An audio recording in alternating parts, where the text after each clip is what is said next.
palaces, the most spectacular and lavish homes on Earth. Luxuriously designed for the royals who wanted the biggest and the best. Behind the golden gates of these royal megastructures are incredible stories waiting to be discovered. Infamous monarchs from history, and the artists, designers, and engineers who turned their grand visions into a reality. These are the most opulent, flamboyant, and innovative royal residences around the world. This time, a breathtaking fairy tale palace in the snow-capped mountains of Bavaria in southern Germany that influenced Walt Disney. Created for the eccentric king Ludwig II, Neuschwanstein Castle is both a visual and engineering marvel, making it one of the world's greatest palaces.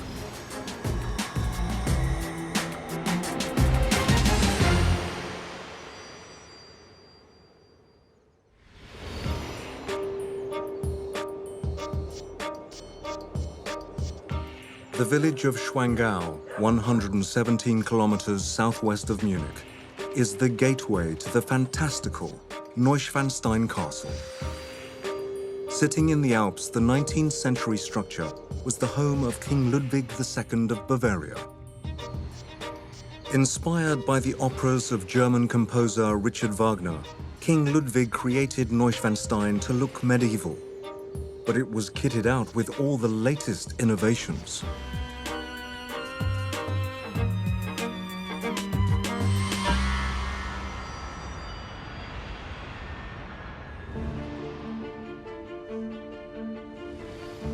Max Schranner has been guiding tourists through Neuschwanstein for 17 years. The whole castle was built from 1869 until 1886. After 17 years, they had to stop because of the king's quite mysterious and unexpected death. And although they built 17 years and all this, Neuschwanstein Castle wasn't and still isn't finished at all. We only have about 20 completed rooms, which are all situated in the main building of the castle, but there were more than 120 rooms planned. Despite dedicating almost 2 decades of his life to perfecting Neuschwanstein, King Ludwig II never got to fully complete his fairy tale palace. You must never forget, King Ludwig II moved into the castle, so the king kind of lives on a construction site. His apartment was completed, of course, but on the other part of the castle, construction work was still going on.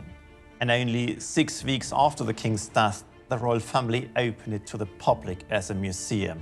So after King Ludwig II, no one else has ever lived in here.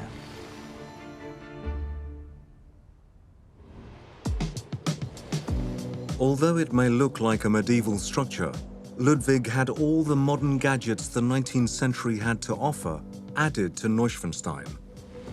Was ich wirklich interessant in diesen Schlössern finde, ist die Kombination aus modernster Technik und dem, was er sich aus der Vergangenheit an Kulisse geholt hat. Es ist ja nicht so, dass Ludwig so gebaut hat, wie man im Mittelalter oder im 18. Jahrhundert gebaut hat. Er hat ja die technischen Möglichkeiten des 19. Jahrhunderts verwendet, um seine Kulissen, seine Fantasiewelten, um seine Illusionen dort entstehen zu lassen. Und diese Kombination aus moderner, damals moderner Technik und dann dem Rückgriff auf die Vergangenheit, das ist sicherlich eine beeindruckende Angelegenheit. One of Ludwig's innovative additions was an electrical servant's bell. We are now in the king's apartment. Whenever the king was staying at this castle, then there was a servant present in that room in case that the king needed something. The king had a button in each room, and he pushed it. The bell up here rang. The name of the room appeared in here, and then the servant always knew where he had to go. And this system was driven by these very first batteries. The servant summoning device was state-of-the-art in the late 19th century. It was an early use for an electric bell system. Bell systems have existed a couple of hundred years ago in all these great manors, for example, but an electric bell system was quite new, quite modern, yeah. In 1864, 5 years before the foundations were laid at Neuschwanstein, the German state of Bavaria welcomed a new king. Ludwig II ascended to the throne quite early and quite unprepared. He was only 18 years old when his father, King Maximilian II, died quite unexpectedly at the age of about only 53. And so he took up his office, and over the first couple of years, he started to realize that the way that he was brought up was quite different from the reality then. Within 2 years of becoming king, Ludwig's Bavaria joined forces with Austria in a war with their neighbors to the north, Prussia, but were defeated. In 1870, Bavaria joined their former adversaries in the Franco-Prussian War with France. The German state won, and Prussia became all-powerful. The German Empire was proclaimed, and the King of Prussia became Emperor of Germany, which meant that not only had Bavaria lost its independence, but Ludwig had lost his role in life. A king without a kingdom, Ludwig had already decided to build his own. Bavaria had been left with little power after the war, and the disillusioned monarch chose to shun the political life in Munich. Instead, in 1869, Ludwig headed into the Bavarian mountains to build himself a palatial home, Neuschwanstein Castle. Well, the foundation stone was laid on September the 5th, 1869, by the king himself. And then they used quite modern technologies for building up this castle. So although it looks like an old medieval castle from the 10th to 12th centuries, it's actually quite a modern castle with steel inside and all the new technologies the late 19th century already had to offer. There was a great revival of interest in the Middle Ages, and one of the greatest ways of seeing the Middle Ages was really by making their castles into this beautiful 19th century glossy version. So Ludwig was something of a romantic and certainly thought that if you rebuild a castle, you can go back to that actual time. The whole castle was actually designed not by an architect, but by a painter from the Royal Theatre in Munich. His name was Christian Jank. He made several designs.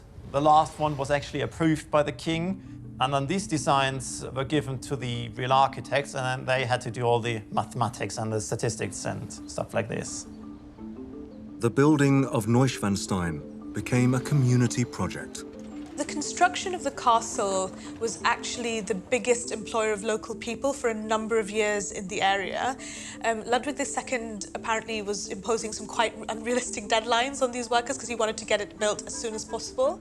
So there were up to 300 workers that were on site every day, which is quite incredible considering it's quite tight, it's quite precarious, there's not a lot of space to work in. So it must have been a really, really buzzing and busy site. They brought all the material up the hill. They first built a road up here, and then they used horse and ox carriages, and the train stop was about 15 miles away from here. So all the material which was transported to this place from far away, they could use the train for that as well. But the construction workers soon found out that building a castle on top of a mountain was really as difficult as it sounds. There are huge problems with building on the side of a ravine, and it's very dependent on the type of rock. But in a place that is prone to poor weather, where there is freezing, so that water gets in small fissures or cracks in the stonework and in the rock of the foundations, and then freezes and expands and cracks and fractures the rock, then you continuously have a problem with bits of the facade falling off or the very foundations on which the whole building is built crumbling away.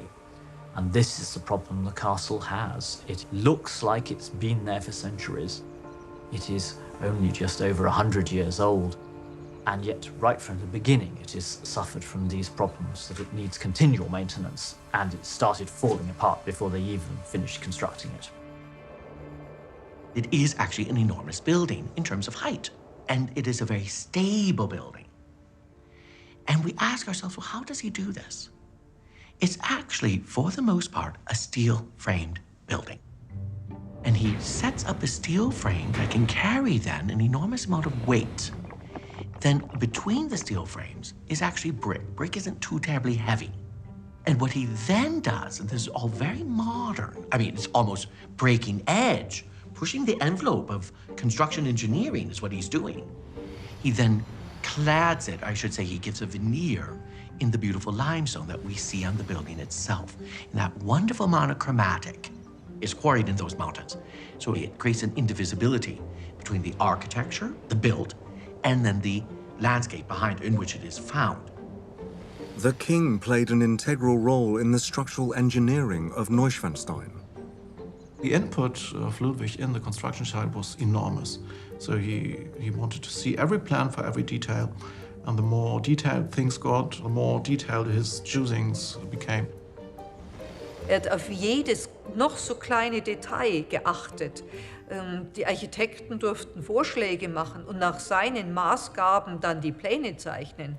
Aber derjenige, der auch noch die letzten kleinen Dinge bestimmt hat, war nur allein der König und sonst niemand. After living in temporary accommodation on the construction site, Ludwig was finally able to move into his still incomplete new home in 1884, 15 years after he'd laid the first stone. This is a castle, but it was also a palace. It was planned by Ludwig as his home. He wanted to live there and spend his life there. And every room that was finished, every part of the castle, bears the imprint of Ludwig's personality. It's all very well being inspired by fantasy, but fantasy is fantasy because it is unachievable. To try and produce the ultimate fantasy castle, that is something else. And this created huge challenges for his architects. They would come up with dreams of what the castle could be, which were far grander than Ludwig could ever afford. This castle costs about 6.1 million gold mark. It's a bit difficult to say in nowadays money because you can't really compare. If I would be forced to tell you an equivalent, it could be about 95 million euros. The interior design of Neuschwanstein Castle was inspired by King Ludwig II's boyhood hero, German composer Richard Wagner. Ludwig II watched his first performance of a Wagnerian opera at the age of about 15, which was the Lohengrin opera. And the king loved the story and wanted to meet the composer. One of his first actions when he became king is said, okay, I want Wagner here. I want to invite Wagner and make him work. So he invited Wagner to come to Munich, to court. Ingratiating Wagner to the king's court was a highly controversial decision.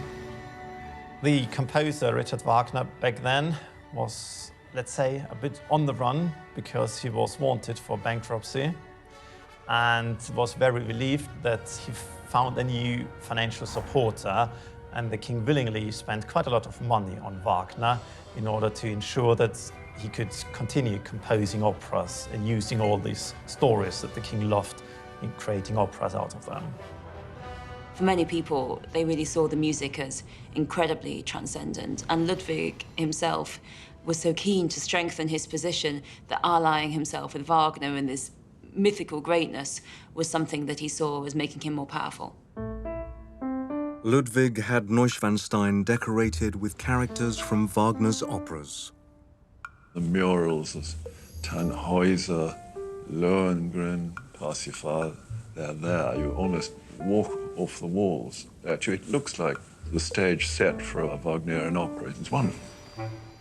This is the Siegfried legend, the first part of the Nibelungen. I can see on these paintings, this one here is particularly interesting. You can see Siegfried, the main character of that story, standing on the right-hand side, and there his magic sword is made, the one with which he later kills the dragon. When you walk up to Neuschwanstein, you are participating in that theater. You are part of that theatrical moment. You are one with Neuschwanstein, and you are one with Parsifal. This is amazing, and it's almost postmodern, one could say. It's as if Ludwig says, I'm going to push that envelope, and my society, my kingdom is going to come with. A recurring design theme in the palatial castle is the swan. The numerous references to the water bird are inspired by the love story in Wagner's opera Lohengrin. Lohengrin comes in to Flanders, a hero, a savior, who will fight for the purity and the honesty and the honor of Elsa. He comes in on a swan. So all of a sudden, we begin to see a linguistic referencing or complexity developing. Neuschwanstein, New Swan Mountain or New Swan Cliff, we could suggest. Ludwig even included the swan in another of his technical innovations. This is the king's washstand. The water came from a natural source, which was situated approximately 150 meters above us in the mountains, and had enough natural pressure to allow cold water to come out of the silver swan's beak. There were pipes down from the spring into the castle and then up again on each floors. And so the king only had to pull this small silver button down here, and the water came out of the silver swan's beak. There was running water on all the floors. They were actually able to bring the water up, not just to the ground floor, but actually throughout the building. Their kitchen had hot and cold running water, and the toilets even had rinses. The water also provided the castle with central heating, which was much needed during the cold Bavarian winters. Although Ludwig II wanted a medieval castle, he didn't want a drafty, cold space. He wanted all the comforts that modern technology could provide. So he installed a hot air heating system, a central heating system to keep him warm. He had warm water piped through the building so that he could turn on the tap and have a bath. None of these would have been, of course, available in the Middle Ages. Central heating was a British idea that was really first investigated in the 1830s. We're talking here in the very early 1870s.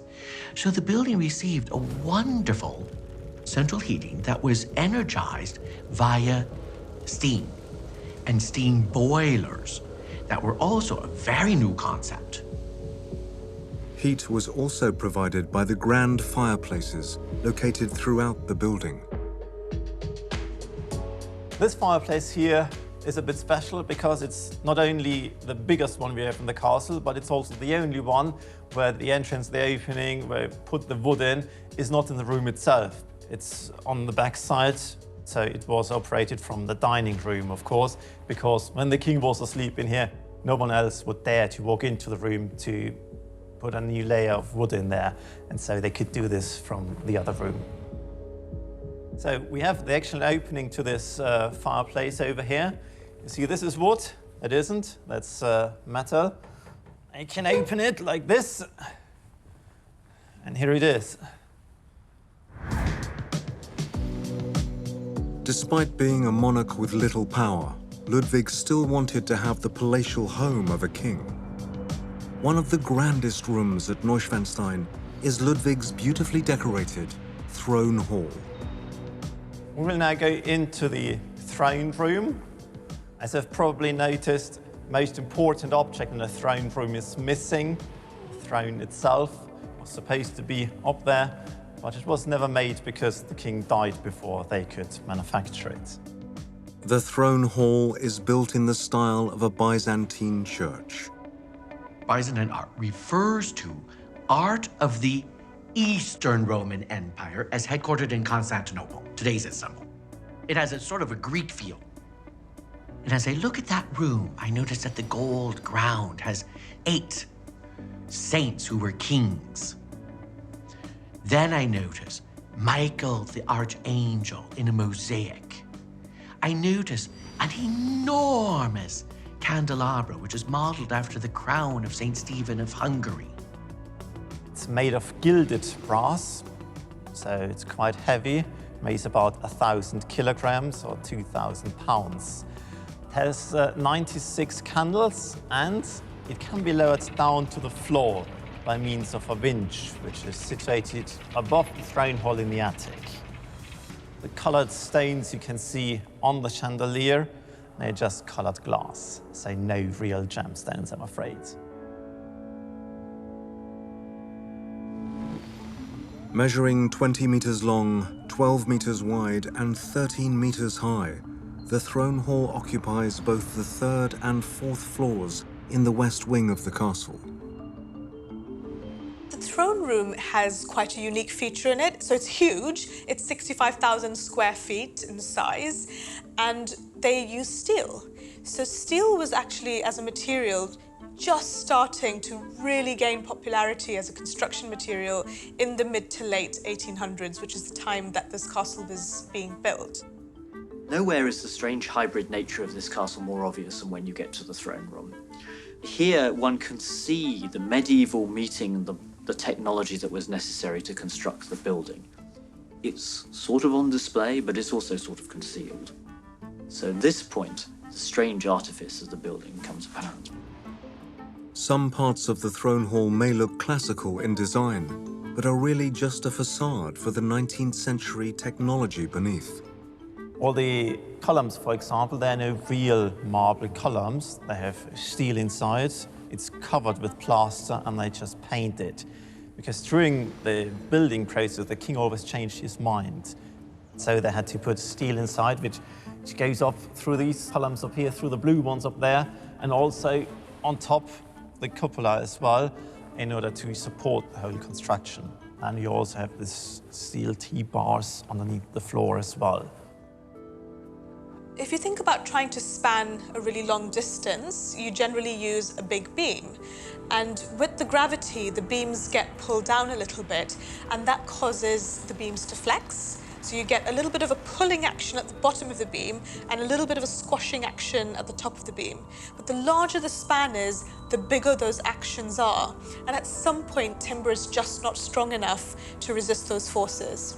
But steel, on the other hand, it's orders of magnitude stronger. And so using this new modern material that they had just figured out how to manufacture on a big scale meant that they could create this really large, impressive throne room for the king. Despite the illusion of grandeur, King Ludwig II never appeared to be comfortable as a monarch. Hidden away in Neuschwanstein Castle, his fantastical home in the Bavarian mountains, he shunned his political and public duties. He didn't like court life. He stopped reviewing military parades. He stopped holding court banquets. He only had a few friends. He didn't seem to like the Bavarian nobility. Ludwig II. Als König war eigentlich dafür verantwortlich, dass es auch nach ihm wieder einen König gibt. Und das hieß im Normalfall heiraten und Kinder bekommen. Ludwig II., das weiß man inzwischen ziemlich sicher, war aber sicherlich homosexuell. Also war es für ihn doch eine sehr, sehr schwierige Angelegenheit, eine Ehe ins Auge zu fassen. But in January 1867, Ludwig did get engaged to Duchess Sophie Charlotte, the sister of Empress Elizabeth of Austria. Ludwig was engaged to Sophie Charlotte in Bavaria. She was a very distant cousin, and they basically grew up together. Not in the same residence, but her family was part of the royal family, and so they saw each other regularly. And she liked Wagner too. They liked music and literature, so they were in close contact, like brother and sister, something like that. Ludwig da offensichtlich auch eine etwas merkwürdige Verbindung mit Sophie vorgestellt, weil er hat nach kürzester Zeit diese junge Frau auch nicht mehr mit ihrem eigenen Namen angeredet, sondern hat sie Elsa genannt, als ob sie einer von Wagners Opern entsprungen sei und sich selbst als Parsifal bezeichnet. The 9-month engagement to Sophie was called off in October 1867, and Ludwig never produced an heir. He remained a very private king who enjoyed a life of solitude. He also didn't want to watch performances Within a crowded theatre, the king hated being stared at and people always looking at him. As the king was getting older and older, more and more retreated from the public, and so he ordered extra performances just for himself. So he was the sole audience member. The entire opera had to be performed just for himself. This has often been held against Ludwig, saying only a madman would do that. But Ludwig said, if I am in the theater with all the others, then they will not be watching Tristan and Isolde. They will be looking at me, and I do not wish this. And that's actually quite rational when you think about it. As if to reinforce his life of misanthropy, Ludwig had a grotto added to his private suites at Neuschwanstein. Well, the next room we're about to go through, you definitely won't expect that one up on the 3rd floor behind the living room, because we're going now through an artificially constructed cave. This cave here is supposed to represent the Venus grotto from the Tannhäuser opera. The king loved the special scene of the story so much that he said, well, I'd like to have a cave just like that one inside my castle. And as he was the king, I had to build one. So once again, he created his own kind of fantasy world, stage set within the castle, actually.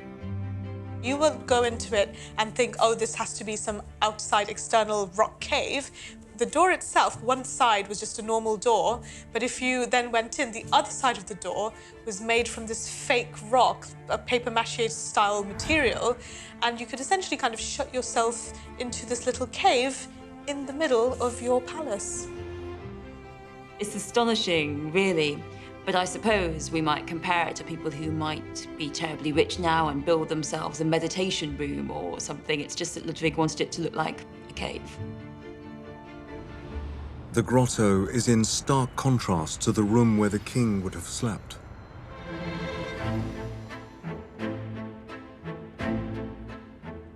We're now in the king's bedroom. The bedroom was built in neo-Gothic style. You can see quite a lot of wood carvings in here. The finest work in here is the bed, of course. The canopy above, which shows all the different Gothic church towers. And if you have a look into the bed, you can see the king had also golden stars in it. So I love this kind of motif with the blue skies and golden stars. I always suggest take a minute or two in the bedroom and simply engage in that beautiful woodworking of the bed, his kingly bed, that he probably never slept in.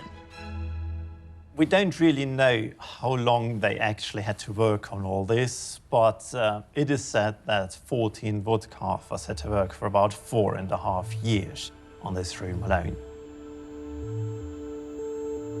Although he lived a life away from the hustle and bustle of Munich, Ludwig remained in contact with his parliament. The main myth about Ludwig is that he didn't act as a king, but that was not true at all. He just wasn't residing in Munich. He just didn't fit into the clockwork of the government. So when they wanted to have something signed, they had to go to him. And he was on a very regular basis on his castles. But in Munich, it could look like as he was a bit erratic, wandering around the countryside. That was basically not true. And Ludwig was always contactable, thanks to another state-of-the-art device he had installed at Neuschwanstein. Over here, on the right-hand corner, you find another very interesting technical detail of the castle, the king's very own telephone. This telephone is actually from 1884. It was one of the first telephones in Bavaria, produced by the Siemens company. As it was one of the first telephones, it just had one single connection. It was from the castle down to the post and telegraph office in the village. He's one of the first monarchs to have a telephone. He loved telephoning, especially to his mother. When you visit Neuschwanstein, you can see the telephone. It's absolutely magnificent. But technology can not only afford communication, it can afford a removal from society. So again, he knows exactly where to place these modern innovations to further his goals. But one of Ludwig's technological advancements didn't get off the ground. What he also wanted to do was create, just outside of Neuschwanstein, a wonderful cable car situation that was not funicular, but rather on literally a cable. And this cable car situation would have presented, shall we say, a dock in the lake that is just underneath Neuschwanstein, and then via a wheel mechanism that was steam powered, the steam power would have energized the cables that in turn would have been pulling a cable car that was a swan. And in this, he could then ride from Neuschwanstein down to the lake and then over to his mother's castle as well. And everybody thought he was out of his mind. But when we think of today's cable cars that bring us up to the top of a mountain to go skiing, he's an innovator. After 17 years of building his fantasy palace, King Ludwig II was continually trying to improve upon Neuschwanstein. But in 1886, his dream turned into a nightmare. Ludwig had private money and he had a royal income, and that was basically where the money came from. The problem was that he was overspending, terribly overspending in the later times. And then he ran into debt, and the debt was piling up, and in the early 80s there was the first person who said, okay, I'll go to court if you don't pay my bills. Then it became difficult because he could, in theory, have been judged and just to pay by his own courts. So that became a real problem. Er hat so viel Geld dafür aufgewandt, dass im Grunde diese Schulden gar nicht mehr zahlen konnte am Ende. Und als die Regierung, die Minister sahen, dass im Grunde immer weiter Geld haben will, was keiner mehr zahlen konnte, noch dazu, als dann auch Pfändungen drohten, dann haben die Minister eigentlich versucht, eine Art Notbremse zu ziehen und haben dafür plädiert, dass man Ludwig II. Entmündigt, also dass er nicht mehr regierender König sein könne. In June 1886, the Bavarian parliament made the decision to officially depose Ludwig. A psychiatric report claimed he was paranoid and stated, suffering from such a disorder, freedom of action can no longer be allowed, and Your Majesty is declared incapable of ruling. He's no longer king. They attempt to arrest him. This is unsuccessful. They return with a greater militia-like formation on the 11th of June, 1886, to Neuschwanstein, where he is residing. He is able to revoke them once again. They go down into the little village, have a luxurious breakfast, and go back up the mountain. And with the help of a devious, or I should say, compliant house personnel, Ludwig is arrested. King Ludwig II would never step foot inside Neuschwanstein again. He is taken in a carriage that cannot be opened from the interior to a palace on Starnberg Lake, which is south of Munich. A palace that he had loved as a young man, in which he spent many, many happy hours. In the meanwhile, they have converted it into an asylum. If the king really was mentally ill, nobody really knows. You see, the only way to get rid of a king back then legally was to say that he was mentally ill. They collected evidence, things the king wrote in his diary, for example.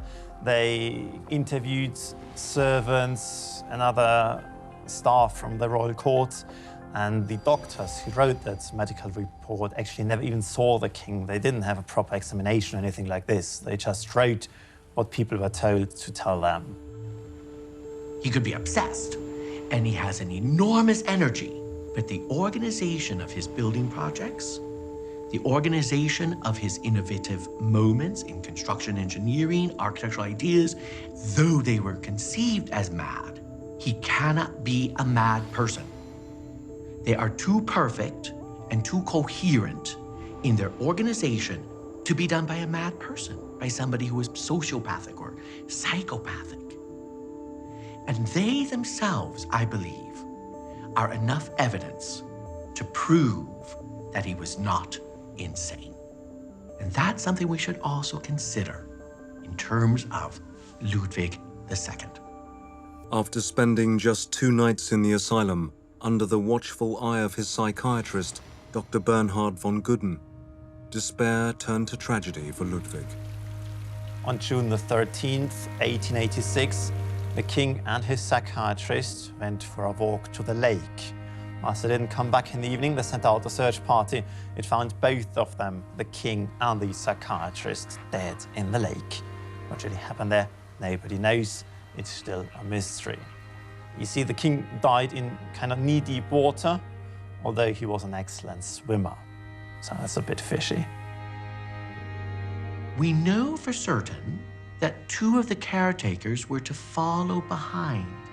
And we know for certain, because both of these caretakers swear to this, that Gudden waved them away.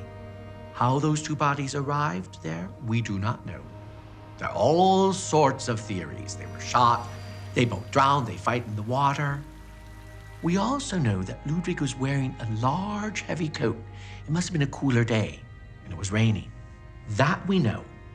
What happened between Gudden waving the caretakers away and the bodies being found in the water will remain a mystery. Despite an autopsy report that stated that Ludwig had no water in his lungs, his death was officially ruled as suicide by drowning. Also wenn man sich für den Tod Ludwigs II. Interessiert, dann muss man wahrscheinlich viele Geheimnisse wegstreichen. Es war kein ganz großes Geheimnis und ist kein Geheimnis um diesen Tod. Man weiß im Grunde, dass er mit seinem Arzt Dr. Gudden spazieren ging an diesem 13. Juni und dass er wohl versucht hat zu fliehen und dass sein Arzt versucht hat, das zu verhindern. Und wir gehen heutzutage davon aus, dass Ludwig, der wesentlich größer und stärker war als sein Arzt, im See mit ihm gekämpft hat, ihn unter Wasser drückte und als er sah, dass er einen Menschen umgebracht hatte, dann Selbstmord begangen hat. Also so geheimnisvoll ist der Tod Ludwigs II. Gar nicht. There are many other theories. There's an almost Arthurian myth in some quarters in Bavaria. They almost believe he might come back one day, his ghost haunts everywhere. And quite a lot of people think that he was murdered. But I would be inclined to believe the official version is true. Ludwig's deposition, incarceration, and subsequent death meant that his beloved Neuschwanstein castle was left unfinished. The building was never completed. And we know as well that what Ludwig was going to do was add more to it. So it became very conceptual. He was going to have a purification bath. This was to be heated by those same boilers that were doing the central heating, and then creating a series of beautiful ovens and stoves for the heating process. And so again, bringing us back to these very modern ideas and innovative ideas. Riddled with financial problems at the time of his death, there was only one way to clear Ludwig's debt. Als Ludwig gestorben war, hat die Familie sehr, sehr schnell das Schloss Neuschwanstein für die Bevölkerung und für die Öffentlichkeit geöffnet. Und das hatte einen ganz pragmatischen Grund, weil die Familie die immensen Schulden, die Ludwig II. Angehäuft hatte, einfach abzahlen musste. Und da war jeder zahlende Besucher in diesem Schloss willkommen. Not even 2 decades later, so the entrance fees had paid for the debt. Already in 1899, and all the king's debt were paid in 1901. So not even 15 years after his death, debt was paid off by the entrance fees. But almost 60 years after the death of Ludwig, his castle fell into the hands of the Nazis during the Second World War. So in World War II, Neuschwanstein became a depot for looted art. Hitler wanted to build an immense museum for art in Linz, then Austria. So he looted basically all Europe he could get his hands on and took the best pieces of art in order to put them up all in Linz. And Neuschwanstein served as a depot for the looted art from France and Belgium. Towards the end of the war, the SS were planning on blowing up Neuschwanstein to destroy all the looted art. But fortunately, the castle was surrendered to the Allies before the plan materialized. The American army reached Neuschwanstein on the 28th of April 45. And there was no resistance. The gate was open and said, okay, here's your art. Luckily, a very great French art curator had the forethought to write down what had been taken and somehow found out where they were going, so everything was recovered intact. And also, thankfully, the castle is intact. Today, Neuschwanstein is a major tourist attraction with over 1 million annual visitors to the fantastical home of Ludwig II. What's very unique about the castle is that the majority of our castles and palaces bear the imprint of a variety of personalities. They're rebuilt, they're changed. Each time a new king arrives, he changes it or a queen changes it, and it's altered and new bits are put on. But that's not the same here. It almost pretty much is preserved in the pristine state that it was for Ludwig. It's all about him, exactly what he wanted. Wenn man sich überlegt, dass der König ja niemanden in seine Schlösser hineingelassen hat, dass er dort ganz alleine sein wollte, dass nur seine Lakaien und seine Bediensteten dort mit ihm leben wollten und durften, der König würde sich wahrscheinlich im Grab umdrehen, wenn er sehen würde, wie heutzutage diese Menschenmassen durch Neuschwanstein hindurchgetrieben werden. As well as wowing visitors from around the globe, the glorious castle also had a huge impact on one of Hollywood's most famous men. Walt Disney definitely used this castle as an inspiration for his own ones. Yeah, it's a white castle, a bit fairy tale-like with all these small towers and turrets and stuff like this. And he loved this castle. He used it as an inspiration.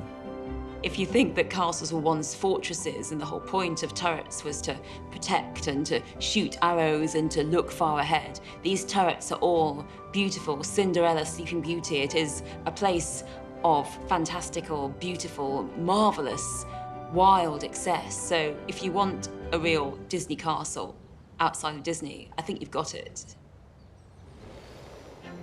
Because of its perilous position in the Bavarian Alps, Neuschwanstein needs constant maintenance to keep it from subsiding. But the castle still stands proud as one of the most visually stunning and technically advanced royal residences in the world.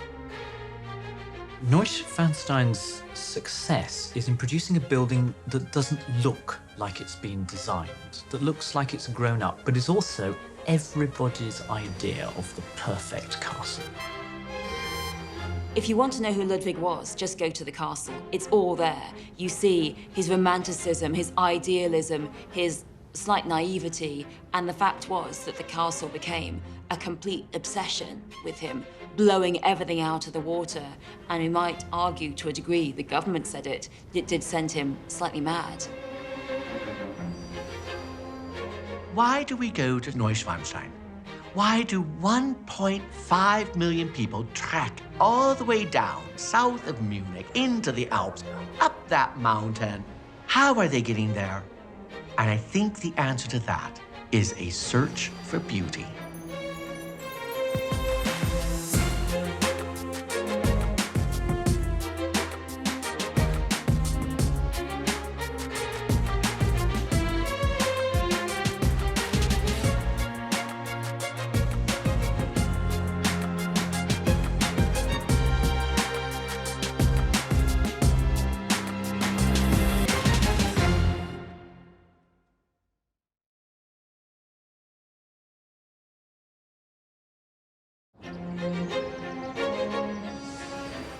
Palaces, the most spectacular and lavish homes on Earth.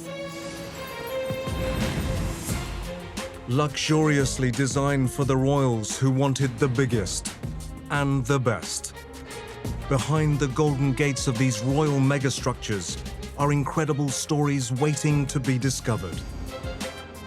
Infamous monarchs from history, and the artists, designers, and engineers who turned their grand visions into a reality. These are the most opulent, flamboyant, and innovative royal residences around the world. In this episode, Hampton Court Palace has history coursing through the complex brickwork. Famous for being the home of King Henry VIII, the magnificent rooms played host to some of the most celebrated royals in England. Decisions that were made here changed the course of British history, making Hampton Court one of the world's greatest palaces.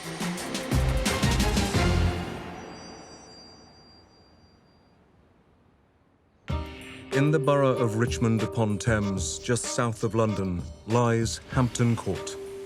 Now a major tourist attraction, it began life as a Tudor palace before Sir Christopher Wren was commissioned to update it in 1689 to a European Baroque design. The two styles combined to create a truly unique royal residence.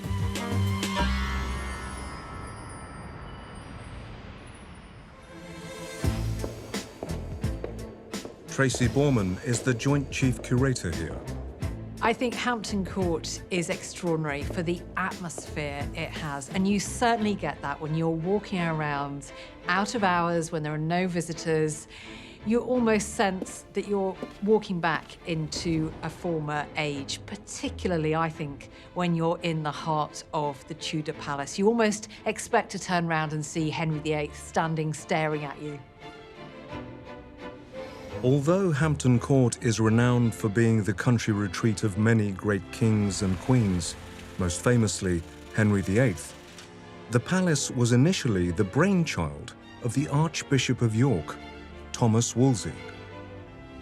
Hampton Court began its life with Cardinal Wolsey. He was the chief minister under Henry VIII, and he was lowly born. He was just the son of a butcher, but he loved to project his splendor, the splendor of his new position. And so he wanted a palace to reflect that.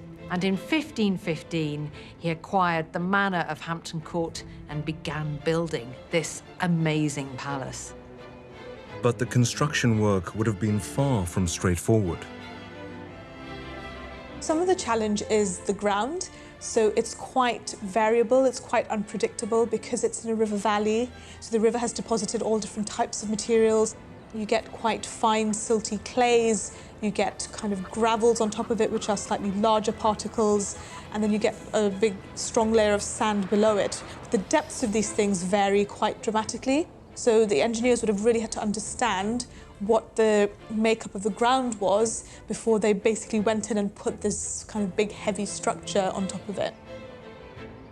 This would have been one of the largest buildings for several hundreds of miles. This is the size of churches, it's the size of cathedrals. It's over 5-storey building, and it's Wolsey really making a statement on the landscape here. Despite not having an architectural or engineering background, Wolsey came up with the designs for the palace himself. These days, when we talk about architecture, we talk about who designed it, who's the architect of this, who's the architect of that. But this doesn't make any sense in this early period. There was no designer, no architect. The client, in this case Cardinal Wolsey, would determine maybe what he wanted his building to look like, compared it to other buildings. And he'd have gone to a master mason, and they would have worked together to both to design the building, as Wolsey pointed out what he wanted, and actually build it. Cardinal Wolsey was a man of exquisite taste, and he particularly liked Italian styles. So he brought in Italian artists, architects to help construct this incredible palace at Hampton Court. But you definitely get a sense of Wolsey's own personal stamp on it, and in particular, putting his name, his coat of arms, wherever he could. He wanted people to be aware this was very much his palace. Parts of Wolsey's design were inspired by his religious background.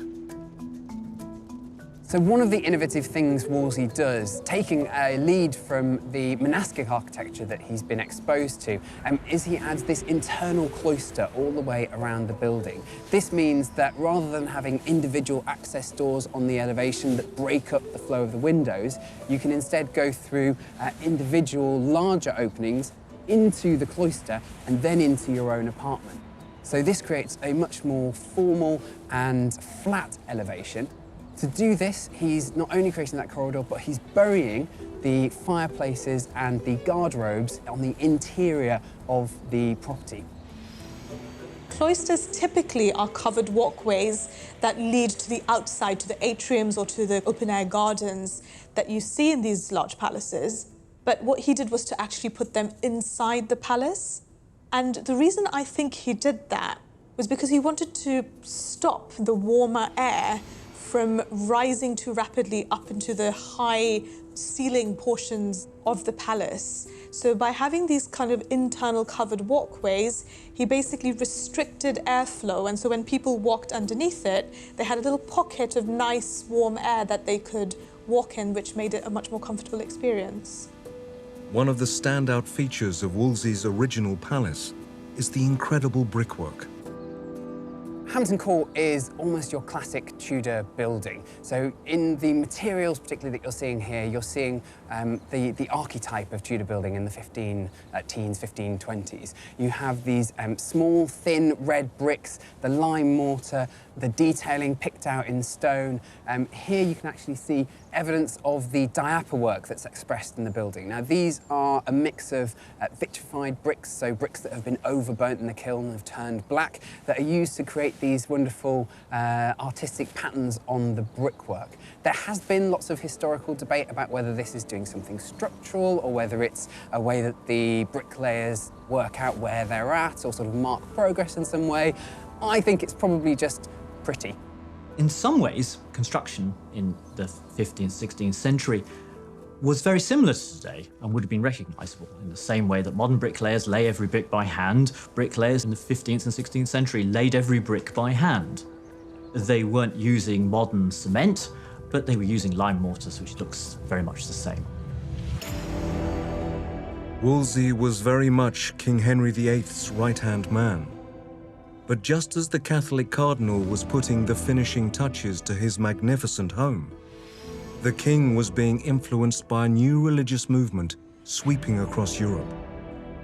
The Protestant Reformation is kicked off by a German friar named Martin Luther, who makes a protest against the fundraising techniques being used by his local archbishop in 1517. So this, to begin with, just looks like a local academic spat. But for him, there's some deeper principles at stake underneath this.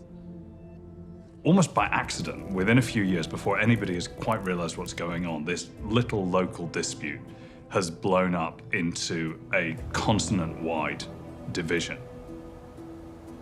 When Luther's new Protestant movement reached England, the Catholic Church did its best to stamp it out.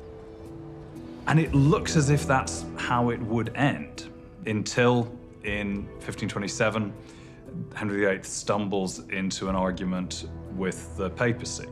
He wants his marriage to Catherine of Aragon to be annulled so that he can remarry, which leads him on to thinking, well, what power does this Pope have over England anyway? Why should I, God's anointed King of England, listen to what this Italian bishop has to say?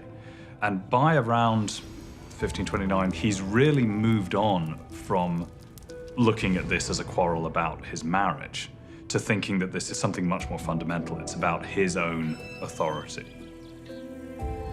The woman who had accelerated Henry's need for an annulment of his first marriage was a member of his court named Anne Boleyn.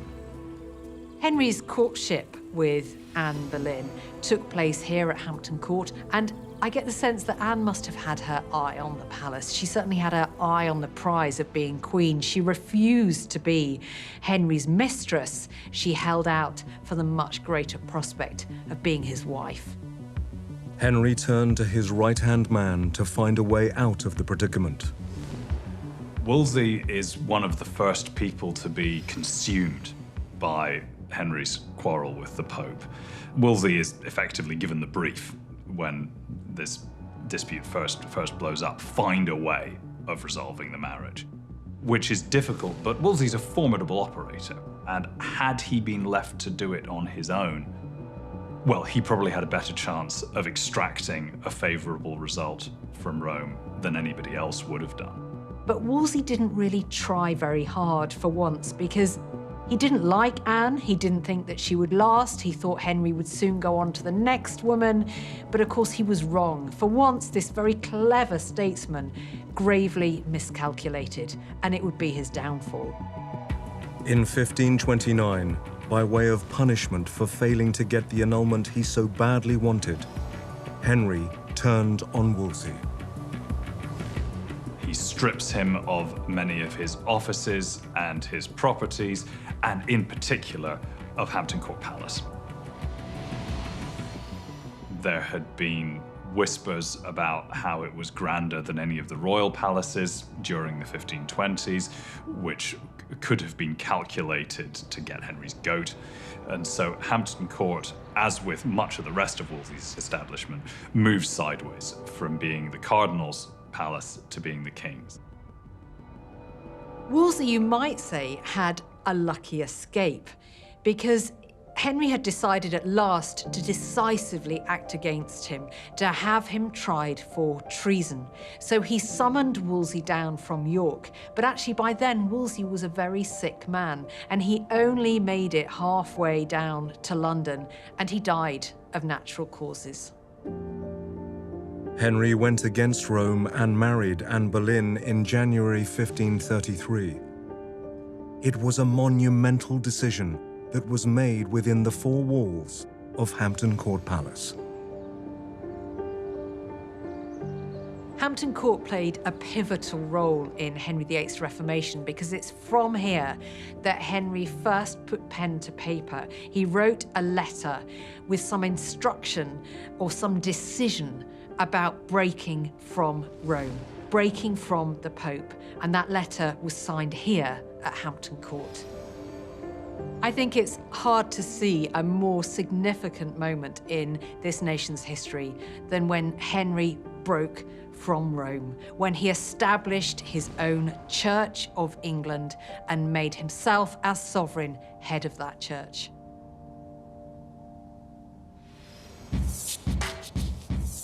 During his disagreements with Rome, Henry VIII had begun to turn Hampton Court into a palace fit for a king. In typical Henry VIII style, what do you do when you inherit a palace bigger than any other in the kingdom? You extend it. And so he builds the Great Hall, he extends his own apartments, those of Anne Boleyn, and he tries to eradicate any trace of his old favourite, Cardinal Wolsey. A huge team of masons, carpenters, and bricklayers built the Great Hall for Henry. Measuring 106 feet long, 40 feet wide, and 60 feet tall, it is by far the biggest room in the palace. So this is Henry VIII's Great Hall, his showpiece, really, of the whole palace. And what you have to imagine is the colour and the gold and the jewels that would have sparkled all over this magnificent space. Here at the top of the room, we have the raised dais, which is where the king and his family would have sat on great occasions. And then the rest of the court, up to 1,000, would have been seated along the rest of the hall. To create that open space, there was a really clever technique used to create the roof. You know, if you go in there today and you look up, it's absolutely beautiful, but from an engineering point of view as well, it's really innovative. If you're going to make a very big room, the problem is how to span it, how to go from one wall to the other with a roof. And in this period, the solution was to make huge exposed arch-braced or hammer beams roof trusses, which are very dramatic structures. So starting from the walls, we have a slightly morbid term, gallows brackets. They look like a hangman's frame, really. So it's a triangle shape with a diagonal across it. And that's a nice strong shape. So you've now attached those to the walls. And now you've got a slightly shorter span that you need to work with. Then on top of that, you can create arches and different shapes with these wooden beams in order to create this amazing roof over this very, very long span. The hammer beams are an opportunity for decoration. So one looks up and sees this magnificent timber roof above, which is very tall. But most importantly, it gave a space for the smoke to escape, because these halls were typically heated by braziers or fires, which produce lots of smoke. It was a dazzling showpiece, really. This is Henry VIII making a great statement about how magnificent his new palace is. Hampton Court almost immediately became a bustling, busy palace. And it really is, and was, Henry VIII Wonderland. It's Henry VIII's Disneyland, because everything is about Henry VIII there. It's a big palace all about him. And within 6 months, major rebuilding of Hampton Court had started, essentially because Henry VIII had this gigantic court.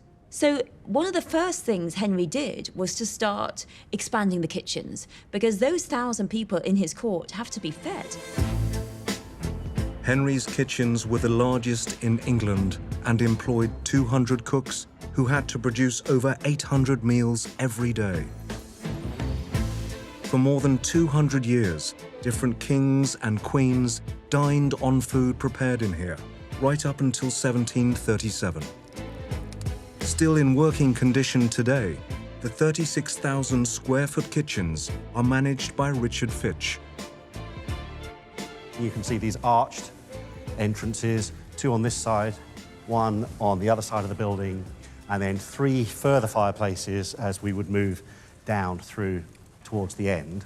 Each one of the large fireplaces has the capacity to roast enough meat for 400 people in, so it gives you an indication of this excess capacity that's built into the space for working. And if we look right the way up to the top, it's about 11 metres all the way up to the apex of the roof. It's part of the air conditioning to try and move the heat from this ground level where it would be really unpleasant to work and try and shift it out through the roof out into the rest of the world. 1.3 million logs per year would have been used in the kitchen's ovens. The fires here would have been burning almost constantly to cook for the 1,000 courtiers who worked for the king. So the king at the top gets 2 14-dish courses per meal. The people right at the very bottom get 1 course that contains 2 selections of beef, some bread and some beer. But it's still more than normal people in the rest of the Tudor world would be getting. The whole point of the meal isn't sustenance, it's to show the power of the monarch and the value that he puts on his staff. This was a busy, hard-drinking, hard-eating, hard-working palace. And if you were a Tudor of influence and power, that's where you wanted to be. You wanted to be at Hampton Court. Work continued throughout the palace as Henry turned Hampton Court into one of the most magnificent royal residences in Europe. But by 1536, it became clear that Queen Anne Boleyn would not live to see the renovations. Even before Henry had married Anne Boleyn, he started rebuilding the apartments here for her so that they would be ready for when she was his wife and she could live in splendor. Well, in fact, poor old Anne didn't quite live to see their completion. She's known as Anne of 1,000 days. She was queen for less than 3 years. And then she went to the block, the first of Henry's wives to be executed. Found guilty of adultery, incest, and treason, Anne was beheaded at the Tower of London on the 19th of May, 1536. But her memory lives on at Hampton Court. One of the things I love most about the Great Hall is that you see the personalities come through. It's not just about the grand architecture and the great events. And probably my favorite feature in the whole of the Great Hall is something you could easily miss. It's in that central panel there. In the top right-hand corner, you might just make out an intertwined H and A. Now that stands for Henry VIII, and Anne Boleyn, his second wife. That shouldn't be there at all, because Henry always decorated his palaces to reflect the latest wife, but once she'd gone, her initials were replaced with the new wife. But obviously, his overworked carpenters managed to miss one. The day after the execution of Anne Boleyn, Henry married for a third time, but the new Queen's apartments remained incomplete. So he does start the new apartments for Anne Boleyn, but it takes such a while to complete them. By the time they are finished, she's lost her head, and they are taken over by his next queen, Jane Seymour, and this is where Edward VI is born. Henry had been desperate for a male heir since his first marriage in 1509, and now, 28 years later, his dynasty was finally secured. You might imagine Henry VIII rides over here when he hears the news. He is transported with joy. At last he has a son. But that joy soon turns to grief, because Jane Seymour has contracted an infection after the birth, and she dies just a few days later. Henry was devastated. The woman who had finally bestowed a son upon him was gone. The grieving king became increasingly paranoid and wary of those around him. A rather hidden feature of the Great Hall, you really have to look carefully for them, are up in the ceiling. Tiny little faces peering down at us from the eaves, and they are eavesdroppers. That's where the word comes from. These little faces were to remind the courtiers sitting below that everything they said was heard by the king. He was given all kinds of information there. He was told many things there, and many great acts of Henry VIII's reign took place in Hampton Court. So when you go there, it's almost like you can hear them. You can hear these voices discussing, talking, wondering, asking. It is the place where if you go, you feel closest to Henry VIII. Throughout his life, Henry continued to improve Hampton Court, adding an astronomical clock in 1540. Designed by Bavarian mathematician Nicholas Kratzer and built by clockmaker Nicholas Orsian, it is over 9 feet in diameter and overlooks the inner court at Hampton.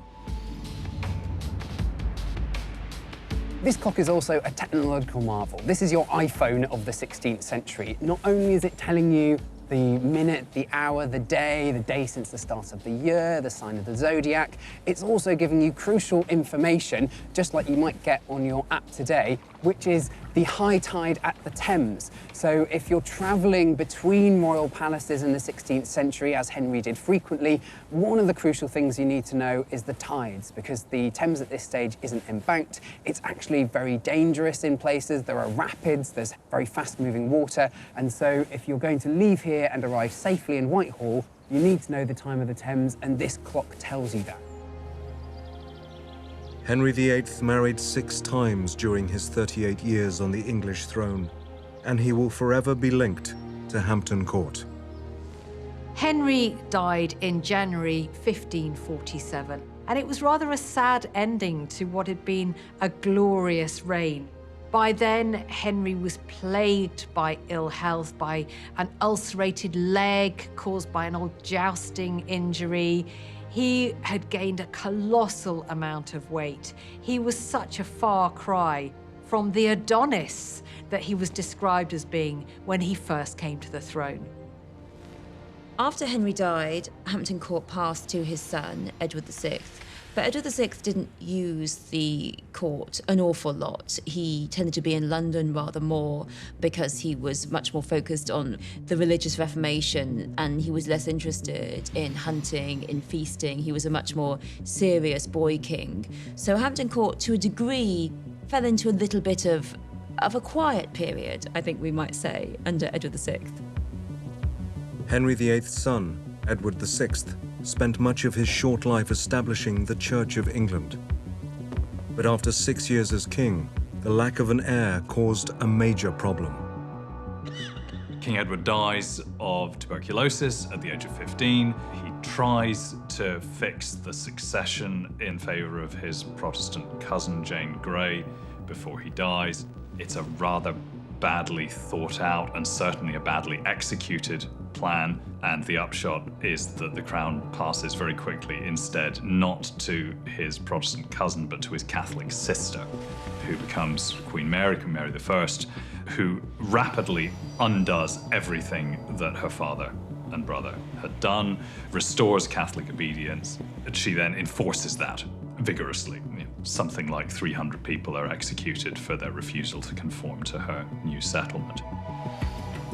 The new Catholic queen needed an heir to her throne if she was going to keep her Protestant sister Elizabeth from succeeding her. The most tragic thing about Mary is something that was played out here at Hampton Court, and that was her desperation to have a child. She believed herself very soon in her marriage to be pregnant, and she displayed the signs of that. Her stomach started to swell, she was nauseous.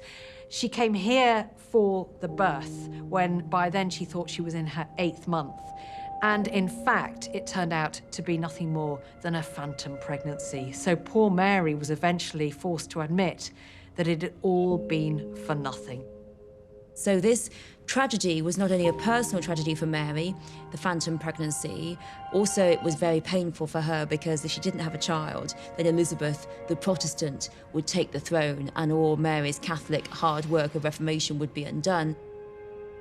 In November 1558, the inevitable occurred. Mary dies after being queen for just 5 years, and somewhat against her will, she's obliged to leave her throne to her half-sister Elizabeth, but everybody else rejoices at Elizabeth's accession. She's much more popular than her elder sister. She looks every inch the Tudor princess with her flame-red hair, and she has that same charisma that her father, Henry VIII, had enjoyed. Elizabeth I, daughter of Anne Boleyn, was Queen of England for almost 45 years, but rarely visited her father's palace. It wasn't until the turn of the 17th century that Hampton Court came back to life. With the death of Elizabeth in 1603, the Tudor dynasty also died out. She was, of course, the Virgin Queen. She had no children, so the throne passed to the closest relative, James VI of Scotland, James Stuart. It's the beginning of the Stuart era here in England. And it was very clear from the start that James was of a very different mould to his Tudor predecessors. There were masques, plays, entertainments, often descended into drunkenness and debauchery, so it was quite shocking after the Tudor court. But one of the most famous entertainments here in the Great Hall was a performance by none other than Shakespeare and the King's Men, the players of his troupe, and they performed various plays in the Great Hall, including Macbeth in 1604 or thereabouts. And it's just amazing to imagine the hall thronged with courtiers, Shakespeare himself performing right here where I'm standing in front of the new king. After a 22-year reign, James I died in 1625. His successor at Hampton Court was his son, Charles. Things soon went very wrong for Charles I. His relationship with Parliament was very fractious, in the end culminating in civil war. And having been here as a king, Charles I ended up here as a captive, a prisoner of Oliver Cromwell and the parliamentarians. After the Civil War, Oliver Cromwell became Lord Protector of the Commonwealth.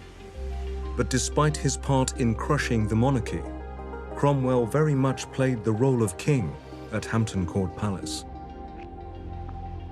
Although playing a very bloody part in the Civil War, Oliver Cromwell can actually be seen as a saviour of Hampton Court Palace. So at the time that Parliament takes over the palace, their first plan is to knock it all down and sell it off for scrap. Very luckily, Oliver Cromwell has visited the palace, he's visited Charles as he was a prisoner here, and he really likes it. So eventually a deal is worked out between him and Parliament, and a sort of trade happens with one of Cromwell's properties being traded, and he takes control and sort of ownership of Hampton Court and starts using the palace as his family retreat, his sort of weekend country pad. In 1660, the restoration of the monarchy saw Charles II crowned King of England. But his hedonistic lifestyle at Hampton Court eventually led to another threat to his Protestant country. Charles II has no legitimate children. He has plenty of illegitimate children, but none who are able to succeed him. So his heir is his brother, James, the Duke of York. And James, in the 1670s, converts openly to Catholicism. So suddenly, Protestant England is faced again with the existential threat of a Catholic succeeding to the English throne. And so finally, when Charles dies in 1685, the crown does indeed pass to his brother, who becomes King James II, and England once again has a Catholic monarch.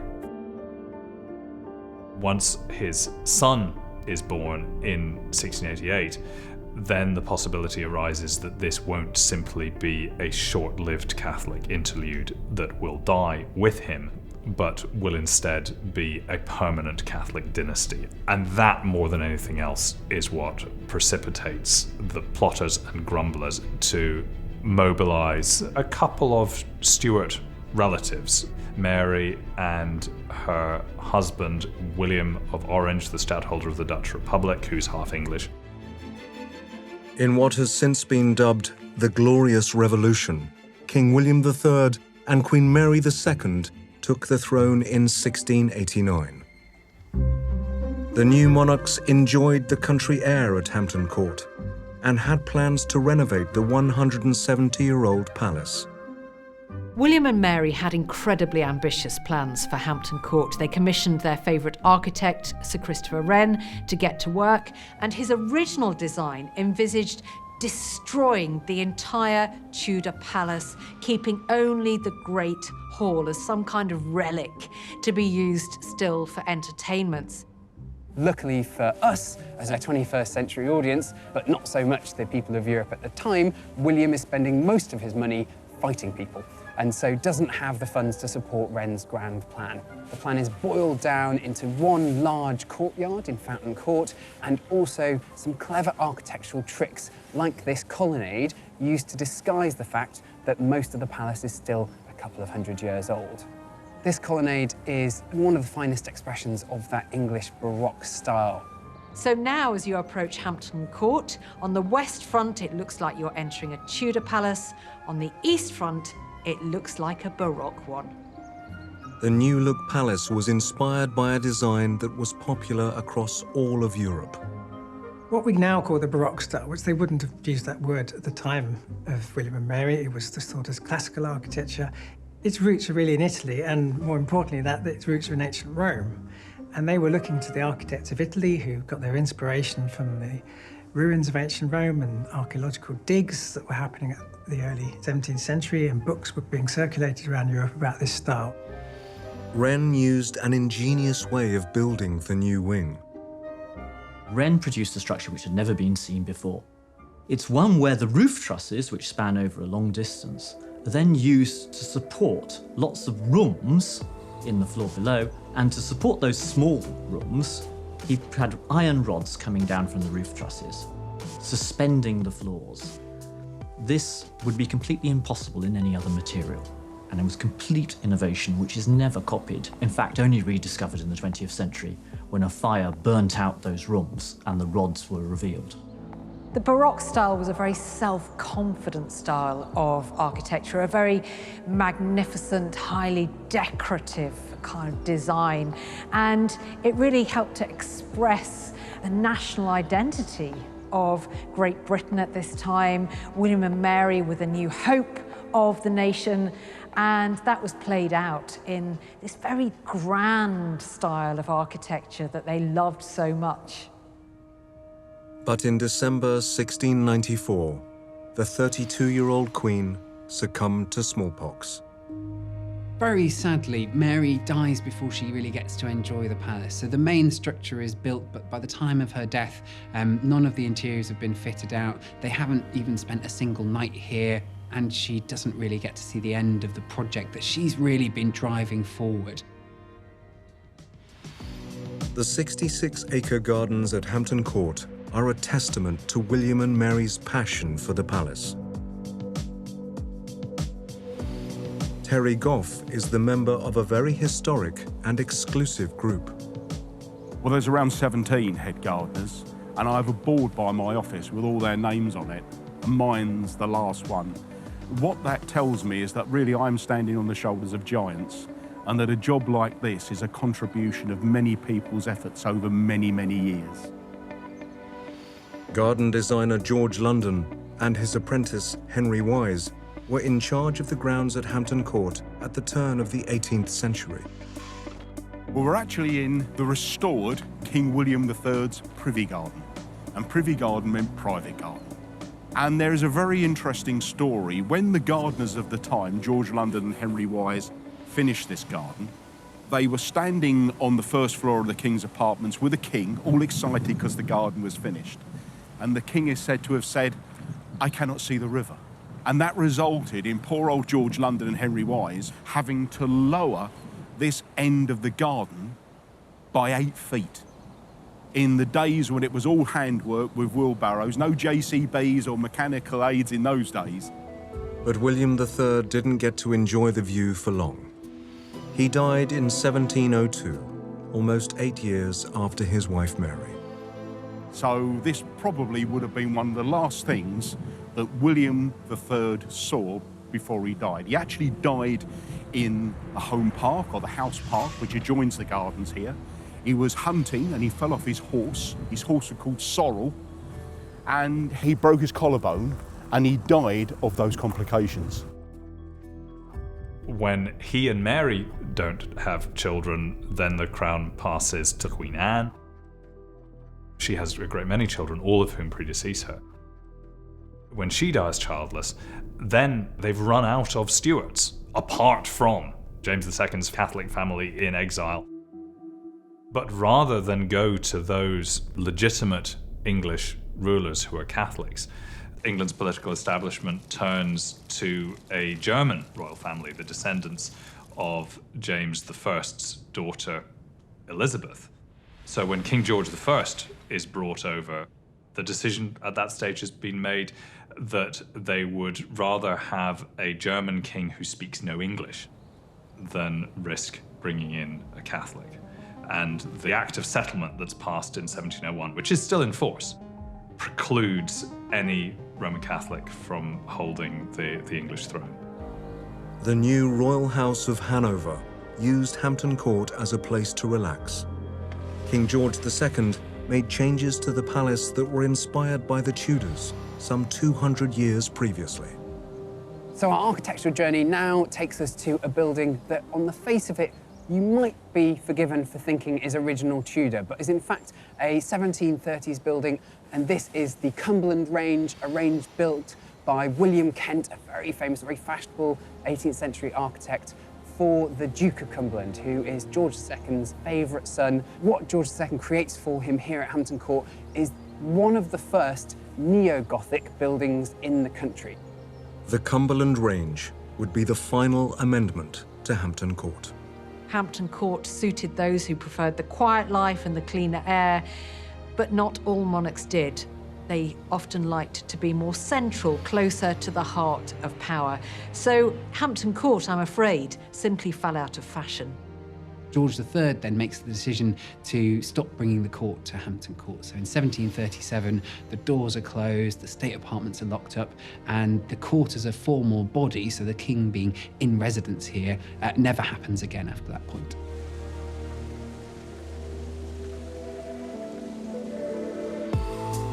Although George III never stepped foot in the palace, he did commission the Great Vine. This is the famous Hampton Court grapevine that was planted in 1768 by Lancelot Capability Brown, the great gardener. of that period. And here it is, 251 years later, it's still embellishing this wonderful greenhouse. This is a huge find, and it all derives from that very old gnarled stem in the corner, which is a girth of 3.8 metres. And the longest rod, we call these branches rods when we're referring to grapes, is a staggering 33 metres long. So that makes it the largest grapevine in the world.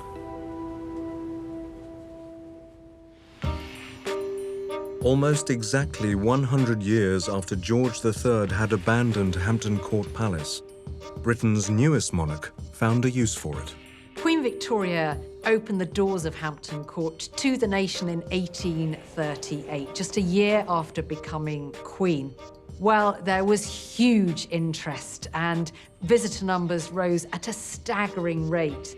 In the first few years alone, Hampton Court received no fewer than 10 million visitors. It became the #1 tourist attraction.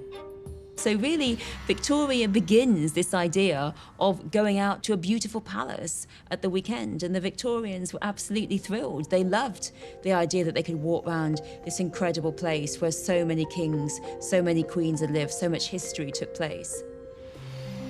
One of the star attractions at Hampton was the maze that dates back to the time of William and Mary. So this is the famous Hampton Court Maze, which is the oldest hedge-planted maze in the world. It was actually planted in 1690 by the famous gardeners George London and Henry Wise. Designing a maze might seem difficult, but actually it's relatively straightforward. You start off with a drawing of the maze, and then one has to lay it out on the ground with pegs and string, exactly as one would lay out the foundations of a building. And then, of course, one has to plant the hedges, and then one has to wait. It wasn't a symbolic maze, it was a maze designed for entertainment. And the entertainment was, you found your way to the centre or the goal of the maze, and then you navigated your way out again. So let's have a wander through now, and let's go straight to the goal of the maze. The trapezoid-shaped maze covers half an acre with a total path length of over 2,500 feet. It takes, on average, 20 minutes to navigate to the center. Conquering this labyrinth is no mean feat. And here we are, the goal or the centre of the maze. I think that element of getting lost and finding your way out and navigating your way around this great puzzle maze is as popular today as it was 300 years ago. So that element has, I think, stood the test of time really, really well.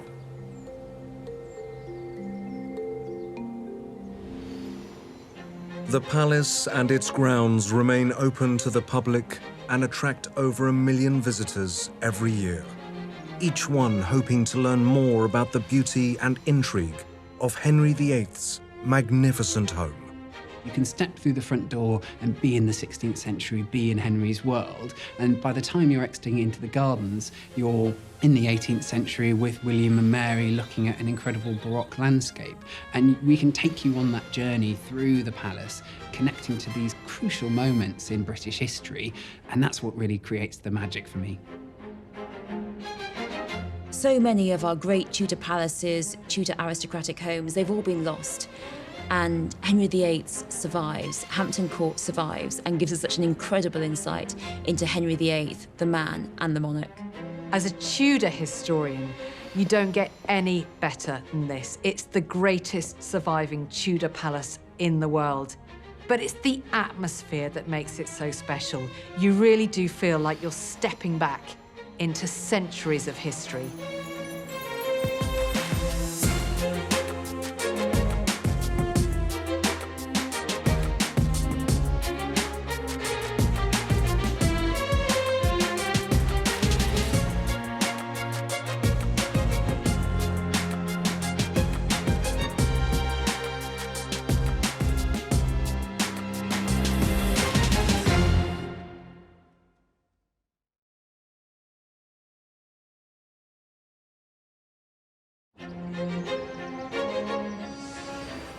palaces, the most spectacular and lavish homes on Earth. Luxuriously designed for the royals who wanted the biggest and the best. Behind the golden gates of these royal megastructures are incredible stories waiting to be discovered. Infamous monarchs from history, and the artists, designers, and engineers who turned their grand visions into a reality.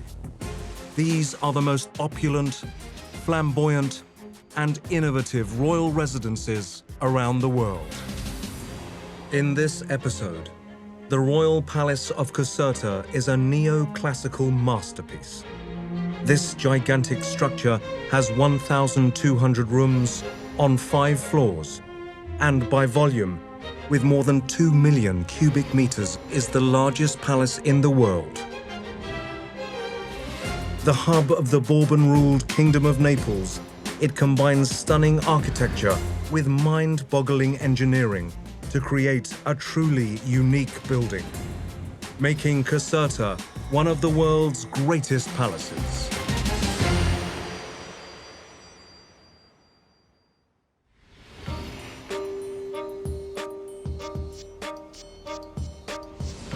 Lying 30 kilometers from Naples in southern Italy, the Royal Palace of Caserta was built in 1752 for King Charles VII. But by the early 1860s, the Kingdom of Naples was no more. Despite the short amount of time this spectacular palace existed as a royal residence, it is famous for the engineering feats and revolutionary politics that were the lifeblood of the kingdom.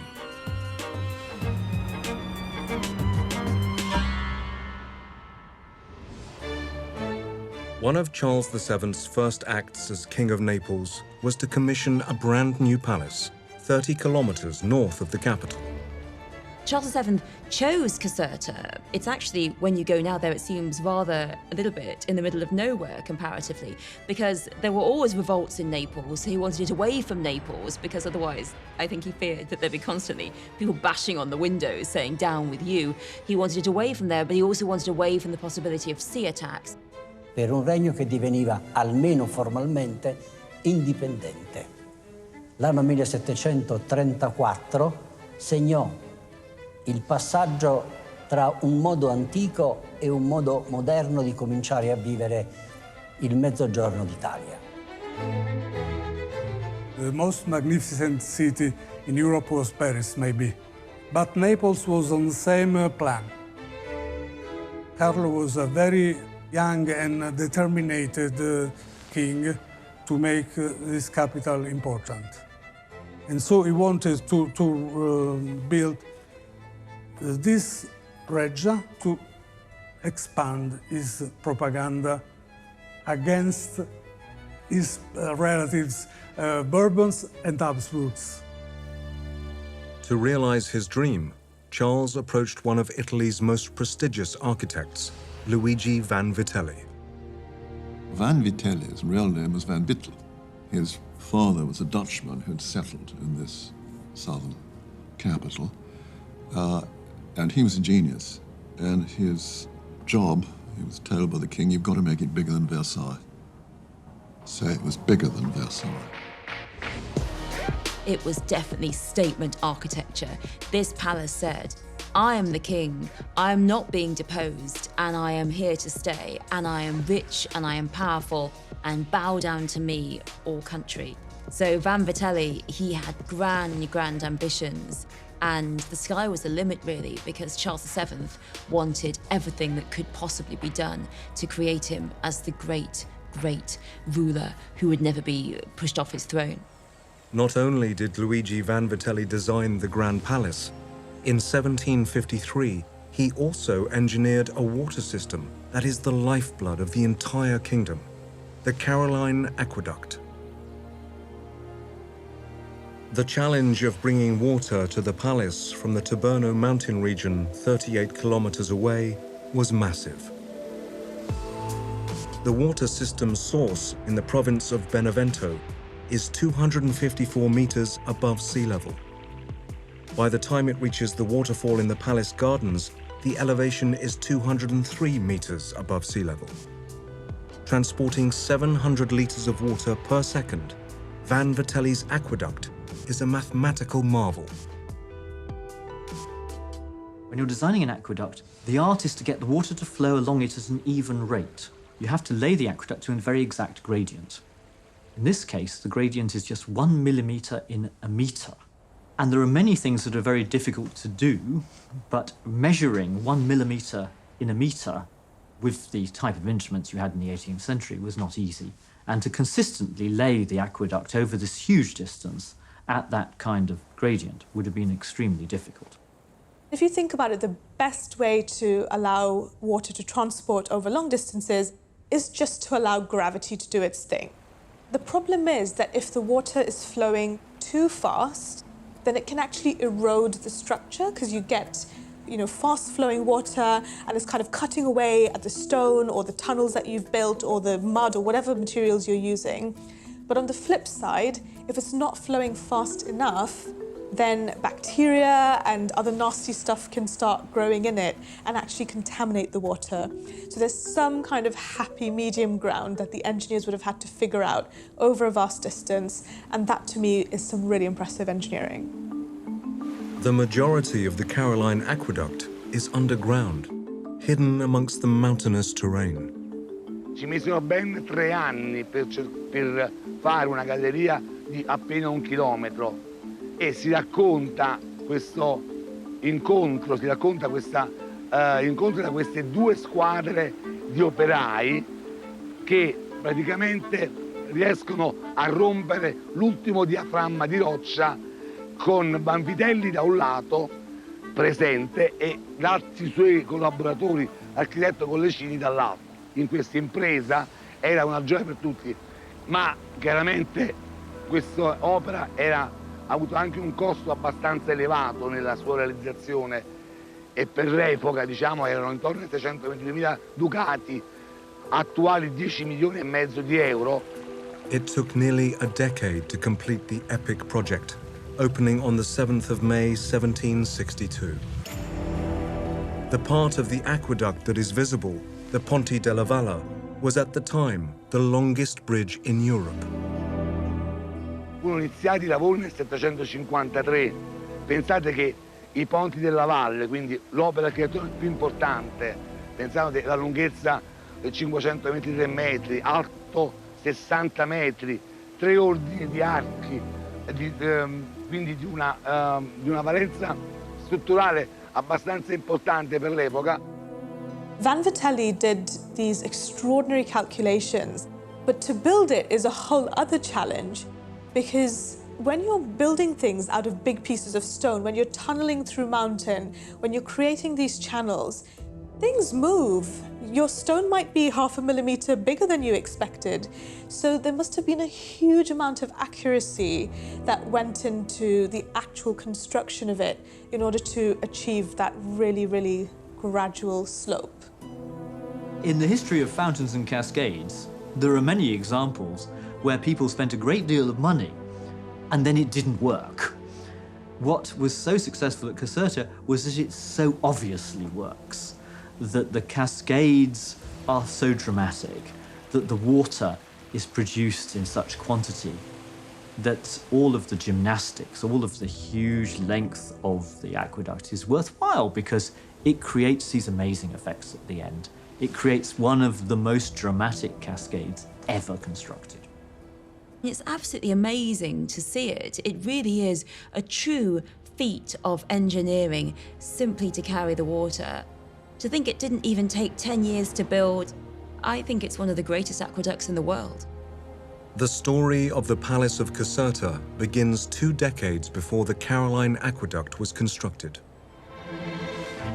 During the War of Polish Succession in 1734, the Kingdom of Naples was acquired by the Spanish house of the Bourbon dynasty.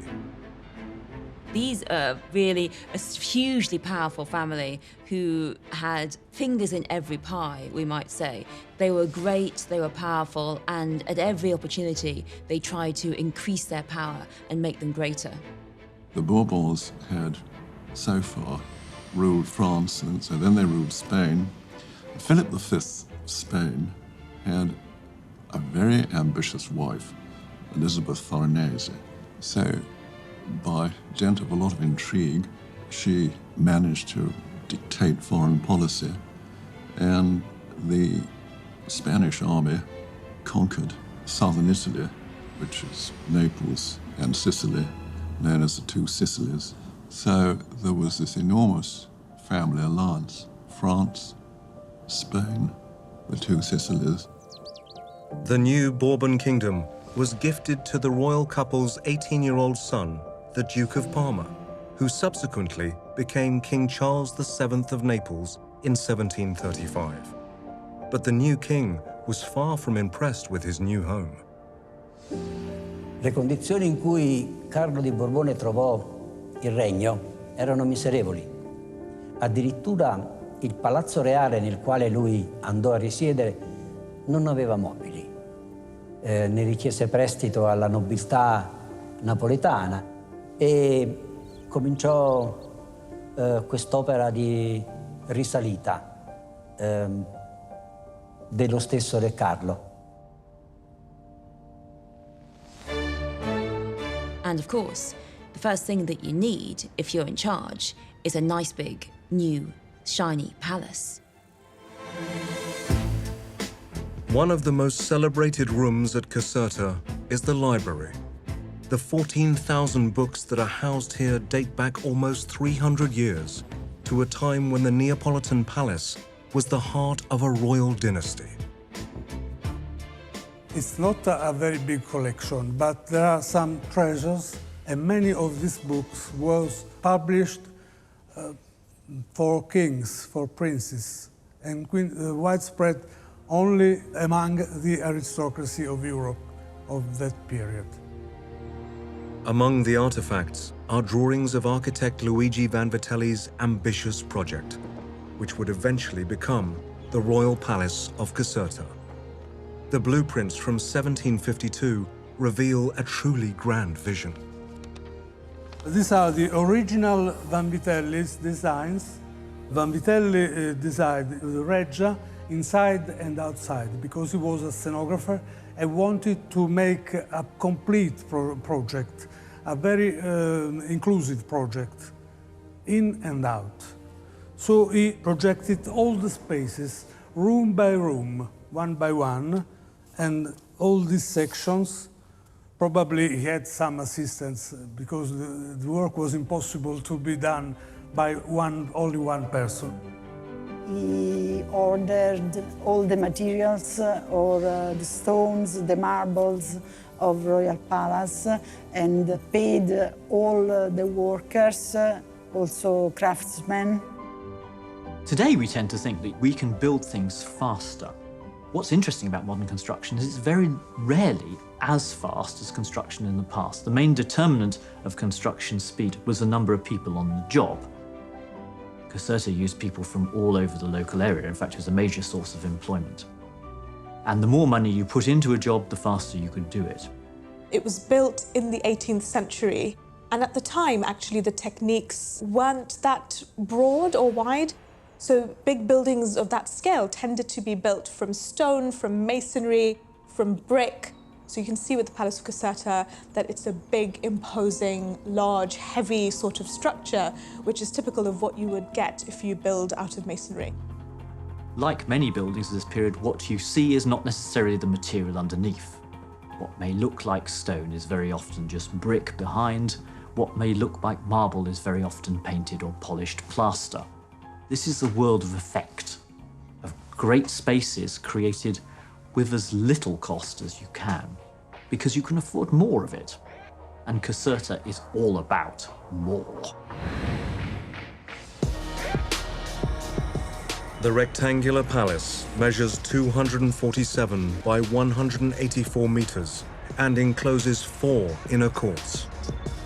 Its 5 floors cover 47,000 square meters each, and by volume, Caserta is the largest palace in the world, with more than 2 million cubic meters of space. The techniques that we would have seen in the 18th century would actually not have been that different to some of the techniques we were seeing in the Egyptian civilization and the Roman civilization, because the premise was the same, that you're taking units of a material, whether that's brick or stone, and then you're binding them together in some way.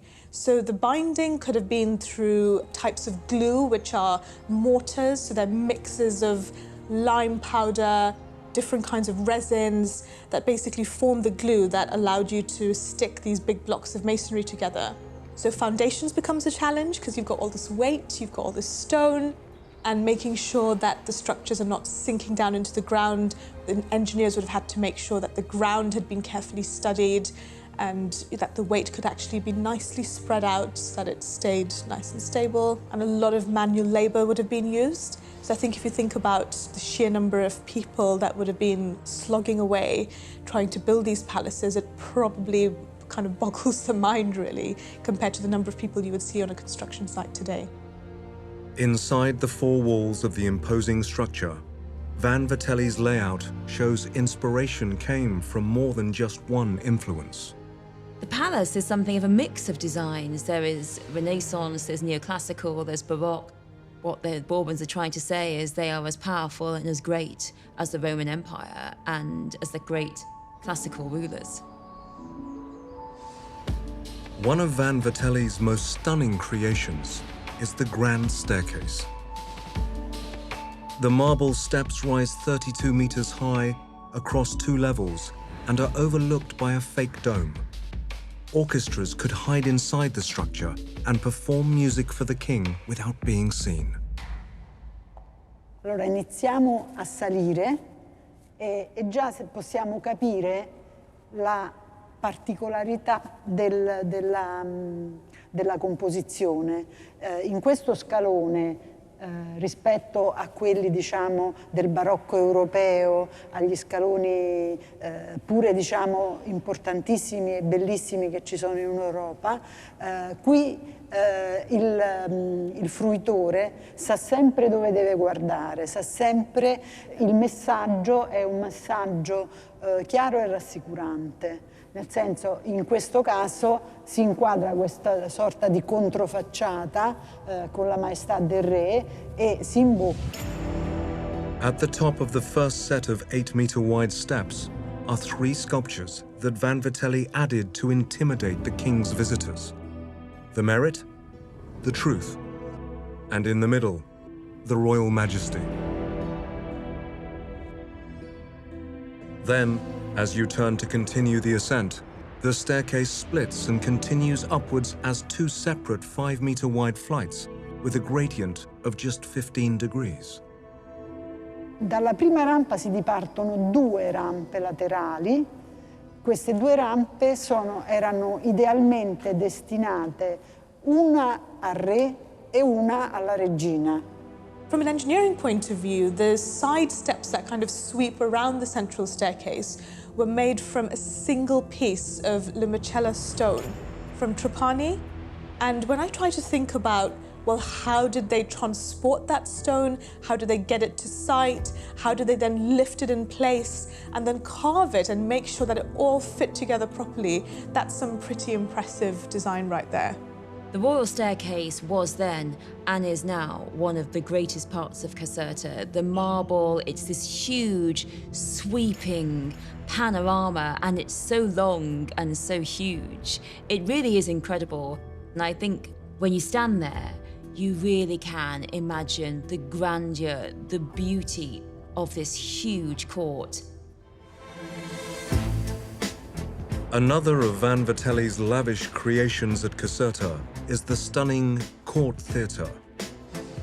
Vincenzo Mazzarella believes the groundbreaking auditorium is a masterpiece of design. Il teatro di corte è stato voluto da Carlo III, progettato da Luigi Vanvitelli, ma la prima progettazione Vanvitelli aveva ideato e pensato il teatro fuori dalla muratura del palazzo. Successivamente, invece, Carlo III desidera il teatro all'interno del corpo del palazzo.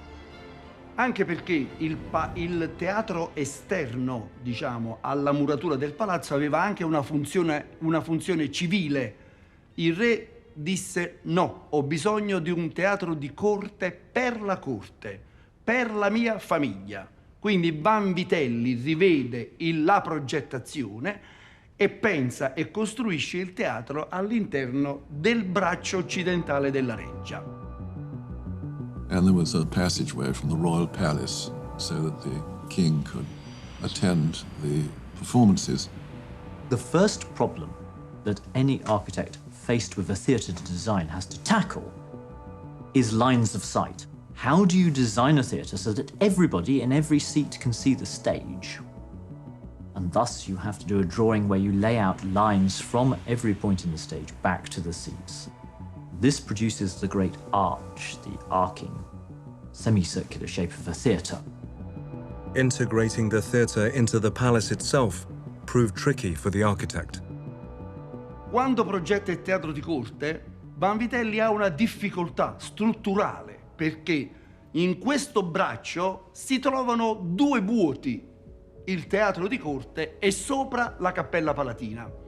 Quindi strutturalmente e a livello ingegneristico, come sostenere questi vuoti, queste spinte importanti delle calotte con il raddoppio della muratura. Noi abbiamo quei pilastri che da sotto le fondazioni arrivano fin sopra la cappella palatina quando diventano uno stretto corridoio, ma servono a sostenere le spinte della calotta, della volta. Adesso vi faccio un regalo, un luogo suggestivo e nascosto che non vede mai nessuno. Seguitemi.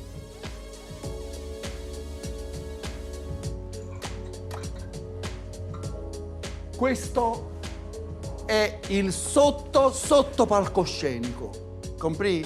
Eccolo. E invece adesso vediamo una cosa strutturalmente e architettonicamente meravigliosa. Venite. Guardate, un pilastro radiale, Noi siamo sotto la platea. Tutto questo unico pilastro sosteneva e sostiene tutta la platea, completamente. È una invenzione completamente vanvitelliana. Vedete? Pilastro radiale. Questo posto, il teatro di corte della Reggia di Caserta, sarà un punto di riferimento per le costruzioni teatrali di tutto il Settecento e l'Ottocento. It took 13 years to build the theatre, which was finally ready to stage productions in 1769. Anyone lucky enough to get a seat here would have been completely blown away. Questo teatro è unico nel suo genere perché ha alcune caratteristiche che non hanno nessun teatro del mondo. Perché è unico? Primo perché Vanvitelli, per sostenere questi enormi pesi che arrivano dall'alto, che cosa fa? Affoga le fondazioni del teatro dentro le fondazioni del palazzo. The first floor balcony actually sits at ground level. The stalls are 5 meters below, deep in the foundations of the palace, which gives the theatre extra structural strength. Vanvitelli also had another trick up his sleeve. One unique feature of this theatre, which I think is quite fun really, is that they had an openable backdrop. And this was designed by having a detachable portal. And what they would do is basically open up this backdrop towards the end of the performance, and then you would have the royal parks as your scenery for the play or for the music that you were watching. And that must have been a really, really special thing to witness. The court theatre is one of my favourite parts of Caserta. It's really very well preserved. It's so beautiful. It's just very ornate, very elegant, and it is the ultimate extravagance. You've got your own theatre. You don't even have to go out. Everyone comes to you. And the idea of just being able to pop into your palace, into a theatre, is marvellous. Some of the performances were so realistic that the audience weren't even sure if the drama unfolding on stage was part of the production. Per uno spettacolo che è intitolato La Didone abbandonata, gli scenografi costruiscono le mura di Cartagine da qui fino ad andare nel parco. A un certo punto lo spettacolo prevede l'incendio delle mura di Cartagine e gli scenografi le incendiano veramente, si incendiano veramente, gli spettatori scappano per la paura, gli attori sono costretti a riprenderli e a riportarli dentro lo spettacolo. The Royal Court Theatre proved to be architect Luigi Vanvitelli's last hurrah. Il teatro di corte della Reggia di Caserta è l'unica costruzione ultimata completamente dall'architetto Vanvitelli. Vanvitelli, oltre a progettare tutto il complesso vanvitelliano, quindi ad avere tutta l'idea, veramente realizza solo ed esclusivamente il teatro di corte, riesce a vedere ultimato solo il teatro di corte. Luigi Vanvitelli died in 1773, but his designs continued to be realized in and around the palace.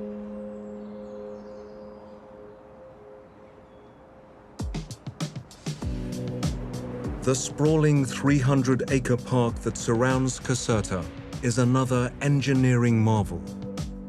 Architect Letteria Spuria appreciates the scale of Vanvitelli's design. Luigi Vanvitelli had the original idea for the Royal Park. He had been appointed by the King Charles to plan a new magnificent royal palace and a huge park to compete with the other European royal residents and to have an alternative place to the capital that was in Naples. Part of Vanvitelli's elaborate design included an impressive optical illusion. The purpose of the telescope effect that you can see from the central gallery of the palace is to include in one single frame all the elements that are along the central axis of the park.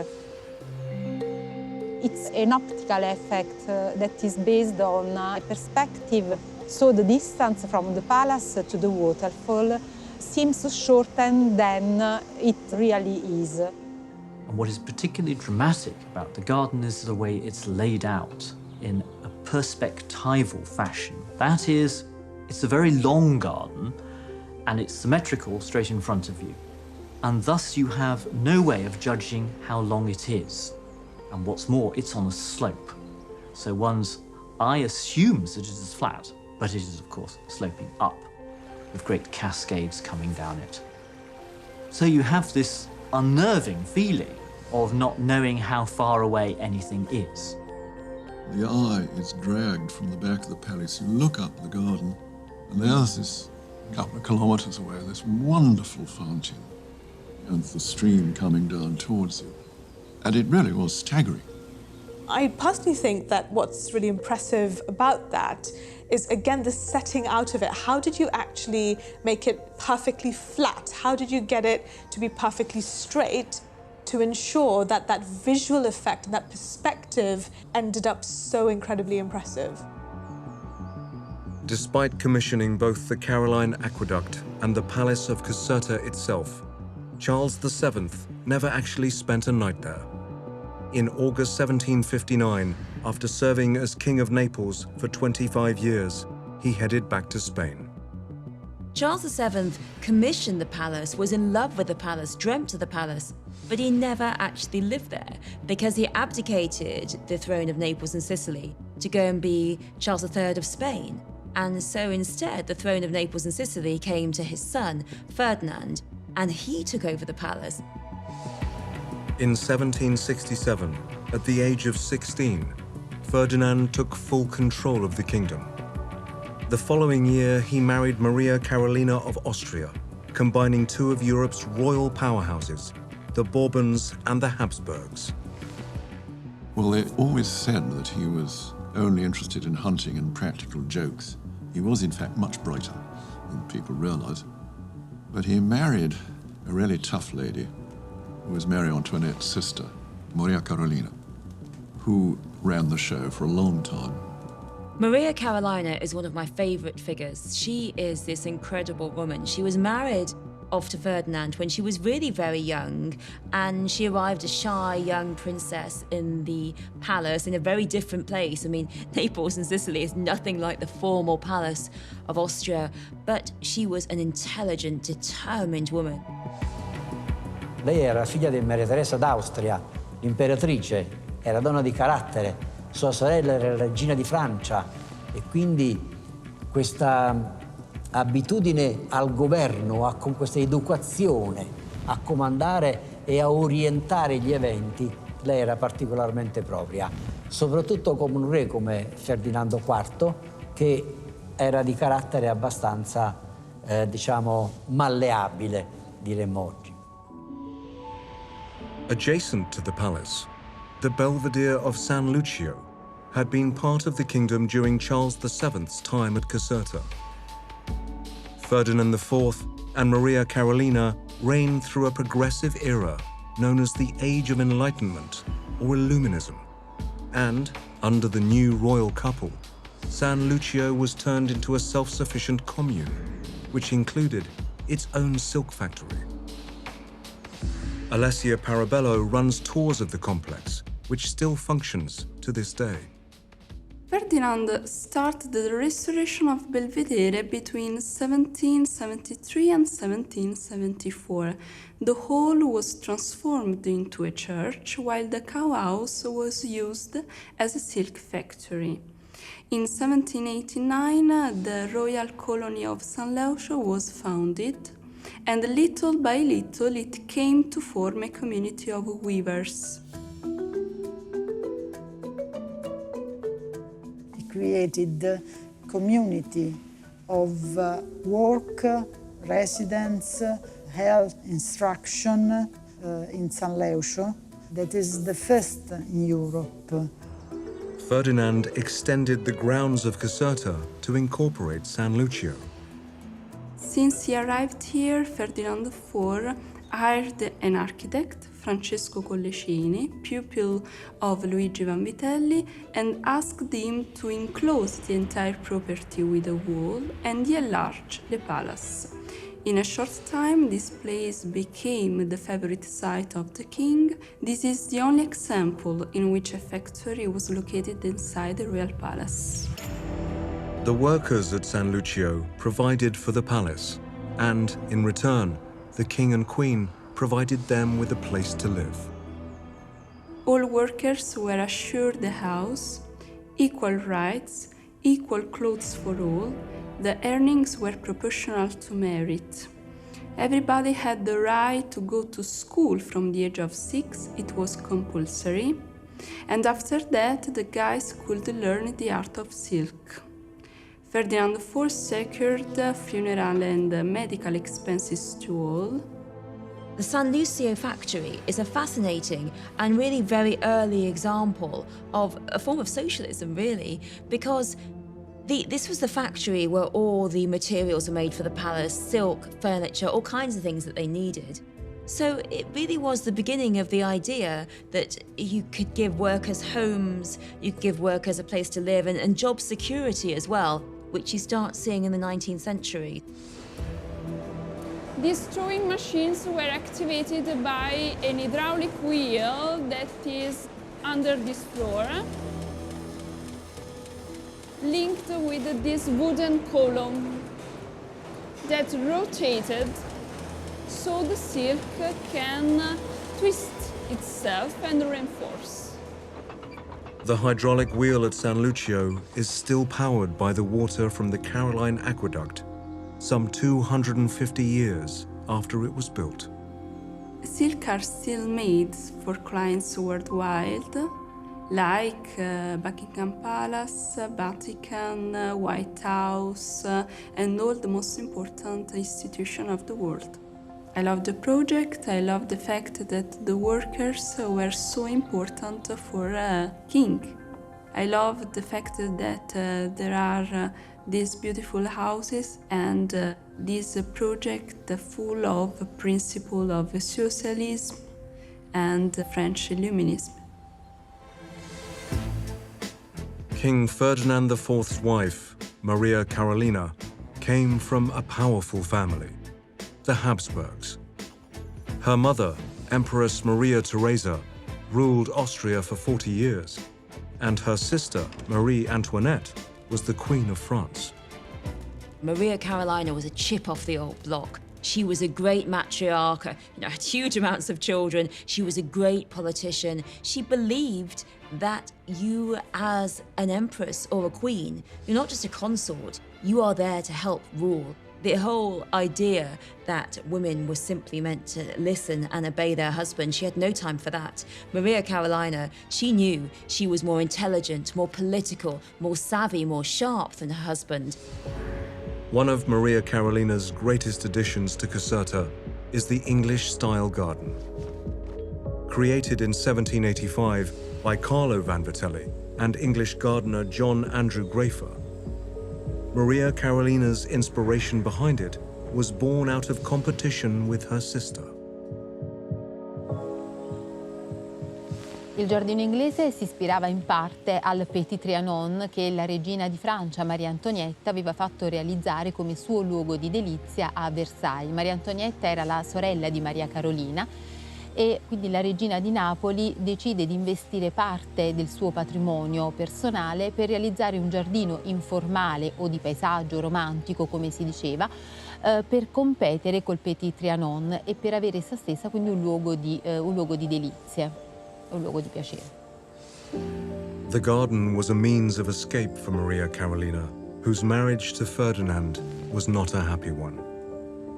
Despite this, she had 18 children with her husband, 7 of which survived to adulthood. When she gave birth to her first son, Carlo, in 1775, Maria Carolina became even more powerful. When she'd had a son, that meant that she was allowed to be on the council, and pretty much she began to rule the court.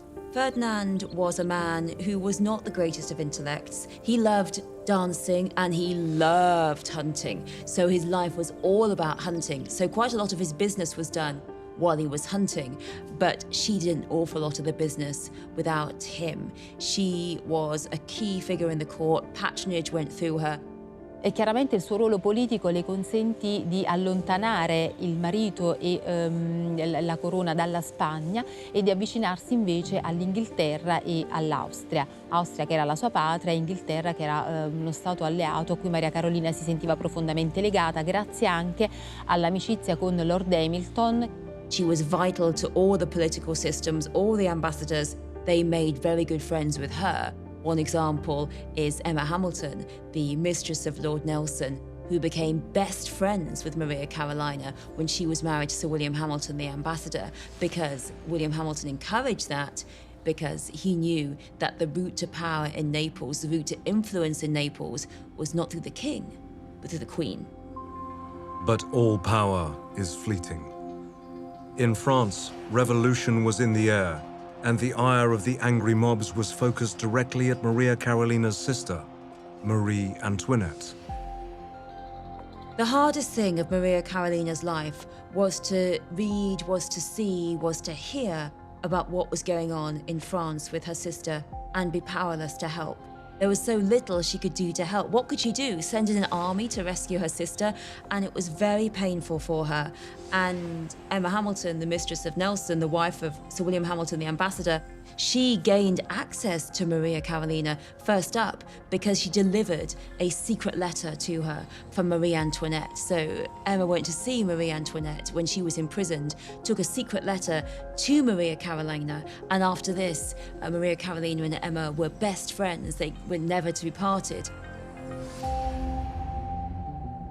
After the fallout from the French Revolution, in which Marie Antoinette was beheaded in 1793, Napoleon Bonaparte swept his French army across Europe, starting a series of wars and creating chaos. At the turn of the 19th century, he arrived in Naples. Napoleon invades, but the reason why Napoleon gets such a good welcome in Naples is because people have seen about the French Revolution and they are starting to rise up. They are rising up against being governed by the Bourbons. They are angry, they are Republican, and so Napoleon, curiously, because he was, one of the most dictatorial people you could imagine, creates this upswell of Republican sentiment who ally with him because they think, oh, well, if we follow Napoleon, if we help Napoleon, we'll get free and we won't be ruled anymore, we'll be able to be independent. So Napoleon is seen by an awful lot of ordinary people in Naples as their liberator from Bourbon tyranny. Protected by the British Royal Navy, Ferdinand and Maria Carolina fled the kingdom. And the Royal Navy evacuated the royal family to Sicily, where they sat out the war because the French couldn't cross the Straits of Messina without being blown out of the water. Maria Carolina fu costretta a fuggire in Sicilia, la prima nel 1799 durante la Repubblica Partenopea, la Repubblica Napoletana, quindi la rivoluzione, e la seconda con l'avvento del Regno francese, quindi tra il 1805 e il 1815. Dopo questo secondo esilio lei non tornò più a Napoli, andò in Austria e lì morì poi nel 1814. Maria Carolina had left a world that she no longer understood. It was so painful for her to see her beloved sister thrust off her throne, put into prison, eventually executed, and then she herself lost her throne. It was a terrifying time. To her, it seemed like utter madness. Europe was on the brink of pure anarchy by throwing off kings, queens, executing them. It was the most difficult time of her life to see her sister suffering and not being able to help her. And then, of course, Napoleon came for her too. But Maria Carolina's legacy lives on at Caserta, in the vast and beautiful grounds. Il giardino inglese della Reggia di Caserta fu sicuramente il primo giardino di paesaggio in Italia. Si ha notizia di altri giardini romantici o giardini diciamo spontanei, quindi ispirati all'idea di una natura senza regole, che apparisse naturale, ma questi giardini risalgono alla seconda metà dell'Ottocento, quindi di sicuro il giardino della Reggia di Caserta è il più antico giardino di paesaggio che abbiamo in Italia.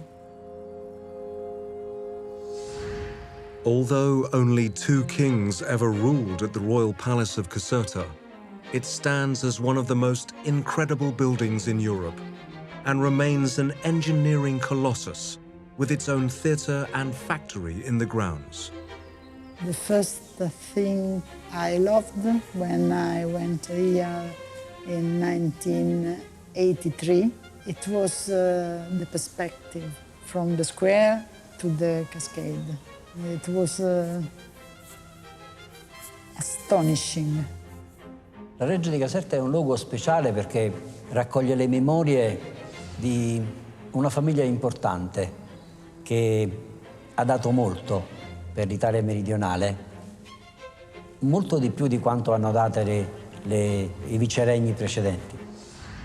It's huge, it's architecturally brilliant, the aqueduct is fantastic, the gardens are amazing, but why I love it is because it is a symbol of the great peak before the fall of monarchy, of royalty, of these dictatorial, tyrannical, great imperial families.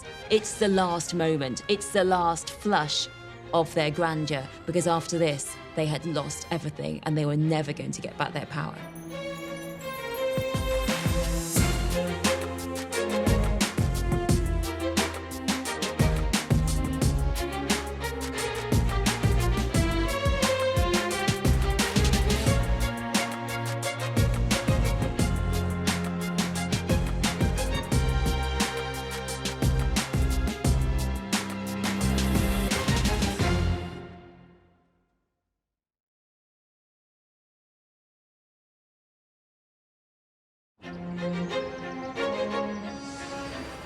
Palaces, the most spectacular and lavish homes on earth.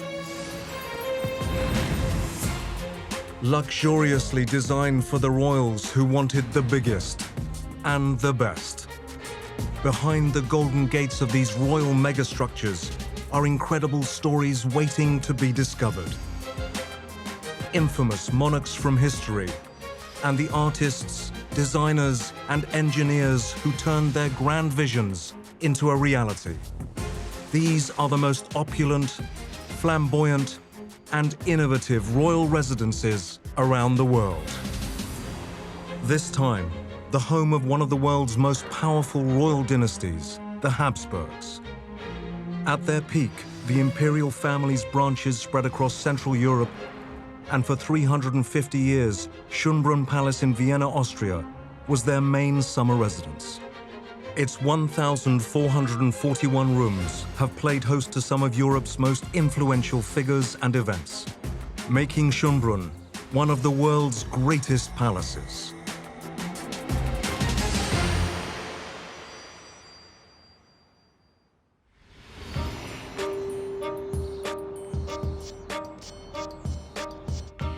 Marie Antoinette, Mozart, and Napoleon Bonaparte, just a few of the famous names who have walked the corridors of this breathtaking building. Starting life as a hunting lodge, after a major renovation, Schönbrunn Palace became the home of the Habsburg monarchy between 1569 and 1918.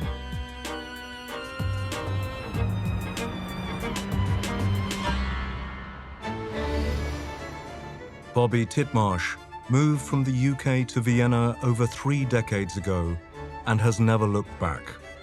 Schönbrunn is, for me, is my life. I started to work in Schönbrunn in 1974, basically as a guide. So I've seen the paintings from the front, from the back, from the side. I know where the cobwebs are. I know Schönbrunn inside out. And it's become my home to a certain extent. It's just become part of my life. And for me, definitely something special. Schönbrunn holds many engineering secrets. In 1744, architect Nicolaus Becassi turned the former hunting lodge into a palace fit for royalty by designing a clever way of keeping the servants separate from the imperial family. In this room, you can see one of the largest stoves in Schönbrunn. All of the stoves were stoked from the other side. To stoke the stoves, the servants would have had to go through that door, or through doors like this, into the corridor to get to the back of the stove. And those corridors were used by the servants so that they could do their work, but they were also used by members of the imperial family so that they could bypass the rooms. So if the emperor was standing in one of these rooms, you wouldn't be able to walk through the room. Even if you were the crown prince, you would have to bypass the room by using the doors on the left-hand side. I like to compare the system that we've got to that in England. In the stately homes in England, you have a system of upstairs and downstairs. So the family lived in the rooms on the first floor or second floor, whereas the servants were in the basement below. In Schönbrunn, we've got the same system, but we've got inside and outside. All of the rooms that were used by the imperial family have got their windows on the outside of the building, whereas the rooms and the corridors on the inside of the building have got their windows on the inner courtyards. So all of the work was done on the other side of these walls, and the family was completely undisturbed. Bobby knows all about Schönbrunn's long history. The palace itself dates way back into the 16th century. It used to be a hunting lodge, and it wasn't called Schönbrunn originally, it was called the Katterburg. And there is a legend connected with that building. The Emperor Matthias, he reigned during the 16th century, is said to have gone hunting in the Vienna woods, and he found a small natural spring and tasted the water of the spring and said in German, das ist aber ein schönes Wasser, ein schöner Brunnen, a beautiful spring. And that spring gave this palace that was later built its name. The imperial family who ruled over Austria at the time were the Habsburgs. Their lineage goes back to the 11th century. The Habsburgs are one of the oldest royal families in Europe. They're incredibly powerful, incredibly wealthy. At one point, really, they were seen as the greatest royal family in Europe. So what the Habsburgs wanted, the Habsburgs got. They start off in Switzerland as Counts of Habsburg in 1020, and by 1276, they're ruling Austria, and they're very powerful. They always used to say, the House of Austria never declares war, it always marries heiresses. This is part of a process that we call dynasticism, whereby the power and the marriage network was very important. And they were, as a dynasty, obviously vastly influential. The original hunting lodge was destroyed by Turkish invaders during their unsuccessful siege of Vienna in 1683. 10 years later, an unknown Austrian architect named Johann Bernhard Fischer von Erlach was asked to rebuild Schönbrunn, but little is known of his final design. We don't know very much about this palace. It was unfortunately not finished. I mean, it was finished in the constructive part. It was built, it had a flat roof because this was the Italian style, but not proper for our climate. It was just a hunting lodge, but in the dimensions, which is now the dimensions of the Schönbrunn Palace. Schönbrunn would remain incomplete until Emperor Charles VI gifted it as a wedding present to his daughter, the future Empress Maria Theresa. When Charles VI died, she came very often here. She had already the family with her children, and then she decided in 1744 to remodel and to reconstruct the palace towards a really summer residence with all the needs, with all the ceremonial needs and the purpose to stay here with her family. And so this was the time when Schönbrunn Palace became this, what it is nowadays, with all the buildings beside, to host all the functions and the offices of the court. It had to host something like 1,000 to 1,500 people here. So she needed a big place to cover all the needs. Maria Theresia's feeling towards Schönbrunn developed when she was a child. This was still a hunting lodge, and the imperial family would have come to this building to go hunting in the Vienna woods. And she would have spent her childhood years in Schönbrunn. But she was fond of the building. If it wasn't for Maria Theresia, Schönbrunn would never have become what it is today. To make her vision a reality, Empress Maria Theresa turned to Italian-Austrian architect Nicolaus Percassi. He's so incredibly important in Schönbrunn's history because he largely gave us the Schönbrunn Palace that we know today. It was such a huge project, and the process of renovation meant the palace itself had to be extended, indeed enlarged, and he was largely responsible for this. The only record that we have is that Maria Theresia mentioned in a letter to somebody, I don't remember, that Percassi is an architect who understands her ideas and he knows to realize it. We can figure out that he was learning by doing. When he dismantled the inside in the middle, the ground floor, it must have been a big risk that not everything is falling down, because he took all the walls out to make a passage from the courtyard to the garden. So it was quite risky what he did. The original building only had 2 floors. As you can see, this building has got 3 floors, and Maria Theresia had everything changed. The height of the rooms on the main floor was approximately 8 meters. By reducing this to 5 meters, Percassi was able to insert an entire floor to Schönbrunn without modifying the external structure of the building. And the central part of the palace has not got those rooms, and that's where the ballroom is. and the ballroom is the original height. Architect Percassi's plans for Schönbrunn included 1,441 rooms in the 175-meter-wide symmetrical palace. He was influenced by a new style that was sweeping Europe in the middle of the 18th century. The palace interiors are mainly in the Rococo style. It's the style which was developed in the Maria Theresian epoch. It's the style of her period. And you can see it all over in the rooms. This is very typical for the period for Rococo, light, lively, and asymmetrical. It's nearly the opposite to Baroque. Baroque is always very heavy, symmetrical and dark. All of the designs that you can see are asymmetrical, whereas if this was a Baroque room, you would be able to slice everything into two halves and it would fit together. That can't be done here.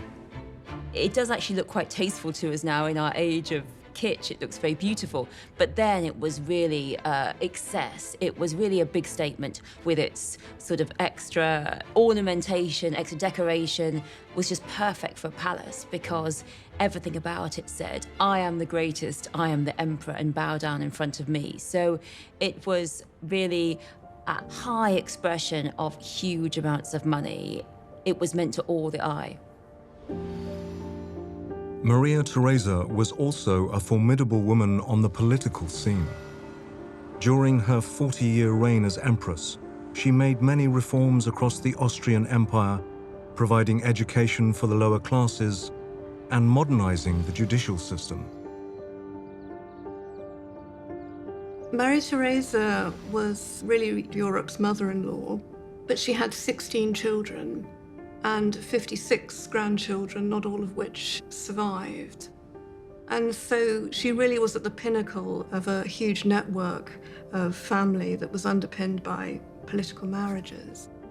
Maria Theresa was an incredibly powerful matriarch. In a time of great matriarchs, she was the most powerful. She was intelligent, she was determined, she was an incredible political power player.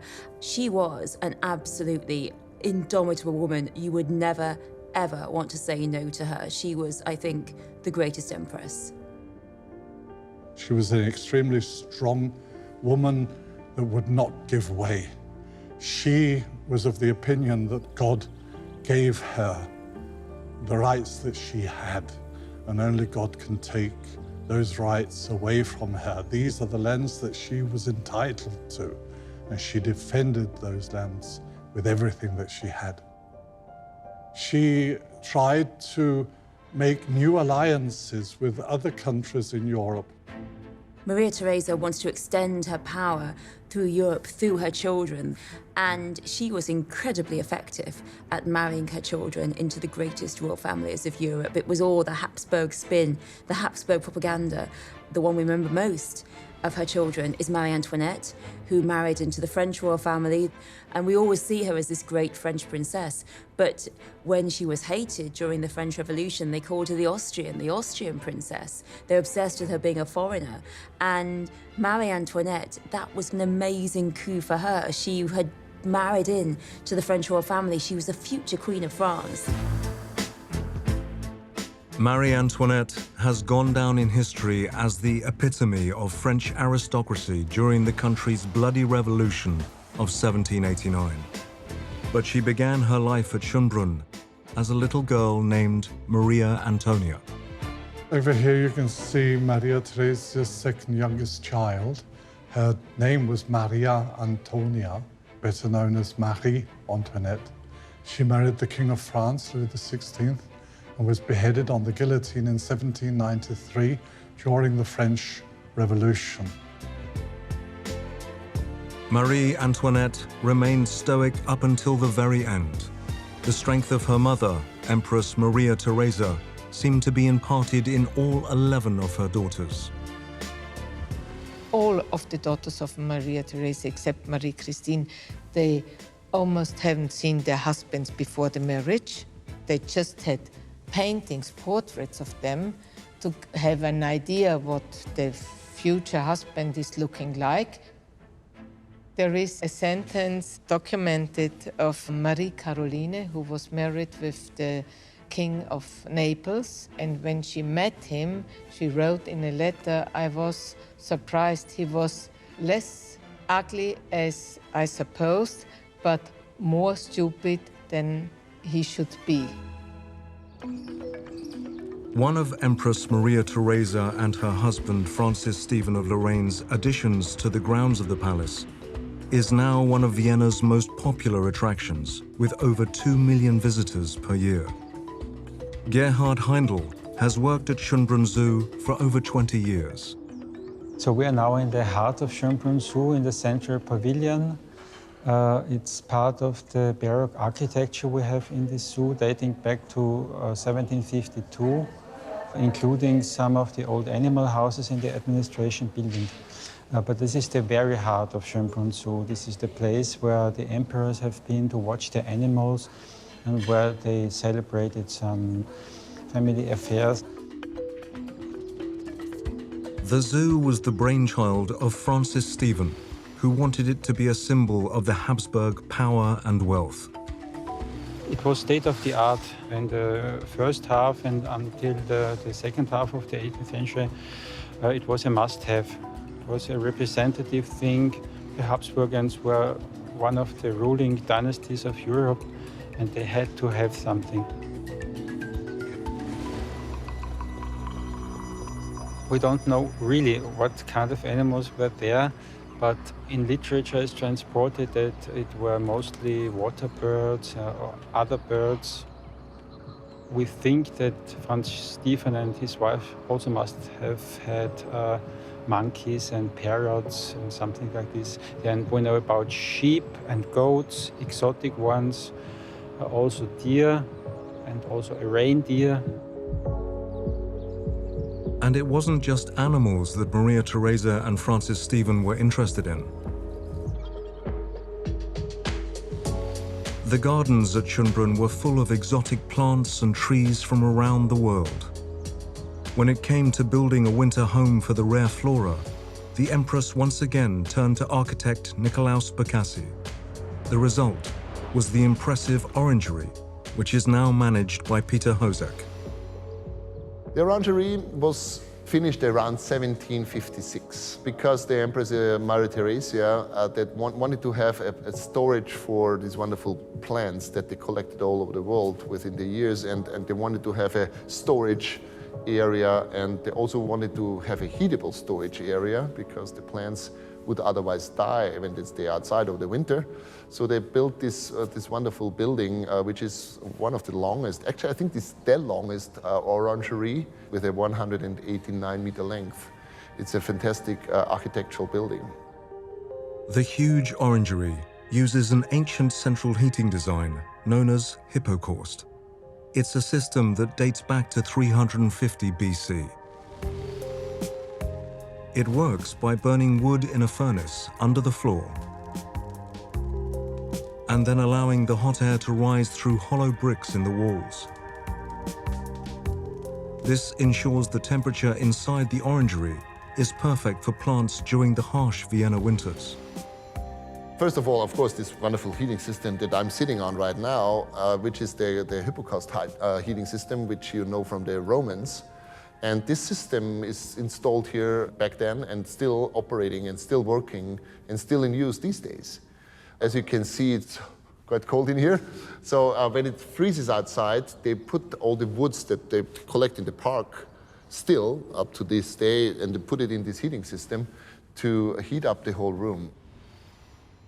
In the wintertime, it can have up to 14, 15 degrees Celsius here. It's fresh, it's crisp, it's a lot of oxygen, little humidity, and it's just nice. The Orangery now hosts daily classical concerts, where the Schönbrunn Palace Orchestra perform the music of one of Austria's most famous sons, composer Wolfgang Amadeus Mozart. The child protege first performed here in 1762 and will always be linked with the palace. Mozart's father, Leopold Mozart, was very conscious of his son. He was very knowledgeable of music at the young age of 5 or 6 years. And Leopold then took his son to different cities in Europe and introduced his son to members of the royal families. And one of those families was the imperial family in Vienna, Maria Theresia and her husband Francis Stephen of Lorraine. And a concert took place in the so-called Mirror Room in Schönbrunn in 1762. He was playing the harpsichord for the empress, and his father Leopold presented him as the Wunderkind. Young Mozart was a hit with the imperial family. They took the place by storm. Maria Theresa clapped and clapped. And she picked him up and put him on her knee, whereupon he reached up, put his arms around her neck and gave her a big kiss. This is the story. We don't really know if it's true, but it's a cute little story, and I think we should keep this kind of story, because I'm sure that a 5-year-old kid would do something like that. Stories of Mozart's first performance at the palace have become folklore. Mozart is said to have tripped over as he went into the room, and he fell to the floor. And the imperial family was sitting on the other side of the room, watching, waiting for the musicians to start.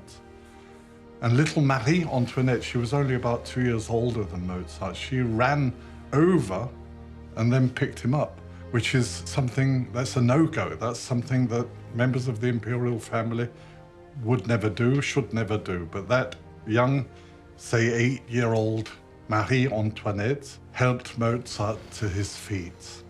And this little boy then turned around and said, "You're so sweet. When I get older, I'd like to marry you." Yeah? And I think that would have been better for both of them. It's an amazing moment of history when you think that Mozart would have met Marie Antoinette there. What must they have thought of each other? And obviously, she would just be a face in the crowd to him. But two of them to go on to have these great, incredible lives. Arguably, we might say, two of the most famous people of 18th century Europe were there together in the same room, listening to Mozart play and be such a musical genius. 240 years after Mozart first played at the palace, another famous face performed in the Orangery.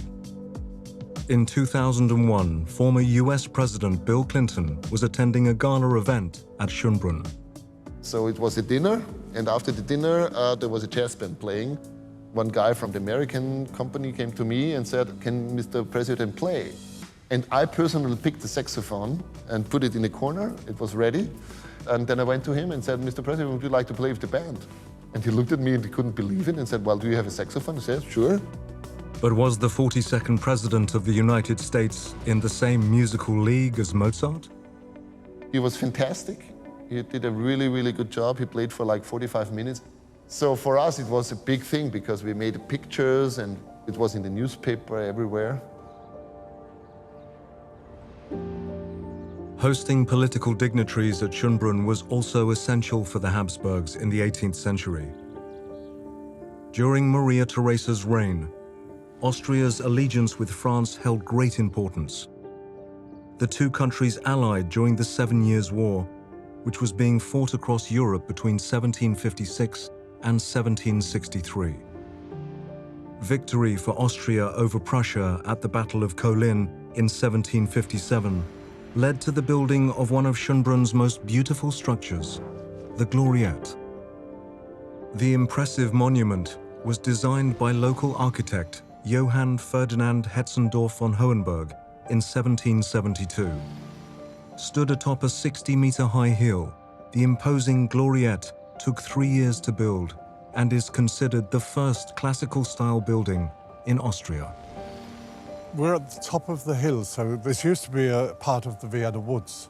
But when the Gloriette was built, the top of the hill was flattened, and they started to build the Gloriette, and it was finished in 1775. But it was built to commemorate Austria's victory at the Battle of Kolin, so a type of an Arc de Triomphe. Part of the Gloriette was destroyed by the Allied forces during the Second World War, and restored soon after in 1947. There were 2 air raids, one in October 1944, and the second air raid was in February 1945.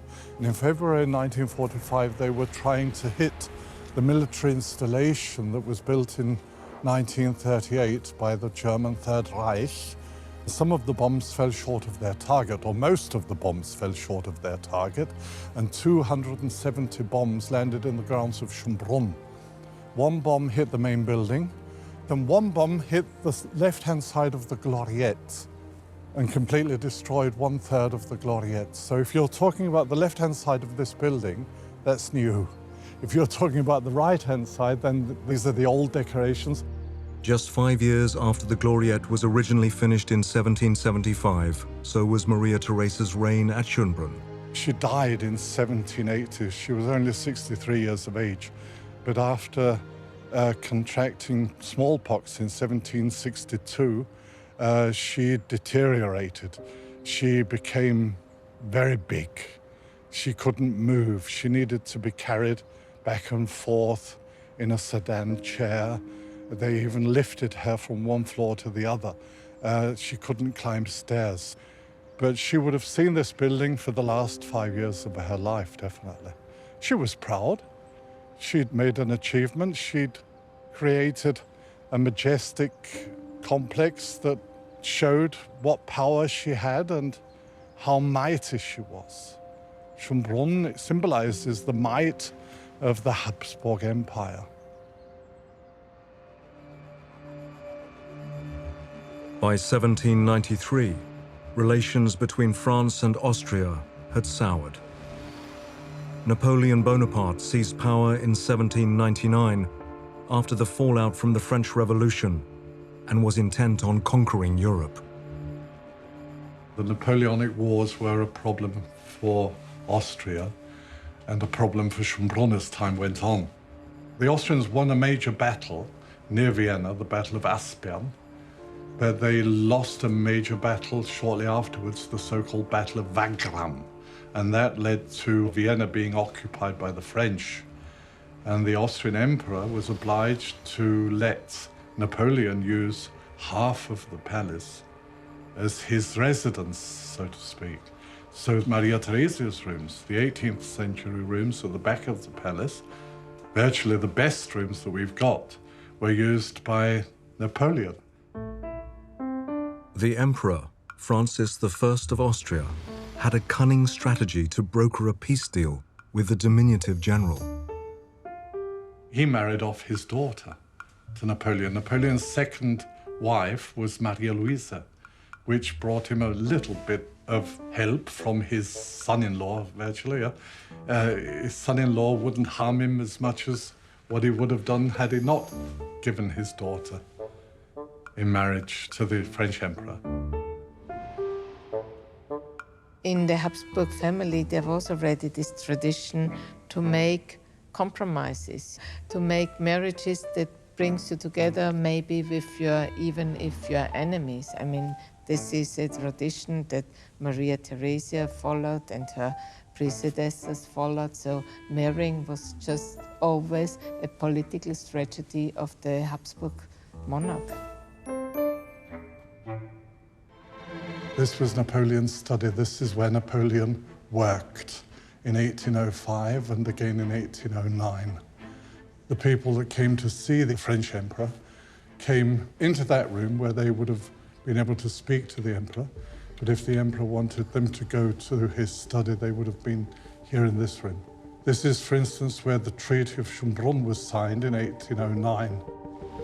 After the signing of the treaty, where France imposed harsh diplomatic sanctions on Vienna, Napoleon was conducting drills in the grounds of the palace. Watching on was a disgruntled civilian with murder on his mind.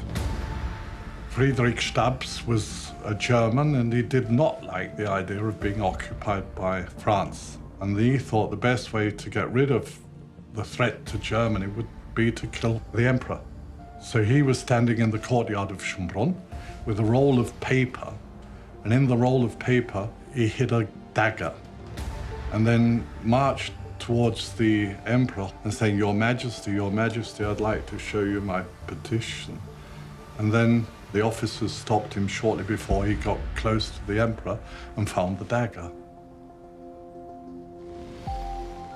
He was brought to the study where Napoleon was in Schönbrunn, and Napoleon is said to have asked Friedrich Stabs, if I forgive you for what you've done, what would you do? And Friedrich Stabs said, if I have the chance, then I'd kill you. And that was definitely the end. He was taken, and then the firing squad did everything else. It was an act of defiance that could have changed the course of history across Europe. Schönbrunn is the site of a great what-if in history, and the what-if is, what if Napoleon died? The great Napoleon would have been executed, and everything we know about French history, about Napoleon's war with the entirety of Europe, would have been changed.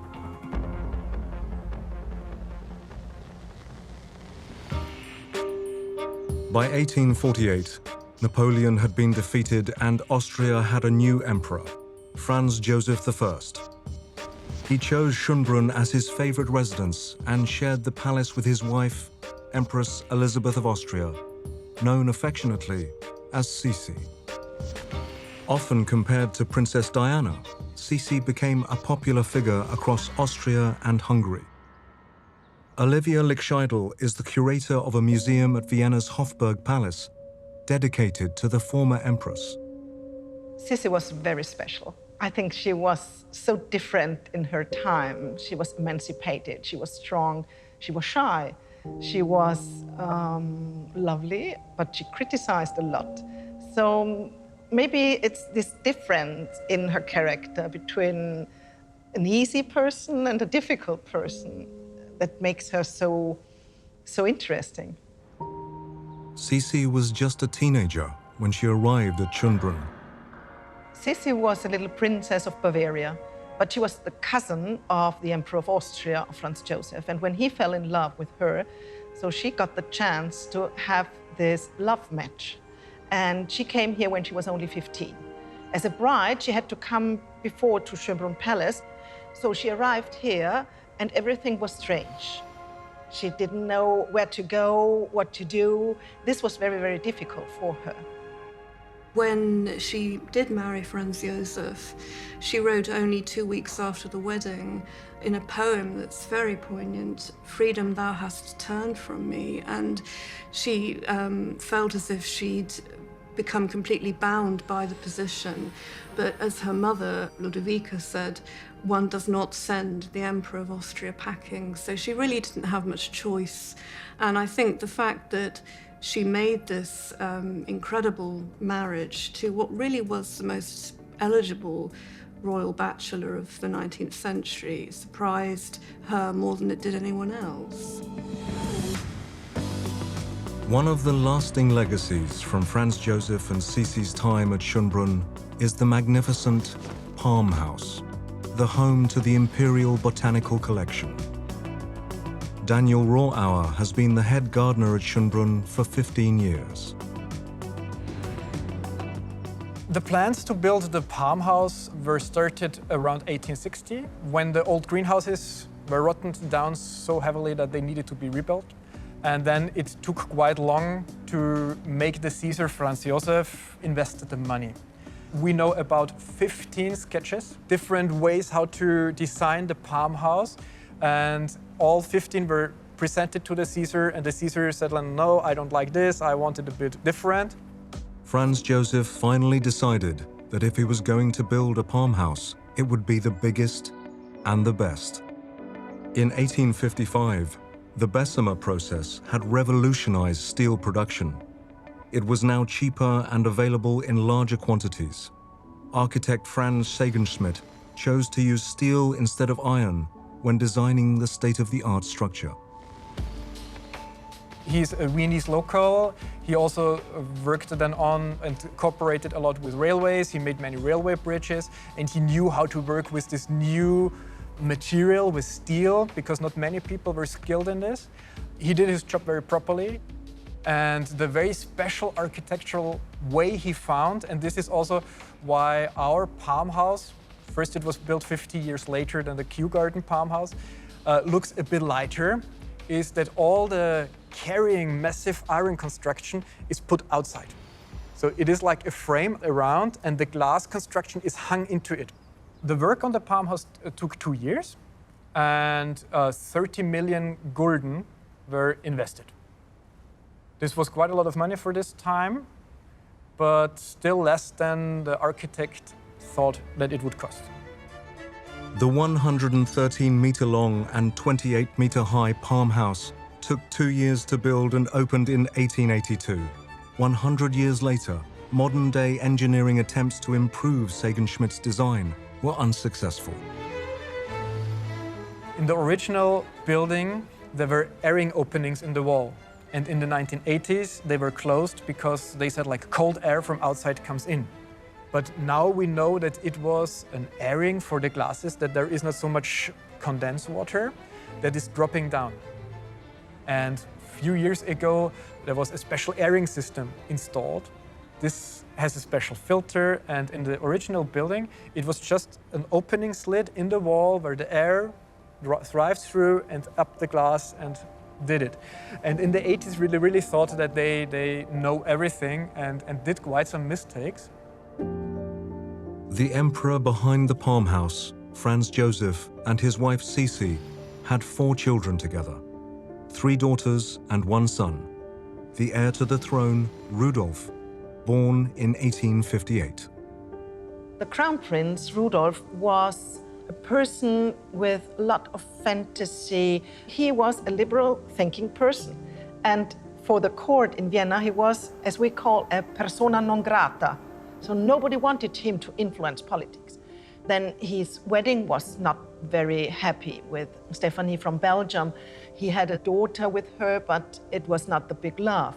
So he used drugs, he had lots of mistresses, and all that led to a terrible tragedy, what we call the tragedy of Mayerling, where he committed suicide and killed the young mistress, Marie Wetscherer.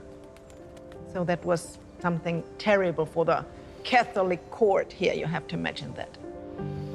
The murder committed by Rudolf and his subsequent suicide on the same fateful night, the 30th of January, 1889, was devastating for Sisi and Franz Joseph. Sisi was very strong in that time, and she was the first one who got the information.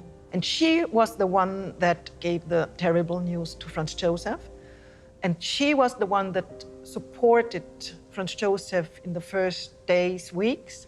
And the moment he started to work again and to have his normal life, she started to travel. That was her way to come over this terrible tragedy. She started to travel a lot after Rudolf's death because she said, when I'm away, then I'm on one side alone, and on the other side, I can go where I want to go, and I can meet only the people I want to meet, and I can think about lots of things. Her travels took the 60-year-old Sisi and her lady-in-waiting to Switzerland in 1898. She would never return to Schönbrunn again. Sisi was in Geneva, and she had no bodyguards in that moment because she often refused to have them, thinking that she was not important. She's not doing politics, she's a woman, defenseless, nothing will happen. But in Geneva, there was Luigi Lucchini, a young Italian, who had a terrible life before. He suffered because he was poor and he wanted to make a sign against rich people. He observed both women because she and her court lady were dressed in black, and he didn't know who is now Sisi, the left one, the right one. So he looked at them, he watched them. And when he knew who Sisi was, then he ran to her with a file, and he really made it with a strong push in her heart.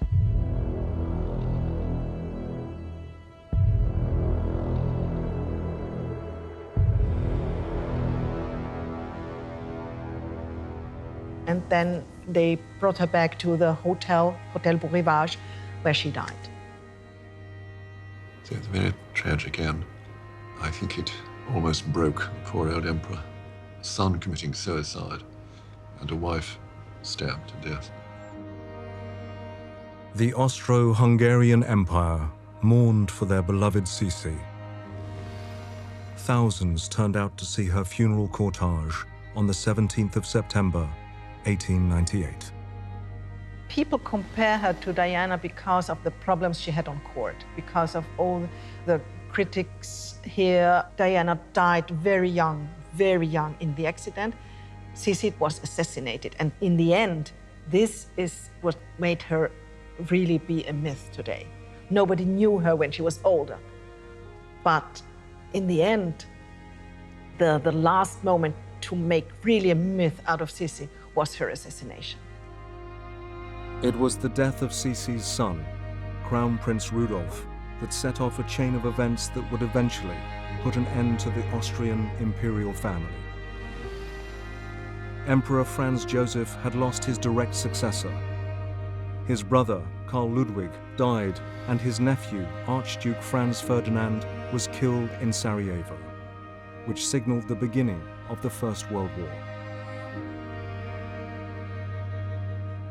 When Franz Joseph died on the 21st of November 1916, his great-nephew, Karl I, and wife Zita became the last emperor and empress to live at Schönbrunn Palace. Karl relinquished participation in the administration of the state on Armistice Day, the 11th of November, 1918.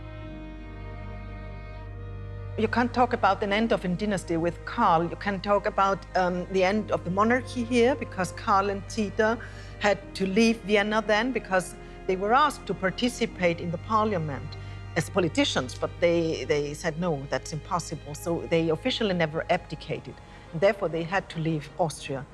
And Karl died in Madeira. 100 years after the death of the final Habsburg emperor, the palace lives on as a museum, which has been open to the public since the 1960s. Even in the modern world, the scale and the might of Schönbrunn and its 500-acre grounds continue to amaze people from around the globe. Schönbrunn is definitely one of the most beautiful palaces in Europe, in my opinion. You've got millions of visitors that go through the rooms, and it's getting more and more and more as the years go by. Schönbrunn is one of the best preserved Habsburg palaces, and preserved in the way that you can still feel the time of Maria Theresa. It's very authentic. That's what people say when they come to Schönbrunn Palace, that they have the feeling that the emperors left it only some days ago. So we try to make it very familiar. We often forget how powerful and important the Habsburgs were. And when you go to Schönbrunn, you see how they were so powerful, so feared, and no one ever thought that their great reign, their great power would ever end. And so Schönbrunn, to me, is both an amazing representation of the Habsburgs and their great power, and also a reminder that power never lasts.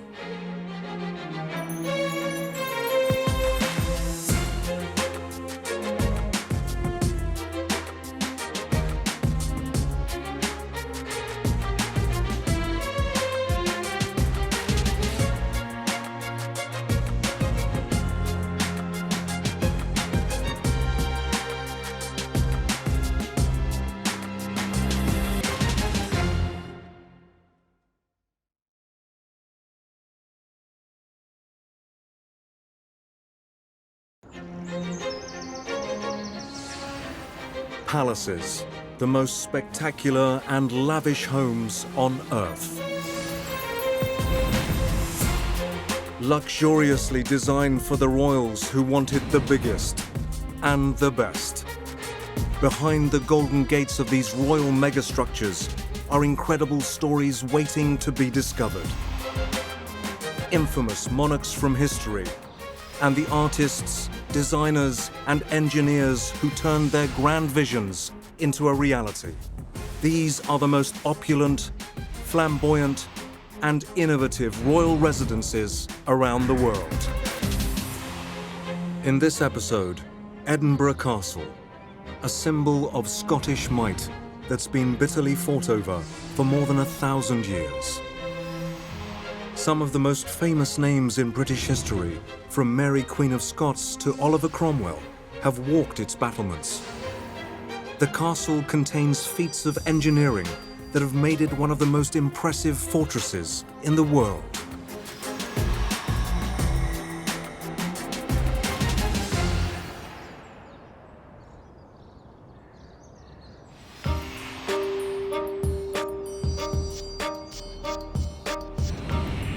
Edinburgh, UK, home to this spectacular castle that has been besieged over 20 times. It dominates not just the city, but Scotland itself.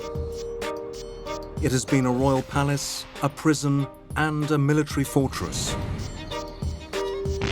The ancient stones of Edinburgh Castle tell a remarkable story of intrigue, conquest, and royal rivalry.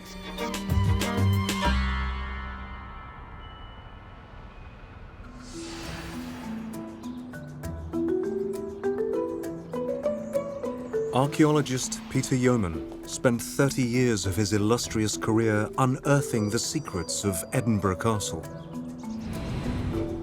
Surprisingly, we knew very little about the archaeology of the castle. There was an early documentary date from the 600s referring to the castle as Dunedin.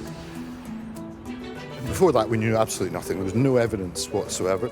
Well, I was able to find remains of prehistoric houses and incredible depth of archaeology across parts of the site. And those prehistoric houses, the earliest of those dated back to the Bronze Age in 900 BC. So you can put on my gravestone, he doubled the age of Edinburgh Castle. Edinburgh Castle has changed so much throughout the millennia that at least 2 previous incarnations of the structure have come and gone. Parts of the current castle have stood since the 12th century, a medieval fortress built to protect the Scottish crown. But by the early 16th century, a palace inspired by the great courts of Europe was added by King James IV. So the palace that was being developed in Edinburgh Castle by James IV in the late 15th and early 16th century was very much being developed on a model which would be recognised by leading Europeans from anywhere else in Europe. There was a certain pattern to it.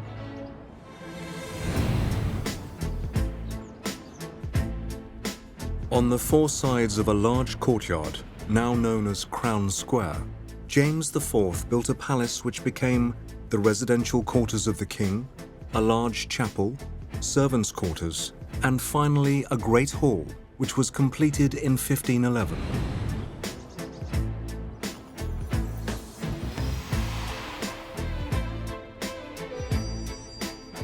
So a great hall like this one's very different from the military purposes of a castle. This would be the ceremonial sort of heart of a royal residence. Just as people were defined by what they wore in this period. You could show your nobility, you could show your status. In a building, the sort of grandeur and the stature of a room like this would show the purposes. So it could be used for feasting, it could be used for entertaining foreign dignitaries, it could be used for celebrating baptisms or weddings. This is a real Renaissance statement of royal power, hospitality, majesty, politics, everything that you need in a royal court. King James IV was married to English King Henry VIII's sister, Margaret. And in commissioning the Great Hall, he may well have been competing with his brother-in-law's version at Hampton Court Palace. Both monarchs were looking to the past to assert their authority. Henry VIII builds a Great Hall at about the same time, and it looks like a medieval Great Hall because you're harking back.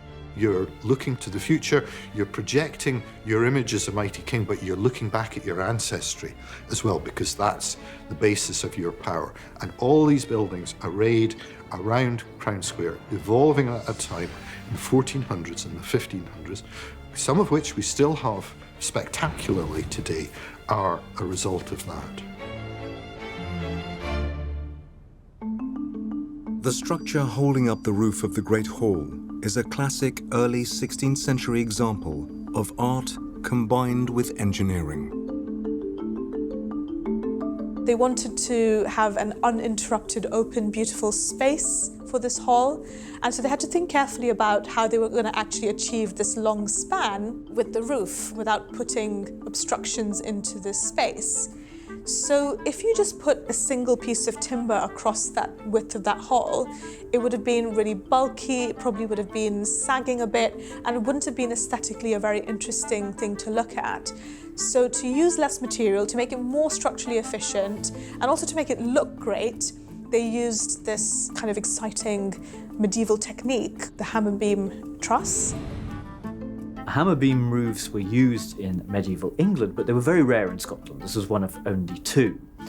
These were dramatic timber structures designed to bridge over very large spaces.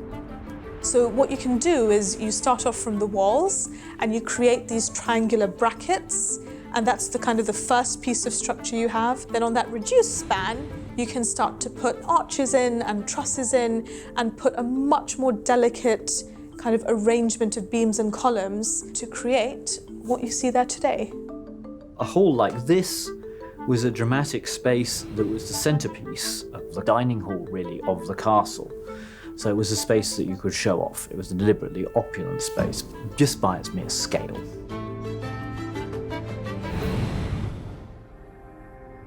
The story of Edinburgh Castle begins long before the construction of the Great Hall and the Stuart kings and queens of the 16th century.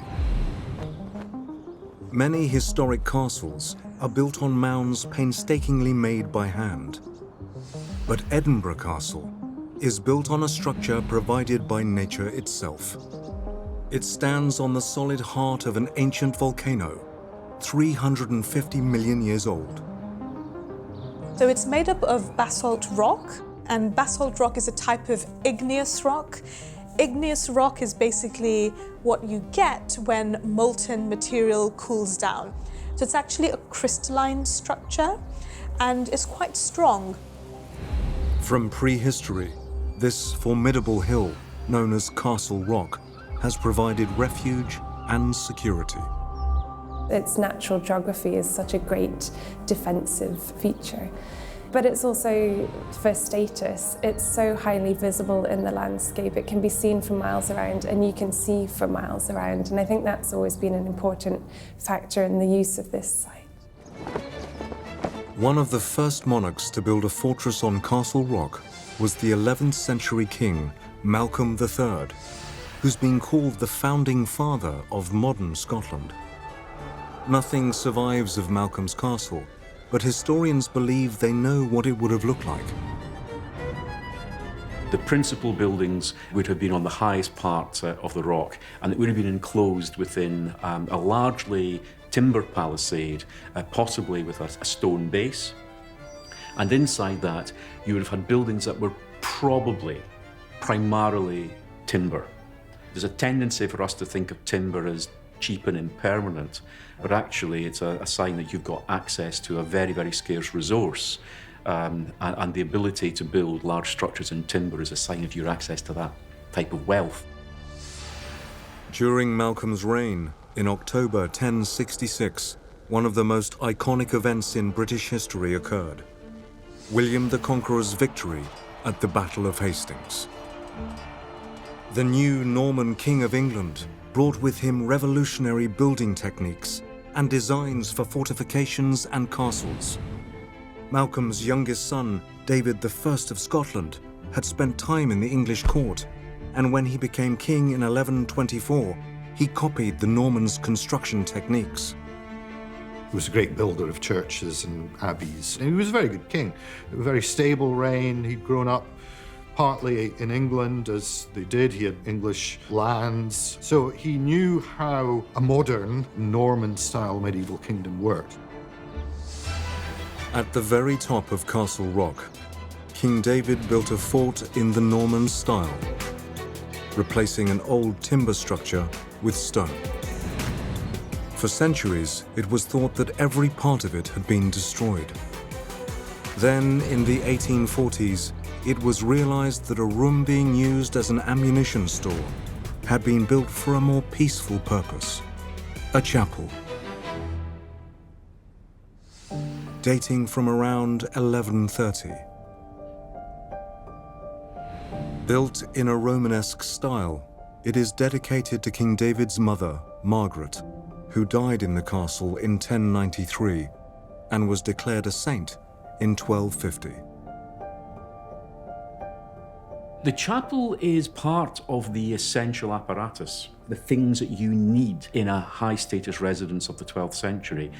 David, remember, he's brought up largely at the court of the Norman kings of England. And so he's seen how their houses are organized. And one of the key elements in that is a chapel. Because the chapel clerks, the chaplains in the chapel, they're your secretaries. They're the people who are doing your writing. And David is introducing record keeping and the regular production of parchment as evidence for the king's business. St. Margaret's Chapel was not only a status symbol, it became a sacred place. Her bones and her clothing were believed to have healing powers. We have evidence from inventories and historic records relating to Edinburgh Castle that suggest that some of the relics of St. Margaret were kept and used here. And indeed, St. Margaret's relics became associated with childbirth and with healing, and that her relics could often be used during royal births and pregnancies. By the late 13th century, Scotland and its main stronghold, Edinburgh Castle, were under the rule of the English king, Edward I. But the Scots rebelled in what became known as the Wars of Independence. Edinburgh Castle emerges regularly as one of the key, much fought over fortresses by both sides. It falls into the hands of Edward I of England in 1296, basically with a whimper. When he gets to Edinburgh, he's more or less met by a janitor with a key saying, you know, there's the castle, take it. And it's occupied then, from that point, continuously by an English garrison until 1313. For one man, Scottish King Robert I, popularly known as Robert the Bruce, the English occupation of Edinburgh Castle was a national humiliation. By 1314, Robert had recaptured most of the castles in Scotland, and Edinburgh was next. It seemed impregnable until an offer of help arrived from the inside. So there's an English garrison, in some cases about 350 strong, near enough. And one of the garrison members was a man called William Francis. So he seems to be a Scot, but he is in the pay of the English. He is working with the garrison. He's got a girlfriend down below the castle in the town. The governor of the castle isn't allowing him to get out regularly to see his girlfriend, and this leads to friction between them, to put it mildly. Eager for revenge, Francis covertly made contact with the nephew of Robert the Bruce, Thomas Randolph. And he says to Thomas Randolph, I can show you a secret route into the castle. This is the route that he used to come out for his secret meetings with his girlfriend down in the town. And so Randolph, with Francis, takes a small group of men up this passage, is the way to describe it, a secret route up the rock, out at the west end of the site, a direction from which the garrison doesn't expect to be attacked. And there's a fantastic account of the dangers and tribulations of these 30 men climbing up and trying to keep quiet, and them hearing the voices of the English lookouts talking on the battlement, saying, was that somebody making a noise coming up the rock or not? There's always that risk that they're going to be discovered. And so they're able to surprise the guards that control the gate, throw open the gates, let a larger group of Scots in, and they take the castle. And it's a tremendous achievement, turning point. It was one of the great things that gave the Scots confidence that they could actually take the English on and beat them. In 1314, now in command of Edinburgh Castle, King Robert the Bruce did something unexpected. He destroyed it. But there was method to his madness. Now, he had tried, when he first seizes the throne of Scotland in 1306, he had tried to fight war the traditional way, which was you capture castles, you garrison them, you hold them yourself, and you use them to control the countryside round about them. It ties up his ability to move rapidly around the country and deal with problems. It drains his resources. He doesn't want to be tied down with garrisoning fortresses, but he knows that he can't just leave them standing empty. So what you do, you recapture the building and then you render it useless to an invader. And everyone he takes, he destroys. And we can say quite clearly that it's a comprehensive destruction. You know, it must have been an incredible sight. There was lots of wood in them, and it looks like on the side of St. Margaret's Chapel, evidence of burning from that period. It would have made a great fire, which would be seen from miles around. The castle of King David was razed to the ground. The only building left standing amongst the rubble was St. Margaret's Chapel. And for a time in the early 14th century, the Castle Rock was deserted. There were sheep grazing here, animals grazing here. Although Robert the Bruce had reduced the castle to rubble, his son and successor, King David II, recognized the importance of the fortress and its location. In the mid-14th century, an army of builders began to restore Edinburgh Castle to its former glory. Construction techniques in the medieval period were very different from modern methods. There was no blueprint for the workmen to follow. There was not what we would call an architect. Things were worked out on site and changed according to need.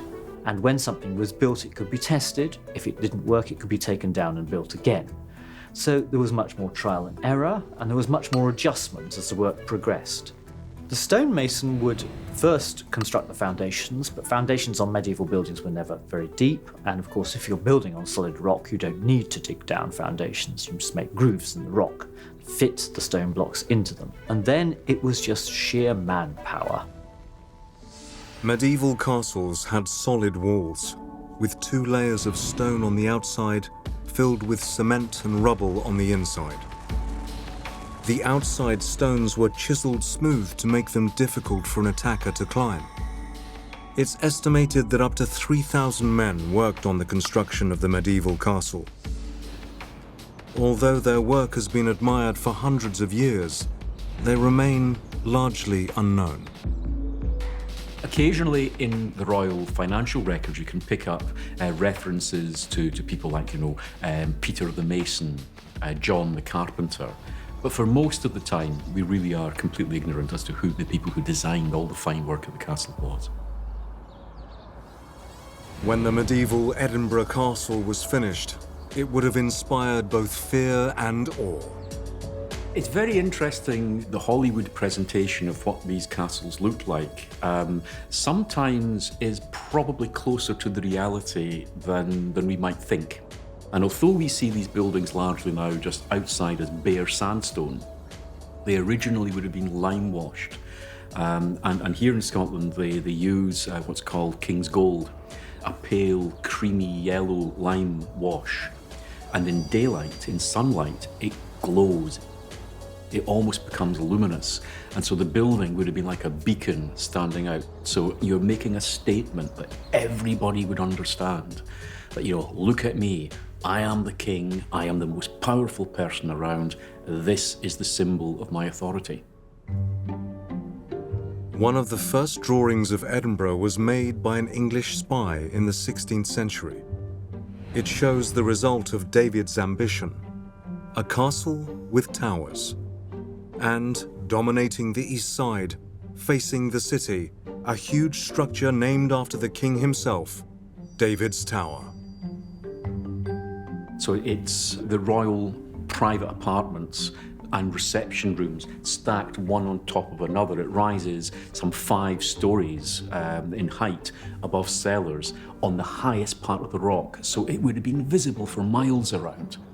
And this is the beginning of the transformation of Edinburgh into this principal fortress of the realm, the key castle in royal hands. It begins with David II. Although David's Tower was destroyed by an English artillery bombardment in the 16th century, evidence of it still remains under one of the castle's most famous attractions, the Half Moon Battery. This is what almost 2 million visitors a year see. As they approach the castle, they see from the esplanade this great curving frontal wall, and this is, we're standing on the lid of that. But one of my predecessors, a man called W.T. Oldreive, in 1912, he worked out that there's probably bits of the tower surviving underneath here. David's Tower was built not just to house the king's reception rooms and private apartments. It was a key part of the castle's defences, and it had some surprises for the enemy. So this speaks of the brutality of medieval warfare. I'm just coming from what would have been the outside of David's Tower in the medieval period behind me. But if somebody had attacked the castle and broken through, they'd break in this way, they'd get their battering rams, they'd come smashing through a door here, and then all of a sudden, because what's in front of us here is now covered with this, I hope, safe metal grille, is an enormous great pit, maybe with pointy sticks in the bottom of it, and anybody breaking in through the door wouldn't know that this dirty great big hole was here. At the very bottom of David's Tower is evidence of the ancient foundations of the castle and the skill of the medieval builders. What speaks volumes about the enormous challenge that for 3,000 years there has been on building on top of this mighty rock, which is that you've got the basalt, this immensely hard, cooled lava from the final eruptions of the volcano that was here 350 million years ago. In fact, this volcano went up 1 kilometre above our heads. That's how enormous it was, and it's been ground away over the millions of years. And so what the medieval builders have done is really quite extraordinary, because when you think about the poor tools that they had, soft iron tools and so on, they have chipped away the platform that I'm standing on to then get a vertical face, and then started to build. And there's just the first few courses that we can see of the medieval palace there, with the great vault of the Half Moon Battery above us.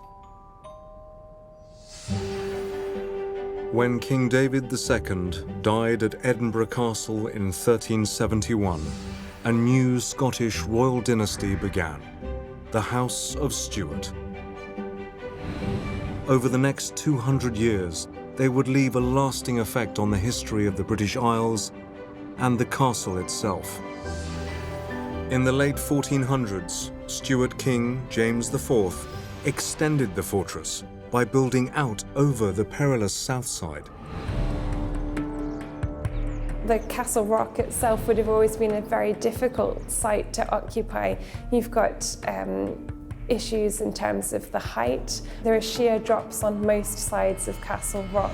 There would have been engineering issues from day one, and the vaults that hang out over the top of Castle Rock now, which the Royal Palace and the Great Hall stand on, there would have been a huge feat of engineering in the late 15th and early 16th century to construct those vaults. I think it's really impressive that those walls, those structures still survive today. Edinburgh Castle is built, like many castles on a rocky promontory, to make it difficult to attack. But of course that means that you're working on the walls at great height, even before you've built any wall. And working at great height is always difficult. There are high winds, and you can fall off the scaffolding, and you can get seriously hurt. And it was very difficult to build scaffolding off the side of a cliff.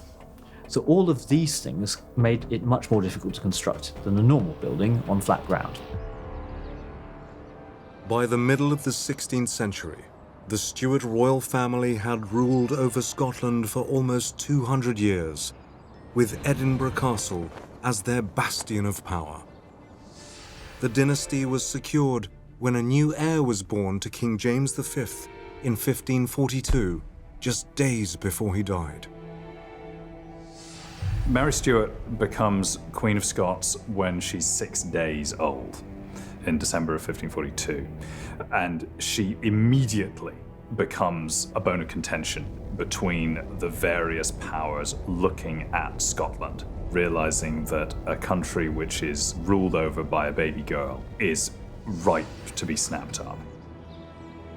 Even though she's still in nappies, people are competing to who's going to get to marry her. Which royal family is she going to get married into? Which is a proxy way of saying, which country is going to get to absorb Scotland? And the two possibilities are England and France. The traditional enemy, England, or Scotland's traditional ally in France. Henry VIII is very keen that she should marry his own son, the future Edward VI. There's only 5 years in age between them. It looks like a plausible marriage. There are some in Scotland who support it. But Queen Mary is taken to France herself before her 6th birthday, is pledged in marriage to the French Dauphin, to the Crown Prince, and actually marries him. 15-year-old Mary was married to the future King Francis II of France in 1558. But just 2 years later, a wave of feeling in Scotland led the country to abandon its Catholic roots and change its allegiance to Protestant Christianity. So by the summer of 1560, Scotland has moved decisively from being within France's orbit to being in England's, even though their queen, Mary, is still in France and still married to the French king. But then the French king himself dies. And so she, as an 18-year-old widow, returns to Scotland, to a country that she could scarcely remember. But Mary isn't just the Queen of Scots. She's also, by some arguments, the rightful Queen of England. She certainly has a very good claim to the English throne. She's directly descended from Henry VII.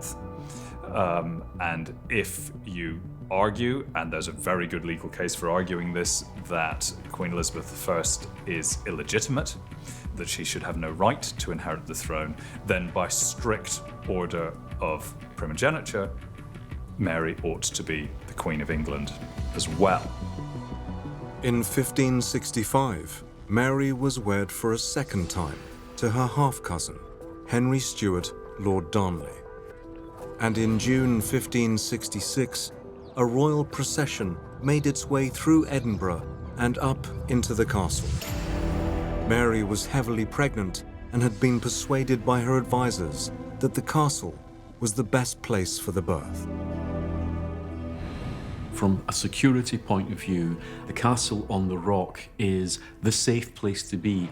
So if there's any threat or disturbance, and bear in mind that in the 1560s, Scotland is going through a major period of internal turbulence. There's the Reformation, the change in religion is taking place. You have got supporters of Catholicism versus supporters of Protestantism. Various factions who are competing for power. It's a time of relative insecurity, and you just need to be sure if the Queen is about to give birth to a child, that she is in the safest place for that birth to take place. Over the border in England, Mary's cousin, Queen Elizabeth I, watched events in Edinburgh with concern. On the 19th of June, 1566, Mary gave birth to a boy and named him James. The ambassador wrote very quickly to tell Elizabeth of the news that the Queen of Scotland had given birth to an heir, and to a male heir at that. And Elizabeth, you do see some of her vulnerability, because she says, I'm of barren stock. And I think she knew then that she was never going to get married, and she was never going to have children. Mary Queen of Scots is the most obvious candidate to succeed her. That prospect fills many of Elizabeth's subjects with horror because Mary Queen of Scots isn't just a Scotswoman, she's also a Catholic. And it's that threat more than anything else that ultimately leads Mary Queen of Scots to lose her head. Mary Queen of Scots was imprisoned and finally executed in February 1587. Her English counterpart, Elizabeth I, had reluctantly signed the death warrant. We were always fascinated by two queens, one island, and it seemed that only one could survive. And yes, Elizabeth was the one who survived and died peacefully in her own bed. But she left the throne without an heir, and the heir became Mary's, so perhaps, in a sense, Mary won in the end. In 1603, 16 years after the death of Mary, the son she gave birth to at Edinburgh Castle, James VI of Scotland, became King James I of England. The two nations were now ruled by the same monarch. But if the people of Edinburgh thought James's birthplace would become the centre of his kingdom, they were sadly mistaken.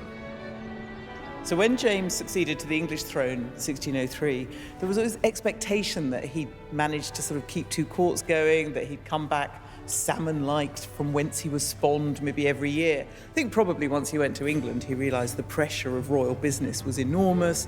He didn't come back so much. And when James did come to Edinburgh, he preferred to stay in nearby Holyrood Palace, a more comfortable, less windswept royal residence. Yet Edinburgh Castle remained important to him as a symbol of the Stuarts' royal lineage. In 1615, James ordered that major repairs and improvements to the castle should be completed in time to mark the 50th anniversary of his proclamation as King of Scotland 2 years later.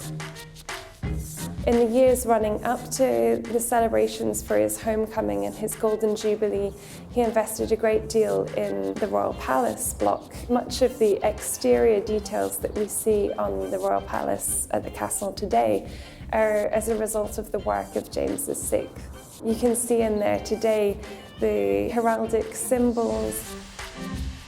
Oak from Essex and stone from local quarries were brought up to the castle. Plasterers transformed the ceilings in the royal apartments. Walls were rebuilt and weatherproofed using a technique known as harling. The men who worked on the more dangerous parts of the castle were rewarded with extra money. There was a lot of excitement about harling the walls and putting glass in some of the windows and improving the decoration, partly to celebrate rooms like this, the Great Hall, where there was going to be banquets. But there is evidence he not only came back here, but he also came back here on his 51st birthday in June 1617 and apparently feasted in here from 4 o'clock until 9 o'clock in the evening.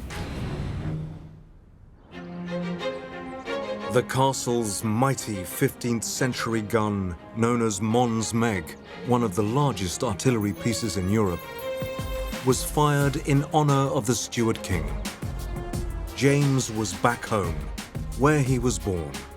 The importance of the castle was not lost on him or any British monarch to come. Edinburgh Castle is a fortress, but it also is a palace because kings and queens lived there. It was so vital. It was fought over, and it was fought over in a much more symbolic way than Holyrood Palace was. When it came to taking Edinburgh, you had to take the castle. And when you took Edinburgh Castle, you'd taken Edinburgh, and by association, you'd taken all of Scotland. So although the king wasn't perpetually there, it really was seen by everyone as the king's seat. If you got it, you deposed the king. The arrival of an infamous Englishman brought about one of the greatest changes to Edinburgh Castle. In December 1650, Oliver Cromwell, the newly appointed Captain General of the Commonwealth, invaded Scotland and seized the castle. For the man who led the forces that defeated and then executed the Stuart king, Charles I, James's son, it was a symbolic moment.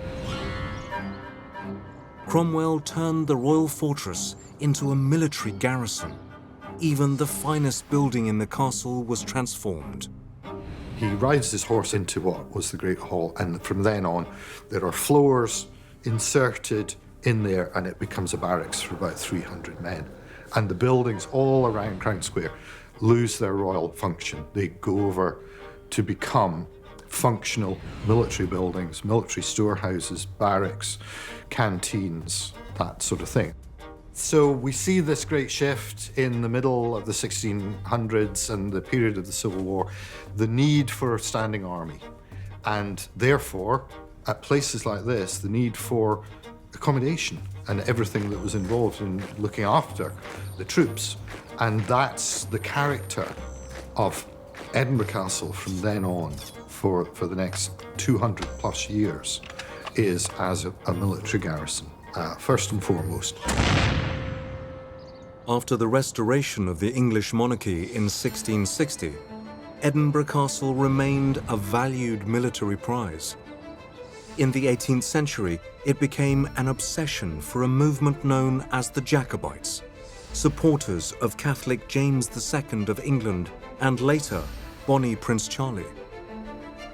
It's so symbolic of the Jacobites who want to seize the throne back, who feel that they have the truthful, the real monarch throughout the 18th century. And if they get Edinburgh Castle, they think they'll have got the throne. It's not Holyrood Palace, it's not anywhere else in Scotland, it's Edinburgh Castle they want. And once they've got that, from there they feel they can cement their claim to the throne and govern the whole of Scotland and hopefully get their hands on England. The Jacobite threat means that actually Scotland is regarded, some places of it, almost like a war zone in the early 18th century. The Jacobites laid siege to the castle in 1689, but failed to capture it. However, they weren't finished. In 1715, they returned, only for their attack to end in farce. They almost get it, but the ladder they're using is actually a bit too short, and then then it all fails and they're hanged and flogged, because Edinburgh Castle is so symbolic. A further unsuccessful Jacobite attack in 1745 proved to be the final siege in the castle's history. As a result of the Jacobite scare, a number of engineers were employed to modernize and repair the castle. New storehouses and barracks were built, as well as more visible battlements, creating the castle we recognize today. Partly the defences needed to be improved to meet the advances in military technology at the time, but the castle had also suffered very intensive siege in 1689, and so there were a number of repairs that were needed. The defences were 50 to 100 years old in many parts of the site, if not older.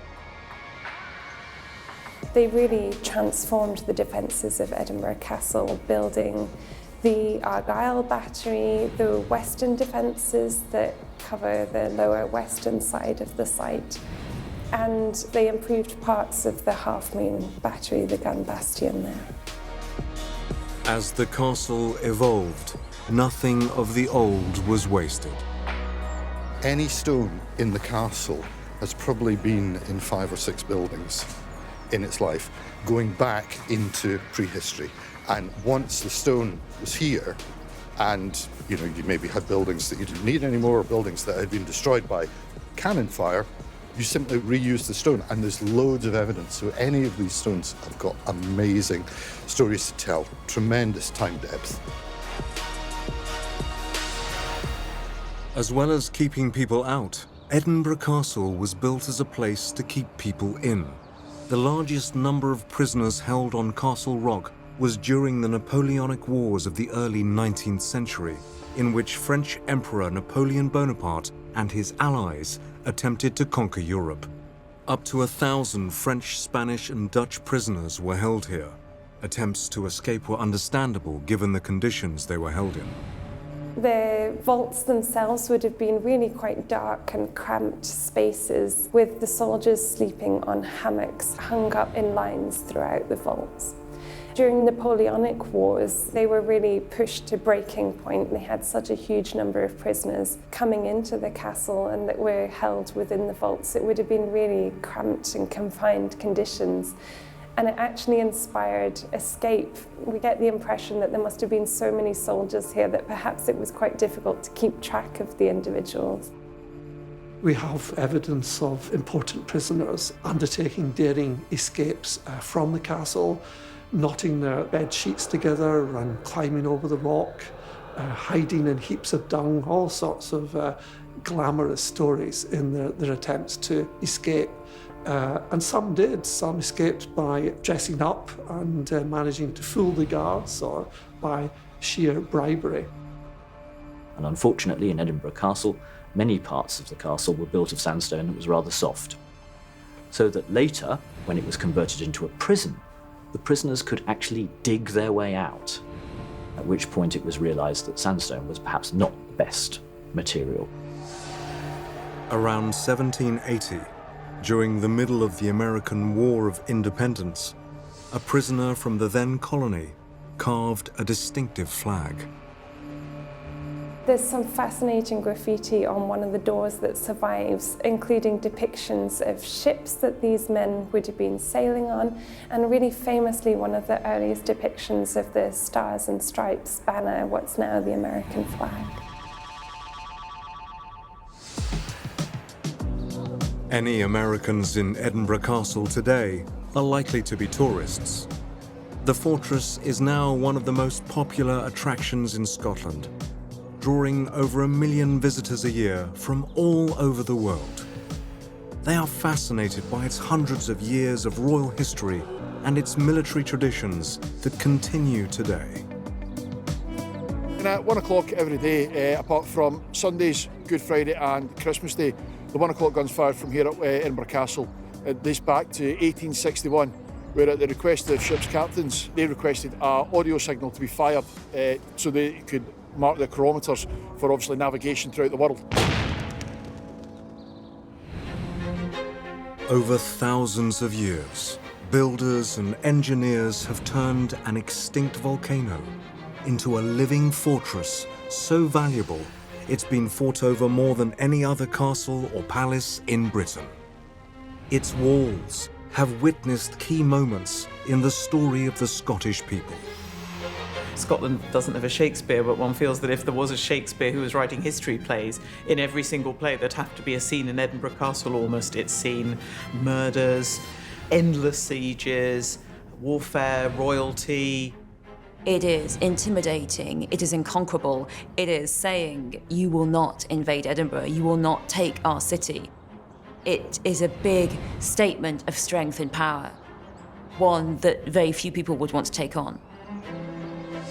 If you want an understanding of the great history of Scotland, and Scotland does have the most extraordinary history, you can come to one place, you can come here, and you can be in the place where so many of these great events happened, which were pivotal to the whole of Scotland's story.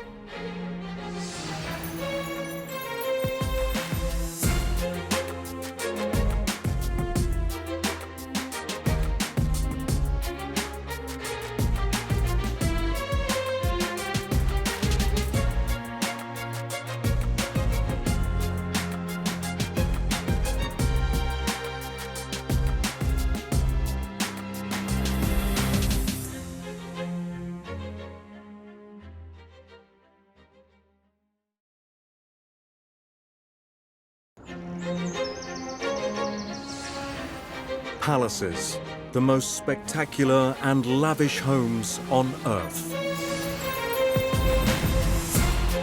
Luxuriously designed for the royals who wanted the biggest and the best.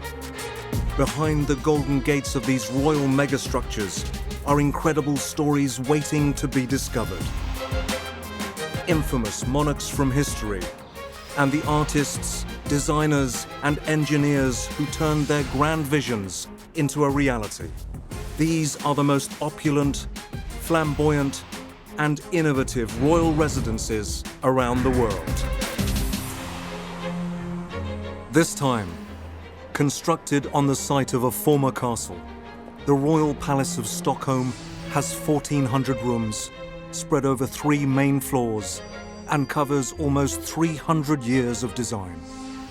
From Baroque through Rococo to the present day, making it one of the world's greatest palaces.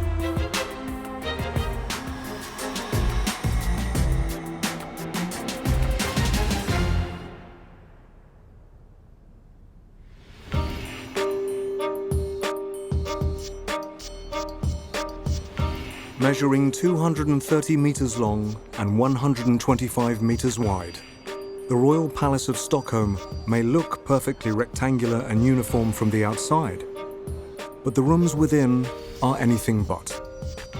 Located in the center of Sweden's capital city, the sumptuous palace has been the official residence of the Swedish monarchy for over 250 years.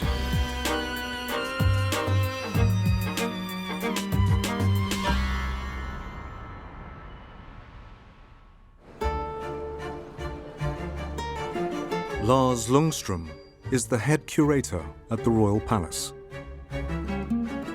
To say what makes Stockholm unique is it's a difficult question, actually, because every royal palace, every royal house is unique in its way.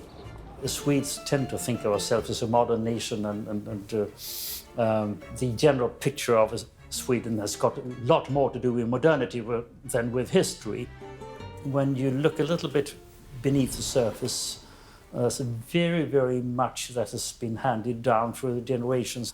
And that kind of continuity, although reshaped, steeped in a new way, still characterizes Sweden very much.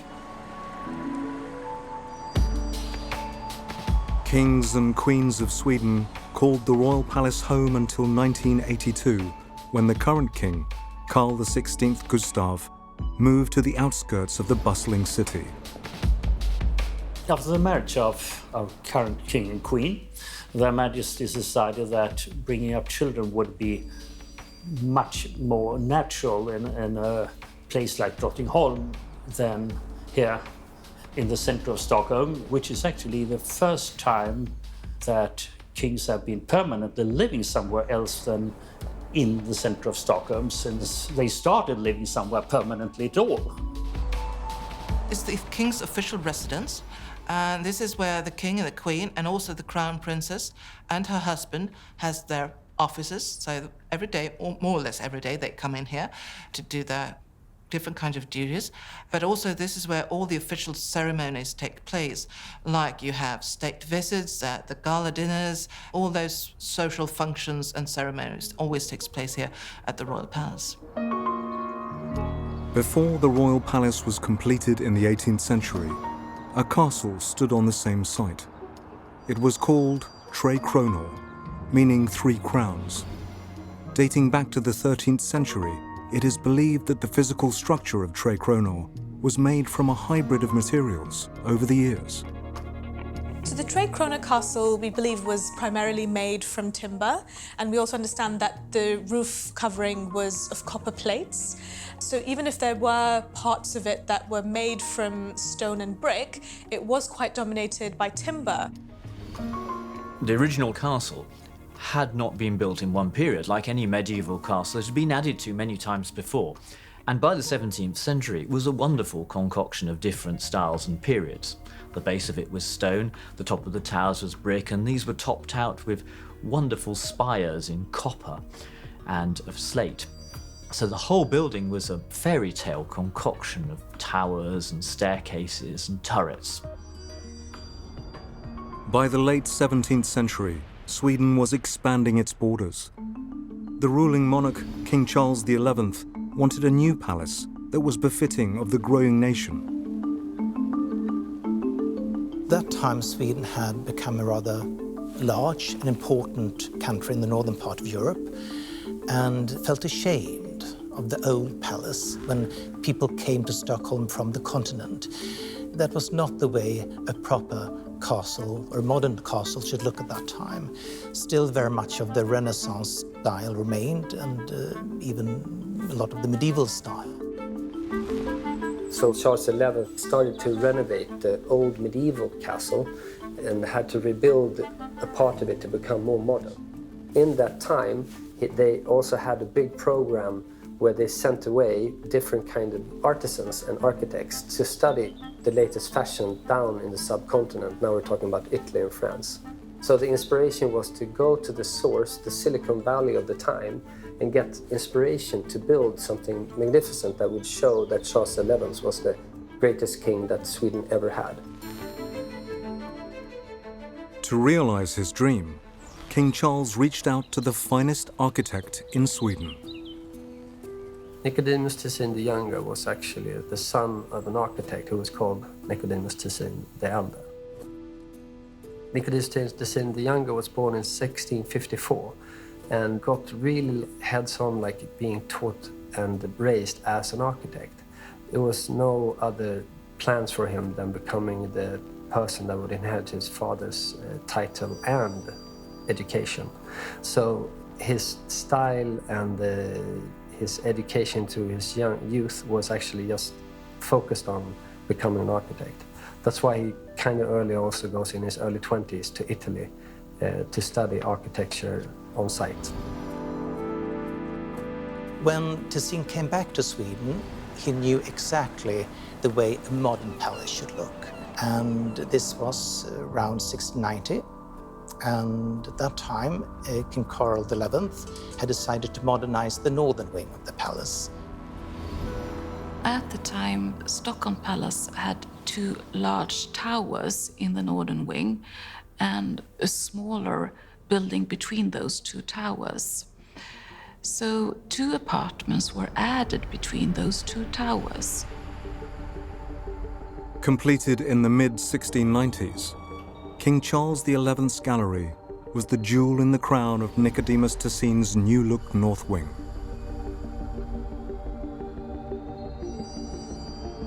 Tessin invited artists, who he had met on a visit to Versailles, to paint the ceilings in the gallery.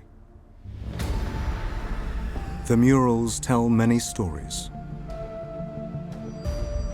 The main story is about a war between Sweden and Denmark that was taking place in the 1670s. And it's like a story that starts here. This is called the War Cabinet. And this is about how the war are starting. And then the story continues. So we can see that blacksmiths are making weapons. They are making swords up on the painting just up here then. So this is about how the soldiers were armed.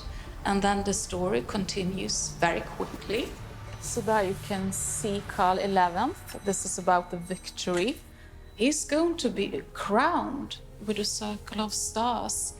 And this is a symbol for eternity. So Carl XI would be forever known for his courageousness during these battles against the Danes.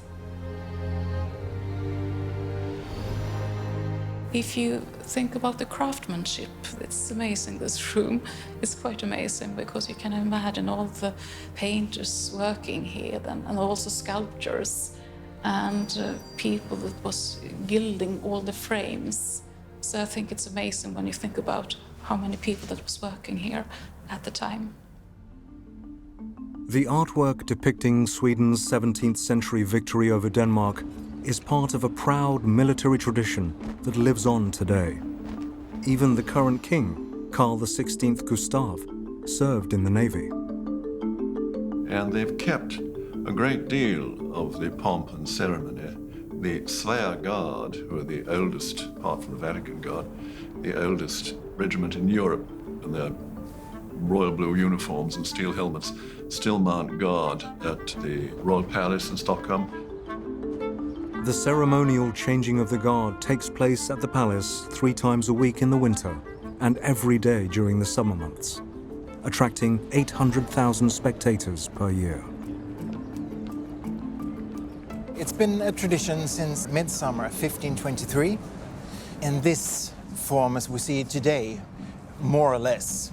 It's been going on since the mid-1700s. They will actually just be waiting now until the new guard arrives.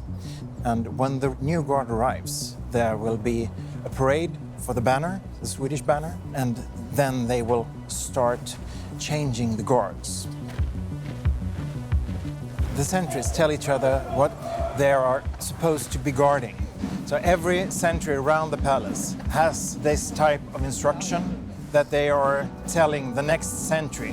And now you see the two guards changing place.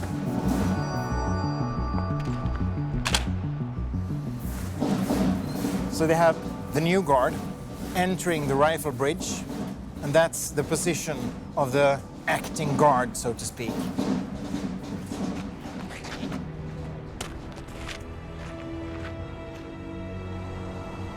"18 years after leading his army to victory against the Danes, Swedish King Charles XI died in April 1697. Just weeks later, a huge fire engulfed Trekroner Castle, the fortress that once stood on the site of the royal palace of Stockholm. They had not had the time to organize a funeral yet.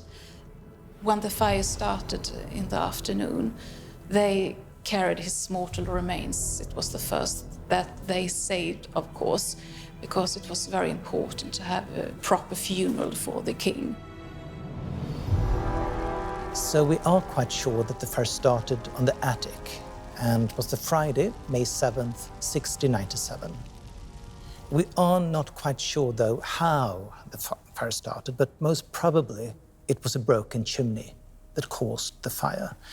And there was a fire for almost 1 week. And when a week had passed, the palace was more or less totally in ruins.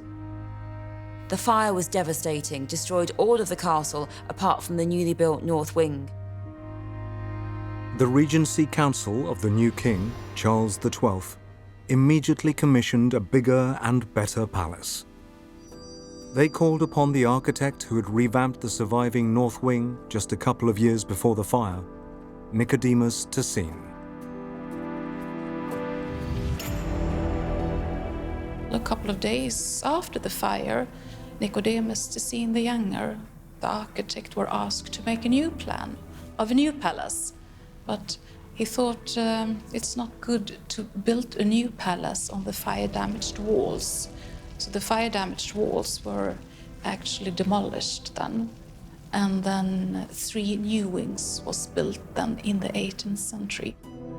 Tessin's new plans were 1,000,000 miles from the fairy tale turrets of Trekroner.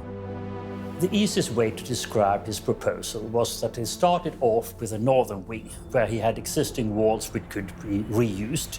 Then he added 3 more wings to create a square, like a Roman palace, which was 4 squared with a yard in the center.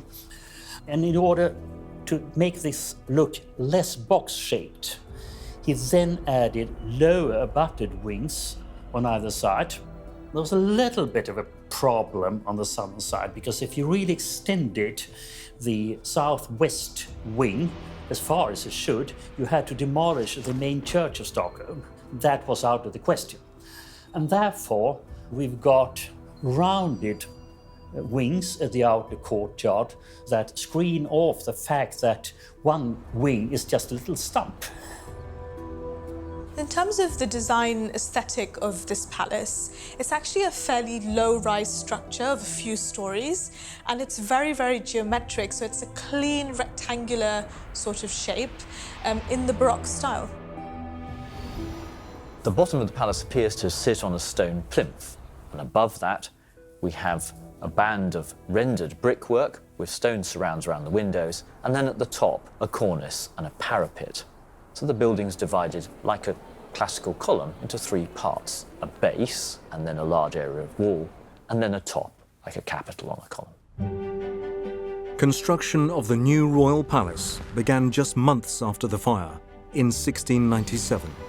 Nicodemus Tessin and the government decided on using native domestic materials. So a lot of stones were quarried from Swedish stone quarries in Gotland and in other parts of Sweden. At the palace, there would be maybe 200 or 300 people working daily from different shifts doing construction work, and a lot of bricklayers. The original castle was mostly constructed of stone, which is typical of castles of the period. The new buildings were constructed out of stone and brick. Brick was used for the interior of the walls, which was again normal for the late 17th century. It enabled you to have a fireproof construction and created large walls relatively cheaply.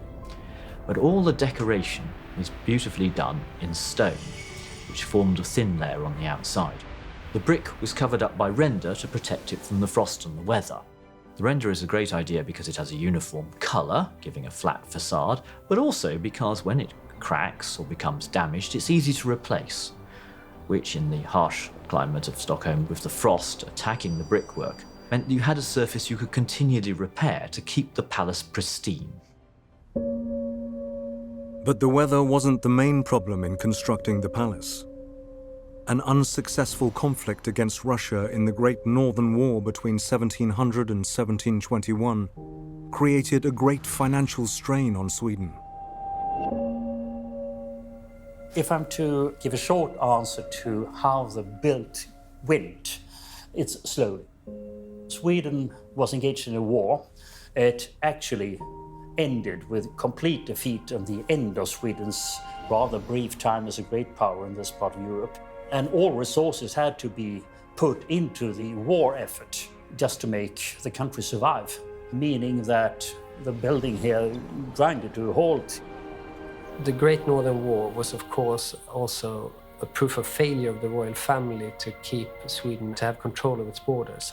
So when Charles XII dies in 1718, the royal family has a lot of criticism around it for being self-interested. But it actually starts with a new era called the Age of Liberty in 1721. And it transites to the royal family as being symbols of power, but not a head of power. The builders downed their tools for 18 years between 1710 and 1728. By the time the construction of the palace resumed, the architect, Nicodemus Tessin the Younger, was in his early 70s.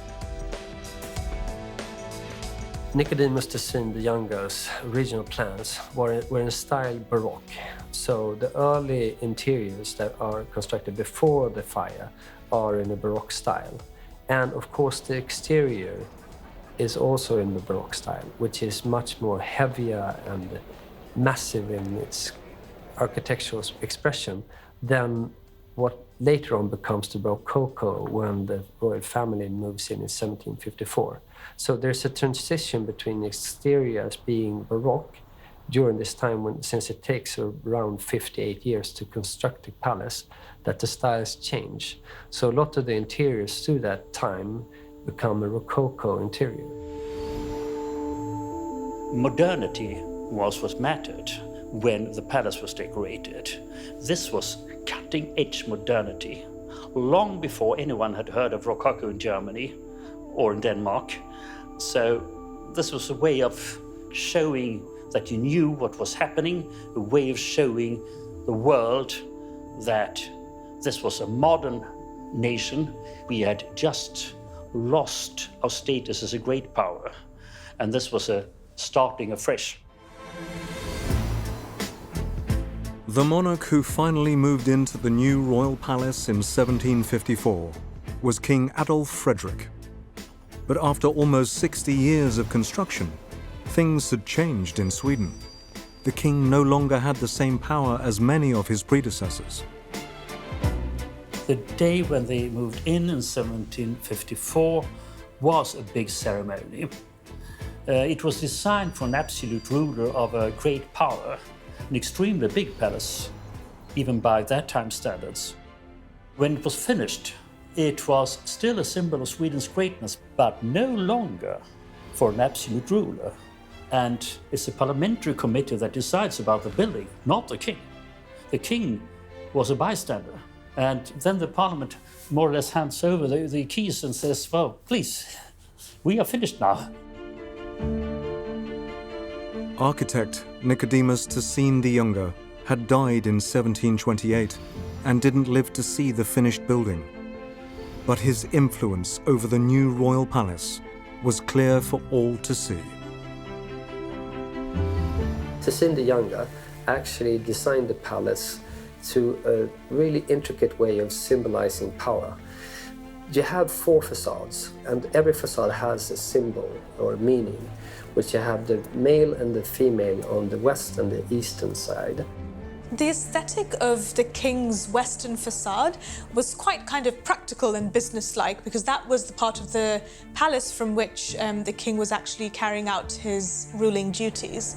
Whereas the eastern facade, which was representing the queen, got its inspiration more from emotions like love and compassion. And on the north, you have the nation as a power, and on the south, you have the power as being triumphant in battle.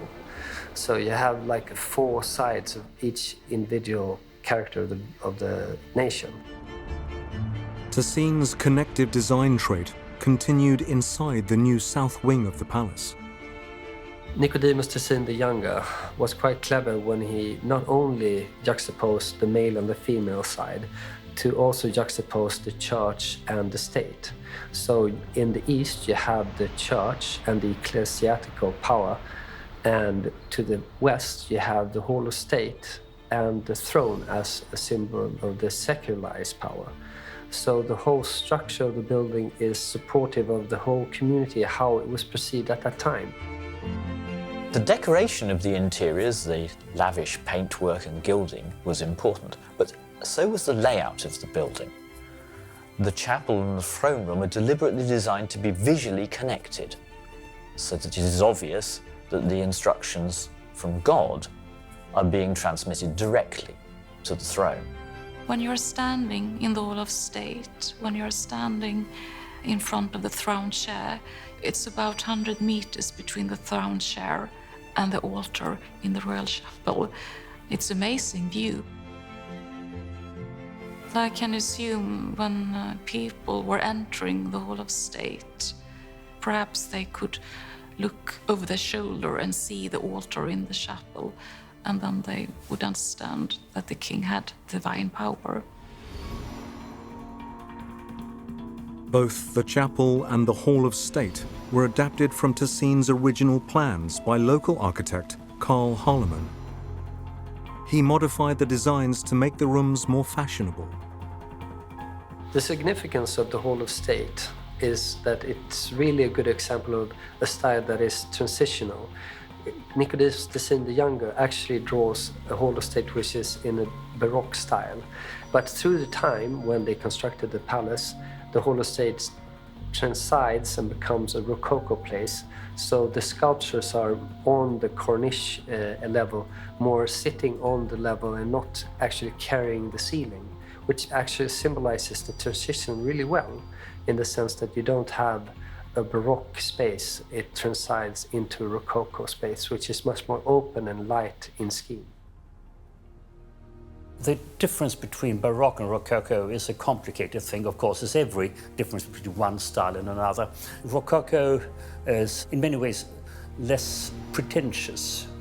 You don't look for the grand effects, you look for something more intimate, you look for lighter colors often, a little bit more informal than the Baroque, who loved state rooms, state occasions, and was always symmetrical. The magnificent Hall of State takes up 2 floors of the palace and was home to the Riksdag, the Swedish parliament, for over 100 years. Until 1974, though, the opening of the parliament in January each year took place in this Hall of State, with the king still sitting in the silver throne in front of us. The silver throne that is, of course, the most important object in this Hall of State, made in 1650 in Augsburg, Bavaria, Germany, and a gift that time from one of the most powerful men in Sweden, Magnus Gabriel Lagarde, and a gift to the Swedish Queen Christina at that time, and supposed to be used during the coronation ceremony of hers. And so it was, and ever since then, this throne chair has been the throne chair of Sweden. Many kings and queens of Sweden have overseen legislature in the Hall of State, and it is still used for royal engagements, to this day. For example, in 1973, this is the hall where our present king, Carl Gustaf, became the king officially. And in 2010, when Crown Princess Victoria married Prince Daniel, this is where the wedding dinner party took place for approximately 350 guests. The king who inherited the Hall of State at the Royal Palace of Stockholm was Gustav III, who was crowned in May 1772. The progressive ruler had ascended to the throne the previous year. Gustav III was a great man of culture. He loved art, he loved the opera, he loved music. He said that he thought the Swedish language was better when it was sung. The cultured king made many alterations to the look of the palace. Every generation of royalties living here have made changes. I mean, this is a home. We might not think of a palace as a home, but it was home to the royal family. And just as we don't move into the home of our grandparents without making changes, it was the same for the royal family. Every generation made their contributions to the palace, their changes. So when Gustav III becomes king in 1771, the actual style is changing from the Rococo into some sort of like early neoclassical style. They have the grotesque paintings on the walls, and you can see Pompeii, the lost city, was actually discovered during the 17th century and inspired a lot of architects to do the same. So it's actually an Italian Roman style, which is high in its fashion at the time. Gustav wanted Sweden to return to an absolute monarchy, meaning the king would have power over parliament. In 1772, he plotted to overthrow the Riksdag. 1 year after his accession to the throne, he staged a coup. So that's when he uses their assembly in the Hall of State here in the palace, simply to get in front of the parliament to tell them that the nation is threatened, we need a strong rule, and I'm to take the nation out of this situation. And then they locked the door. He went out and left them there to discuss whatever should be done. And they in the end, realized that there was not very much else to do than to say yes. After ruling as the most powerful king in Sweden since the disastrous Great Northern War of 1700 to 1721, Gustav III felt the nation had grown strong enough to take on their biggest neighbor to the east, Russia. He started a war in 1788 against his cousin, Catherine the Great of Russia. And, well, this was not good, because to have a war, it costed a lot of money. And a lot of people thought that he had spent a little bit too much money, first on the culture, on the education system, and also on this war. In 1790, the unpopular and expensive Russo-Swedish War ended in a stalemate. The patience of the Stockholm aristocracy had run out. Gustav could not have met a more dramatic end. He was assassinated at a masked ball in the Royal Opera House at Stockholm. There was certainly a senior officer who knew there was a plot against him, who warned him. He took no notice. He trusted in his mask, and he was shot in the back with a pistol by a disgruntled nobleman, Captain Johan Jakob Ankerström, and he thought it's only a scratch. Unfortunately, the scratch turned out to be a fatal wound, and unexpectedly he died. His last words were, "I think I will feel better for a little sleep," and he never woke up. That kind of assassination had never taken place in Sweden. They considered him to be a tyrant, and just as in 18th century theory, Brutus was entitled to kill Caesar, when Caesar's political ambitions became too big for the country, the murder of a tyrant was an acceptable act. they were apprehended rather quickly. Ankerström, who fired the shot, was beheaded, but he was the only one. The other ones were exiled. So it was rather surprisingly lenient treatment of the members of the plot. Gustav III died in his bed at the Royal Palace of Stockholm on the 29th of March, 1792. He was succeeded by his son, Gustav Adolf, but the new king came to power at a pivotal time in European history. Gustav Adolphus IV had a quite hard time when he became of age and started to rule the country by himself.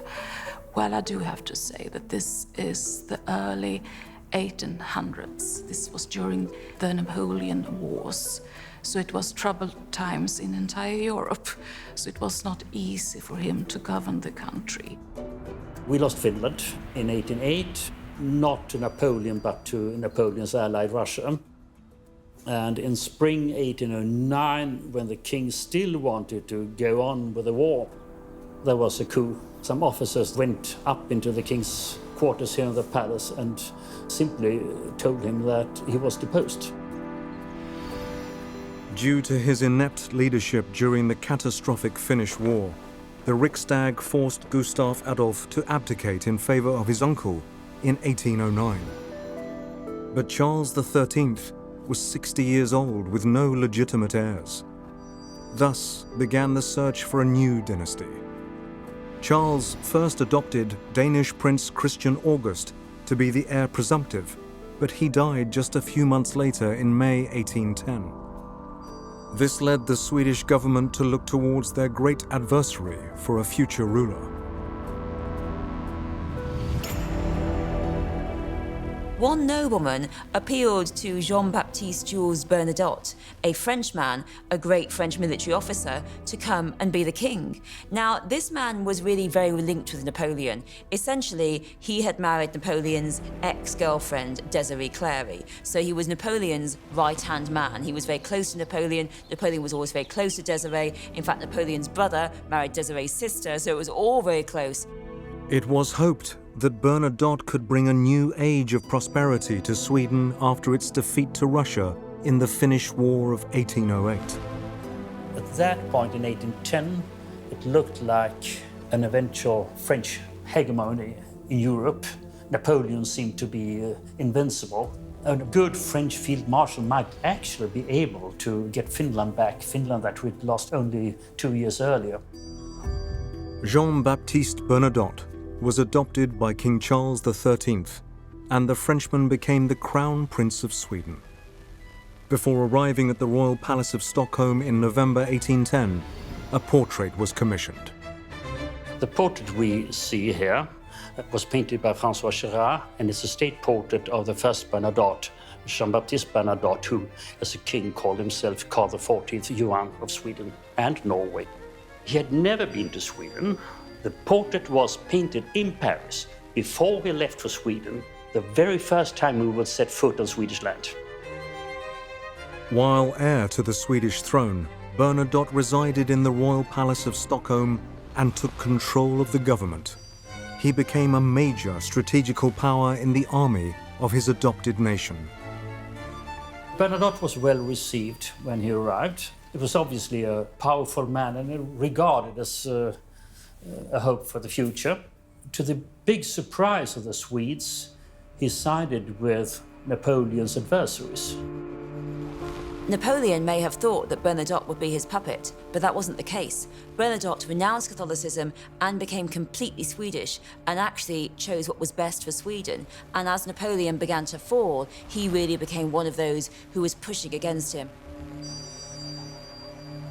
So the big plan to defeat Napoleon, it was discussed in a Polish castle where the leaders were the Austrians, the Russians, Bernadotte, and the English, and it was decided already in 1812 that Napoleon should be driven to the vicinity of Leipzig, and somewhere around Leipzig should be a decisive battle, and the Battle of Leipzig is the big thing. And that strategy was what Bernadotte proposed to the Allies. It was his plan. After helping to defeat his old ally, Napoleon, Jean-Baptiste Bernadotte was crowned King Charles XIV, John of Sweden in 1818. A gallery at the palace is named after the great leader. Since then, we have not been in war because he made a foundation for Sweden in a way that we have been a neutral country and we had been living in very good ways. Another thing is, of course, that he was founder of the dynasty, which still is on the Swedish throne. And he's also, in many ways, a kind of legendary person who comes from France and becomes actually a very competent ruler. King Charles XIV John ruled Sweden for 26 years. His son Oscar I ascended to the throne in 1844. The new king asked Swedish architect Per Axel Nyström to update the Royal Palace of Stockholm. One of his creations, completed in 1850, was the White Sea Ballroom. We have several explanations why we call it the White Sea. Something obviously is the white marble stucco that are covering these walls. And another reason for the name is that it's sometimes rather cold here in this room. It's like the White Sea. But this was made to be the ballroom. So you should not sit down and be lazy here in this room. You should dance instead. The ballroom is on the second floor in the northeast corner of the Royal Palace. Nyström knocked down an adjoining wall to create the space. If you see over there, you can see soldier's head up in the decoration. This room were two rooms. The area up here belonged to the Queen, and it was the Queen's dining room. The other room was a room for her corps de guards. But when this was made into a ballroom in the 1850s, they did not take away the soldier's head. They were gilded instead, so that is quite interesting. The White Sea Ballroom is still used when Sweden's modern royals are hosting dignitaries. The current King of Sweden, Carl XVI Gustav, has been on the throne since 1973. The royal family is extremely popular. It's measured every year by some sort of poll. And the confidence in the king and the queen always rates extremely high. So they are personally popular and regarded as great assets to the nation. The monarchy is in good shape, and the future heir to the throne, Princess Victoria, is a wonderful woman. The Crown Princess, she got married in 2010, and that was extraordinary. I mean, there were thousands of people outside the palace. I think they counted about 500,000 people in Stockholm that day. That was extraordinary. And then they had a dinner in the whole state, and after that, they were waltzing up in the apartments.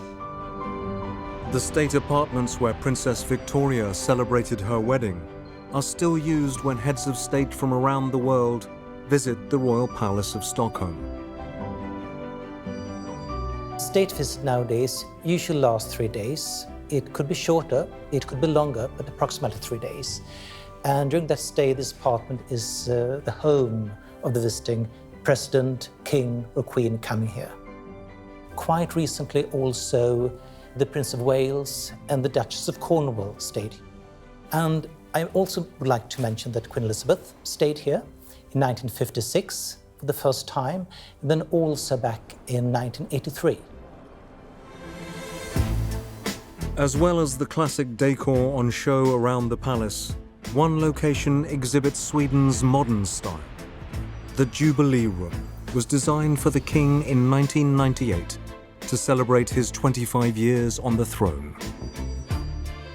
When we have heads of states and ambassadors coming to visit the royal family, we also want to show them something which is contemporary.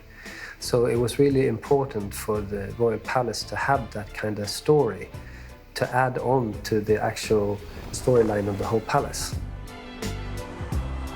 The royal palace, under the stewardship of King Carl XVI Gustav, continues to modernize. Every Swedish king has to choose a motto by themselves. And our present king, he chose for Sweden with the times, to show that he wanted to be a modern king, he wanted to be contemporary, he wanted to be part of daily life in Sweden.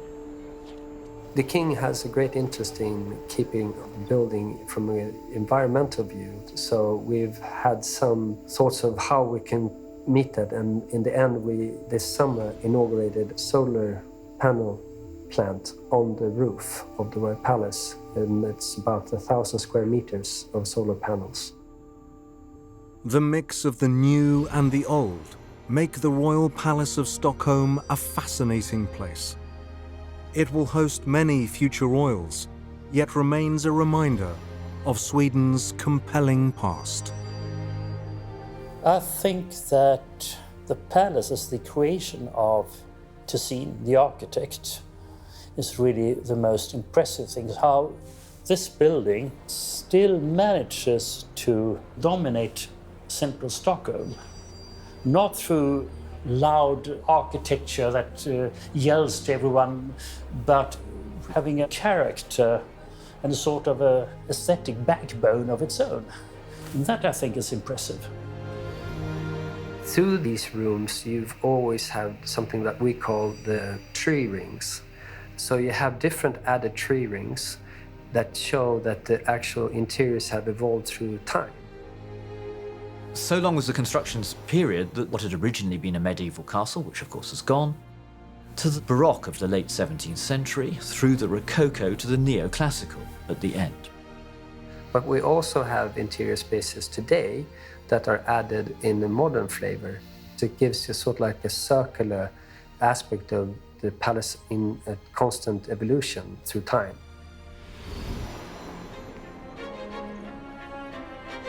Although it's the official residence of the king, the Royal Palace of Stockholm can still be visited by tourists, and almost 500,000 people per year flock to Sweden to bask in the wonder of one of the most opulent palaces in Europe. For the king today, it's really important to make people feel welcome to the royal palace. That's also one of the reasons why we keep so many different parts of the palace open to the public. Well, it's really important for Sweden as a whole to show itself as an open country where we can invite people to come. The palace is still key to the royal family in Sweden. It's something that every Swedish person sees. The royal family have a very important role as constitutional monarchs. They are much loved in Sweden, much supported, much talked about, and the palace really is at the centre of constitutional and political life.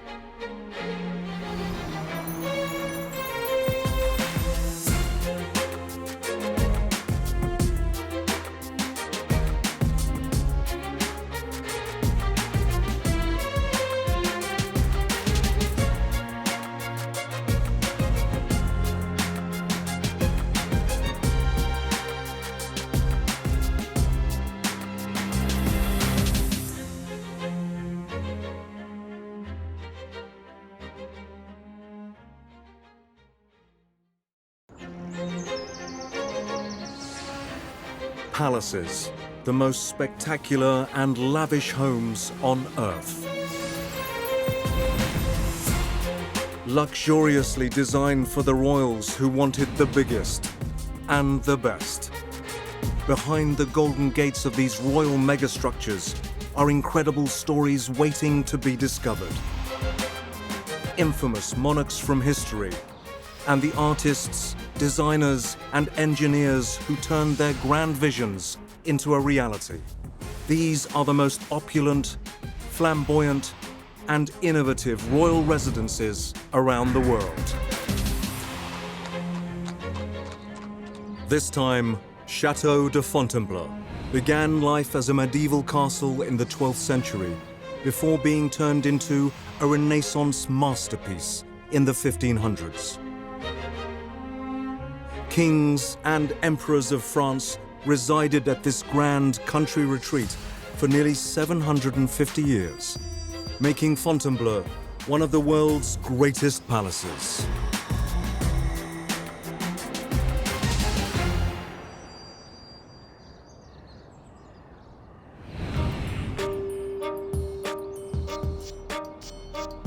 Lying 55 kilometers southeast of Paris, Fontainebleau has stood in the forests of rural France for nearly 1,000 years. In his memoirs, Napoleon Bonaparte called the imposing structure the true home of kings.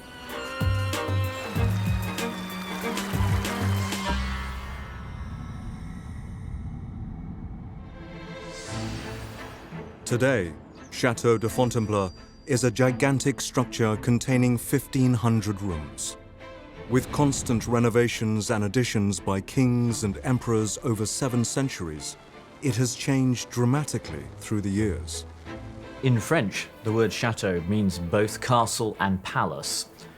And this is not an accident because, of course, royal houses were first in the Middle Ages castles and then later developed into very grand palaces as we know them today. So Fontainebleau starts off as a castle round a courtyard with a keep. And indeed, the keep of 1137 still survives. It was Francis I that decided to transform this castle into something which we would describe as a palace by building huge corridors and galleries attached to the original castle, while keeping some of the original buildings. King Francis I's 16th century reimagining of Fontainebleau retained a section of the medieval castle which still stands today. Vincent Droguet is the Director of Heritage and Collections at the château. Alors nous sommes ici dans la plus vieille cour du château, qu'on appelle la cour ovale. La particularité de cette cour, c'est que François Ier y a fait travailler à partir des années 1528-1530, mais qu'il a souhaité conserver les bâtiments médiévaux qui étaient encore en place et qu'il a fait installer ces bâtiments sur les fondations médiévales et qu'il a même conservé à l'extrémité occidentale de cette cour le gros donjon, ce qu'on appelle la grosse vieille tour de Saint-Louis, un bâtiment qui a été conservé jusqu'à nos jours, un donjon avec des murs très épais.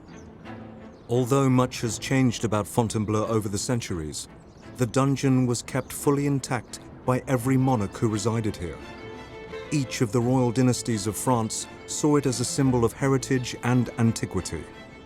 Now housing palace administration on the inside, the robust exterior stonework of the dungeon remains solid, almost a millennium later. In the Middle Ages, building was done by craftsmen, master craftsmen, who designed and built the building. They were responsible for both. And the patron would come to the master craftsman and describe what they wanted, and then they would work out together what was being built on site, coming back to the site regularly to see whether the progress was what they expected. Simplement, ce sont certainement des maîtres maçons qui travaillaient pour le roi, qui ont construit le donjon qu'on peut encore voir aujourd'hui, qui est un donjon avec des murs extrêmement épais, construit avec des matériaux pris dans des carrières proches de Fontainebleau. One of the key materials that's used in this castle is sandstone that was sourced locally from a forest, and also rubble stones, and those have been set together using a mix, like a paste called mortar. Louis VII was the first known king to reside at the medieval castle of Fontainebleau in the 12th century. And his successors were still visiting the castle some 300 years later. Le château a été habité par les rois de France, pas de manière permanente, mais tout de même régulière, pendant toute la période médiévale, pendant tout le Moyen-Âge. Et puis, à partir du début du XVe siècle, le château a été abandonné parce que le roi ne réside plus à Paris. The castle was vacated by the French monarchy, and it remained empty for 100 years. It was then, in the early 16th century, that King Francis I came to the throne and decided to make Fontainebleau his passion project. Donc c'est François Ier qui va redécouvrir le site de Fontainebleau, c'est-à-dire la forêt, et redécouvrir au milieu de cette forêt l'existence d'un château qui est à ce moment-là en très mauvais état. Il est inhabitable, les bâtiments sont en grande partie ruinés, et il va décider, à partir de 1527, de reconstruire le château et d'en faire une de ses résidences favorites. Francis was heavily influenced by the Renaissance movement that had begun in Italy. Ideas about design and architecture had transitioned from the medieval style of construction. It's the Italian Renaissance that invents the modern idea of the architect. The classical buildings, which were emulating Rome, had to be drawn out in advance. They couldn't be worked out on site. And thus somebody had to do the drawings and hand these to the builders to build. King Francis employed a master mason named Gilles Le Breton to oversee the build. His construction team helped to turn the medieval castle into a palace fit for a king. The construction of the new wings of the castle wasn't particularly revolutionary. It was the way it was carried out, the style in which it was carried out, that was so radically different. The stone ashlar that was cut with beautiful fine joints wasn't radically different from the medieval stonework, but it was the creation of classical ornament of capitals and friezes and cornices. And some of these presented technical difficulties. The cornice is a very heavy element, and it's right at the top of the building, and it cantilevers out, it stretches out over the front of the building, so that you have to lift the heaviest stones to the top of the building.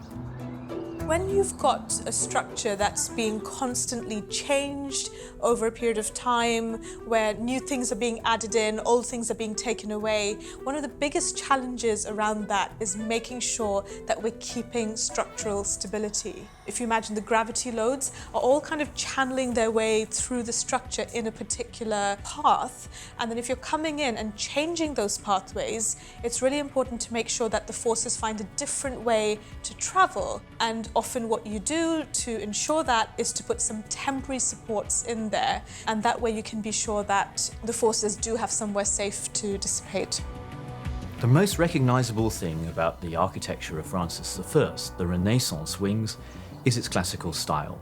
Its use of classical columns taken from the books of Vitruvius, a Roman author, and their later interpretations by Italian writers. The use of these is essential in classical architecture.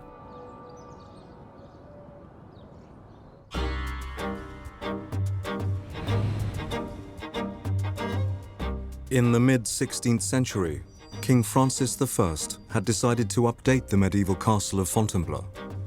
The interiors of Francis's new-look home were designed to showcase the groundbreaking artwork of the Renaissance. The Italian Renaissance, the movement of art, the growth of art, the idea of almost a sort of a realistic art and the flowering of arts and culture during the 15th century. This began in Italy, and Francis I very much wanted to see it in his own palaces, and Fontainebleau was the place he used. Everything about it was a symbol of beauty and Francis's power, and the way he's doing that is not just through seeming strong and success in war, but also seeming like the great king of art and culture and the Renaissance and the rebirth. And certainly the influence of Fontainebleau on France can't be understated. Francis invited Italian artists Rosso Fiorentino and Francesco Primaticcio over to France to turn his dream into a reality. They helped decorate a huge new hall for the king, the Gallery of Francis I. Under the reign of Francis I wanted all these Italian artists to come at his court. And Rosso, Fiorentino, and Primaticcio came in Fontainebleau, and they really infused French art with what they did and what they saw in Italy. So the School of Fontainebleau is really a school in the proper sense of the term. You have these important Italian masters, and you have a whole squad, a whole team of young French artists that will learn how to do fresco or how to do a beautiful leg or a beautiful arm or very fleshy fruits under the guidance of these masters. And when they will leave the works at Fontainebleau and when they will work in Paris or elsewhere in France, they will use what they learned. And so that's how all the Fontainebleau style is becoming popular in France and will infuse really French art of the 16th century. King Francis's private gallery has 14 different frescoes along the walls, painted by the school of Fontainebleau during the 1530s. So here you have Danae. Danae embodies the beautiful girl of the Renaissance, doesn't she? With her golden hair, her sophisticated hairdo, her almond-shaped eyes, and her body with the robustness that recalls the art of Giulio Romano in Mantua, and also the gracefulness of the face that recalls the art of Raphael. And really, that's the school of Fontainebleau. Danae lies on her very beautiful bed, and you can see this kind of golden shower that is just going down on her. And this golden shower is Jupiter manifesting himself under the appearance of gold, and he will fecundate this way Danae, and this will give birth to Perseus.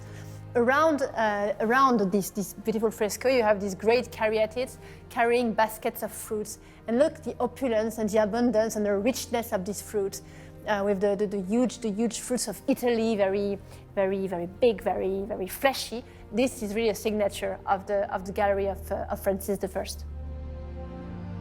As well as being incredibly beautiful, the artwork forms part of the structural design of the gallery. A fresco is not just a painting on plaster. The plaster and the paint are mixed, which makes it particularly difficult to do, as you have to paint before the plaster dries, and the plaster has to be mixed in such a way that there's time for the painter to finish their work each day, and the painting has to be split into segments to allow this to happen. The gallery measures 60 meters long, 6 meters wide, and 5 meters high. Before the 18th century renovations at the palace, it had windows on both sides of the room. The gallery was a particularly impressive space, partly because of its huge length. It's obviously a very large building, far larger than anyone else would have been used to seeing. But it also contained an awful lot of glass, and glass in this period is tremendously expensive. The only way to make windows was to take a sheet of glass and spin it so it spun out like a plate, and then cut rectangles out of this circular disc of glass. So each rectangle was relatively small, and these were then mounted in larger windows. Ordinary people very often didn't have glass at all. So to have a huge gallery with windows down one or even both sides filled with glass, which was so expensive, showed off how rich you were. Almost hidden away amongst the frescoes in the gallery is a 16th century depiction of Francis I's new Renaissance wing. Well, this is kind of the first photograph of Fontainebleau. So you can recognize the Porte Dorée, the pond that is just in front of you, and where all the arcades are, it's where we are right now, the gallery. You can see that people are bathing in the pond, and it's a very lovely scene. And the bigger fresco represents Venus in her bath. And it's very important for Fontainebleau because you have to remember that downstairs there used to be a full appartement des bains, 7 rooms dedicated exclusively to bath. The lavish royal baths that were once plumbed in directly below the gallery have since been removed. Having a room in your house devoted entirely to bathing was virtually unique. And of course, all of the associated plumbing and everything that was required would have been completely innovative. The same kind of technology that was being employed in Renaissance fountains and elsewhere to create water displays was there to be used in creating Francis I's bathroom. It was the fact that it was being used for a bathroom that was unusual. The bathrooms were even adorned with artworks of the day, including one of the world's most priceless portraits. Bath apartment housed the collection of paintings of Francis I, with some paintings not very famous, such as the Mona Lisa, or all the big Raphaels that are in the Louvre. They were all exposed in this appartement des bains downstairs in the Château de Fontainebleau. There was art everywhere in the palace, and including the fact that the Mona Lisa was at one point hung in some of the bathrooms, that this great priceless painting, the most priceless painting now in the world, was just stuck in a bathroom because they had so many other great pieces of art that almost the Mona Lisa was just a footnote. Another grand addition to Fontainebleau was the stunning ballroom. It was still under construction when Francis I died in 1547. So we are in the Salle de Bal of the Château de Fontainebleau, a space that was conceived under the reign of Francis I, but only accomplished under the reign of its son, King Henry II. All that you can see on the walls or on the ceiling are the work of Italian artists who came to Fontainebleau in the 16th century to work for the kings of France. For example, the frescoes were done by Niccolò dell'Abate upon the drawings of Francesco Primaticcio, one of the most important representatives of what is called the first school of Fontainebleau. After the death of Rosso Fiorentino in 1540, Francesco Primaticcio had taken sole control of the artistic direction at Fontainebleau. The frescoes in the ballroom are all his creation. So here you have the Feast of Bacchus. You can recognize Bacchus in the center. He's a bit greenish now, with the cup he's holding in his hand and the grape wreath he has on his head. Then you move to this arcade where you see Apollo playing a kind of lute for the muses on Mount Parnassus. And look how the drapery here overhangs on the architecture, or how the arm of this lovely lady playing the flute is climbing on the arch. So there you see how much in Fontainebleau architecture and painting are fusing with one another, and that's really the school of Fontainebleau. It's because architecture, sculpture, painting are all imagined together by just one mind, and here it was the mind of Primaticcio. To top it all off, an intricately carved wooden ceiling sits above the 10-meter-high room. This was an amendment by Henry II to the original plan by his father, Francis I. Francis had commissioned an arched ceiling, held up by pillars which were built and still remain in the gallery, despite not being needed. Henry II's new architect changed the plans to include the more fashionable wooden ceiling. It was conceived by Francis Siebeck de Carpi, an Italian cabinet maker that also worked for the Louvre or for the Château de Beauregard. So it's a wooden ceiling with these kind of coffers with the emblems of Henry II, the crescent, and the cipher of Henry II with the H. And you see all the work of gilding, of working in the wood that is really typical of these ceilings of the Renaissance. In 1589, the House of Bourbon became the new royal dynasty in France. Henry IV was the first Bourbon ruler and continued the elaborate additions to Fontainebleau that had been started by Francis I over 60 years beforehand. The differences between Henry's and Francis I's palaces can be seen from the oval courtyard.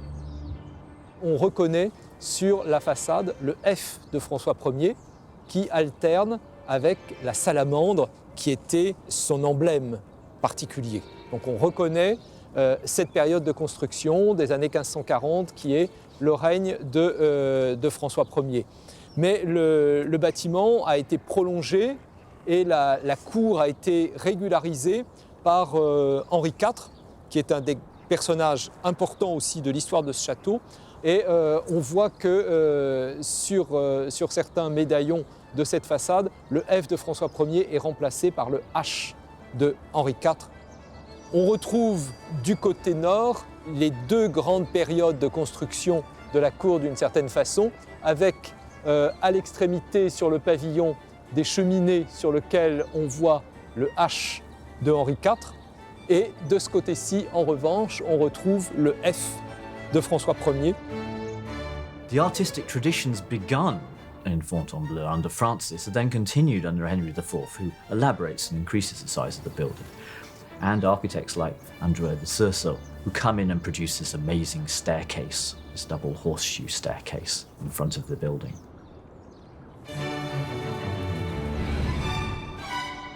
King Henry IV's renovations at Fontainebleau extended beyond just bricks and mortar. He cultivated the medieval parks surrounding the palace and created 3 gardens within the 130-acre grounds. Today, Arnaud Amelot is in charge of them. Donc on a d'abord le jardin de Diane où nous nous trouvons actuellement, qui couvre à peu près une surface de 2,5 hectares. Nous avons le jardin anglais qui est à peu près de 11 hectares et le jardin français qui couvre 14 hectares. Et à côté de ça, au-delà du jardin français, ce que nous appelons le parc, qui est un grand espace qui s'organise autour du Grand Canal, qui fait à peu près 83 hectares. Donc vous voyez que c'est assez grand, c'est multiple, très diversifié, avec chaque jardin qui a des caractéristiques propres, qui a une ambiance particulière, des spécificités qui sont tout à fait étonnantes dans l'histoire des jardins. These gardens really symbolise the belief in French society at the time of the importance of symmetry, of the importance of regularity. That's what they believed, that if you can tame and civilise the garden, then you can tame and civilise everything and you can build an empire. And that's what these gardens are so symbolic of. The Roman goddess of the hunt, Diana, features heavily in the gardens and the palace itself. Alors Diane, c'est un personnage mythologique de la mythologie gréco-romaine qui a toute sa place ici et une importance cruciale. Pourquoi ? Parce que finalement, Fontainebleau était un lieu de chasse très apprécié par tous les souverains qui se sont succédés à travers les siècles. Alors là, on voit cette Diane à la biche, qui est donc une sculpture en bronze. Ce n'est pas l'original. L'original a été déposé à l'intérieur de la Galerie des Serres, puisqu'en fait c'est une sculpture fragile qui donc a été protégée à l'intérieur parmi d'autres sculptures en bronze qui datent pour beaucoup de la Renaissance. King Henry also added a number of artificial bodies of water to the gardens, including the Carp Pond, the Cascades, and the 1,200-metre-long Grand Canal. Commissioned in 1610, the canal was one of the first created in France and certainly the biggest at the time. The excavation of the man-made channel called for some engineering expertise. Et qui plus est, ce grand canal a une disposition très particulière parce qu'il est construit sur la moitié de sa surface en hors-sol. Normalement, un grand canal est simplement creusé, alors que lui, il est à la fois creusé et à la fois construit sur des digues. Et c'est ça aussi qui est l'originalité de ce grand canal, c'est qu'on a fait des travaux de terrassement considérables, on a récupéré, on a refaçonné, on a reprofilé le terrain pour récupérer les terres, les argiles, pour créer l'étanchéité de ce canal et pour construire les digues qui sont tout à fait à l'extrémité est, au bout du grand canal. The vast canal was fed by water diverted from both the Carp Pond and the River Seine, 4 kilometers northeast of Fontainebleau. The king and one of his courtiers had a wager on how successful the irrigation would be.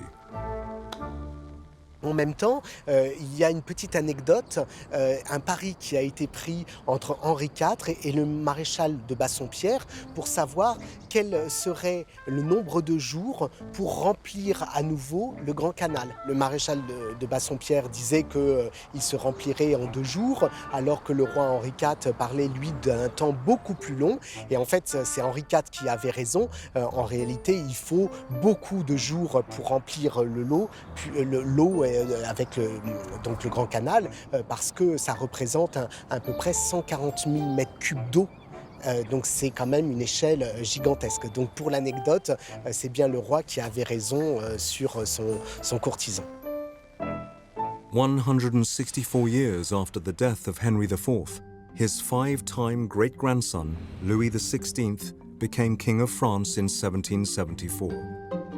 Louis and his wife, Queen Marie Antoinette, would escape from the Palace of Versailles near Paris to Fontainebleau every autumn, just in time for the hunting season. Marie-Antoinette aime beaucoup Fontainebleau parce que c'est une résidence au milieu de la nature où elle est sans doute un peu plus libre qu'à Versailles Et Louis XVI et Marie-Antoinette vont faire des travaux relativement importants à Fontainebleau, et plusieurs pièces aujourd'hui présentent un décor qui a été fait pour la reine Marie-Antoinette. Some of the most opulent rooms at Fontainebleau were decorated specifically for the Queen. She brought exoticism into Fontainebleau. Marie Antoinette's rooms in Fontainebleau were absolutely amazing. And to Louis and Marie Antoinette, they were just doing everything exactly the same as all the monarchs before had done. You make Fontainebleau into this beautiful palace. La chambre de la reine a été très largement redécorée pour Marie-Antoinette. Et on a livré un magnifique lit en bois sculpté et doré pour la reine Marie-Antoinette en 1787. Mais le dernier séjour de Louis XVI et Marie-Antoinette à Fontainebleau se situe un an plus tôt. Ce qui fait que cet extraordinaire lit livré pour Marie-Antoinette, elle ne l'a jamais utilisé. Louis XVI and Marie Antoinette never returned to Fontainebleau after 1786. Their subjects were turning against them.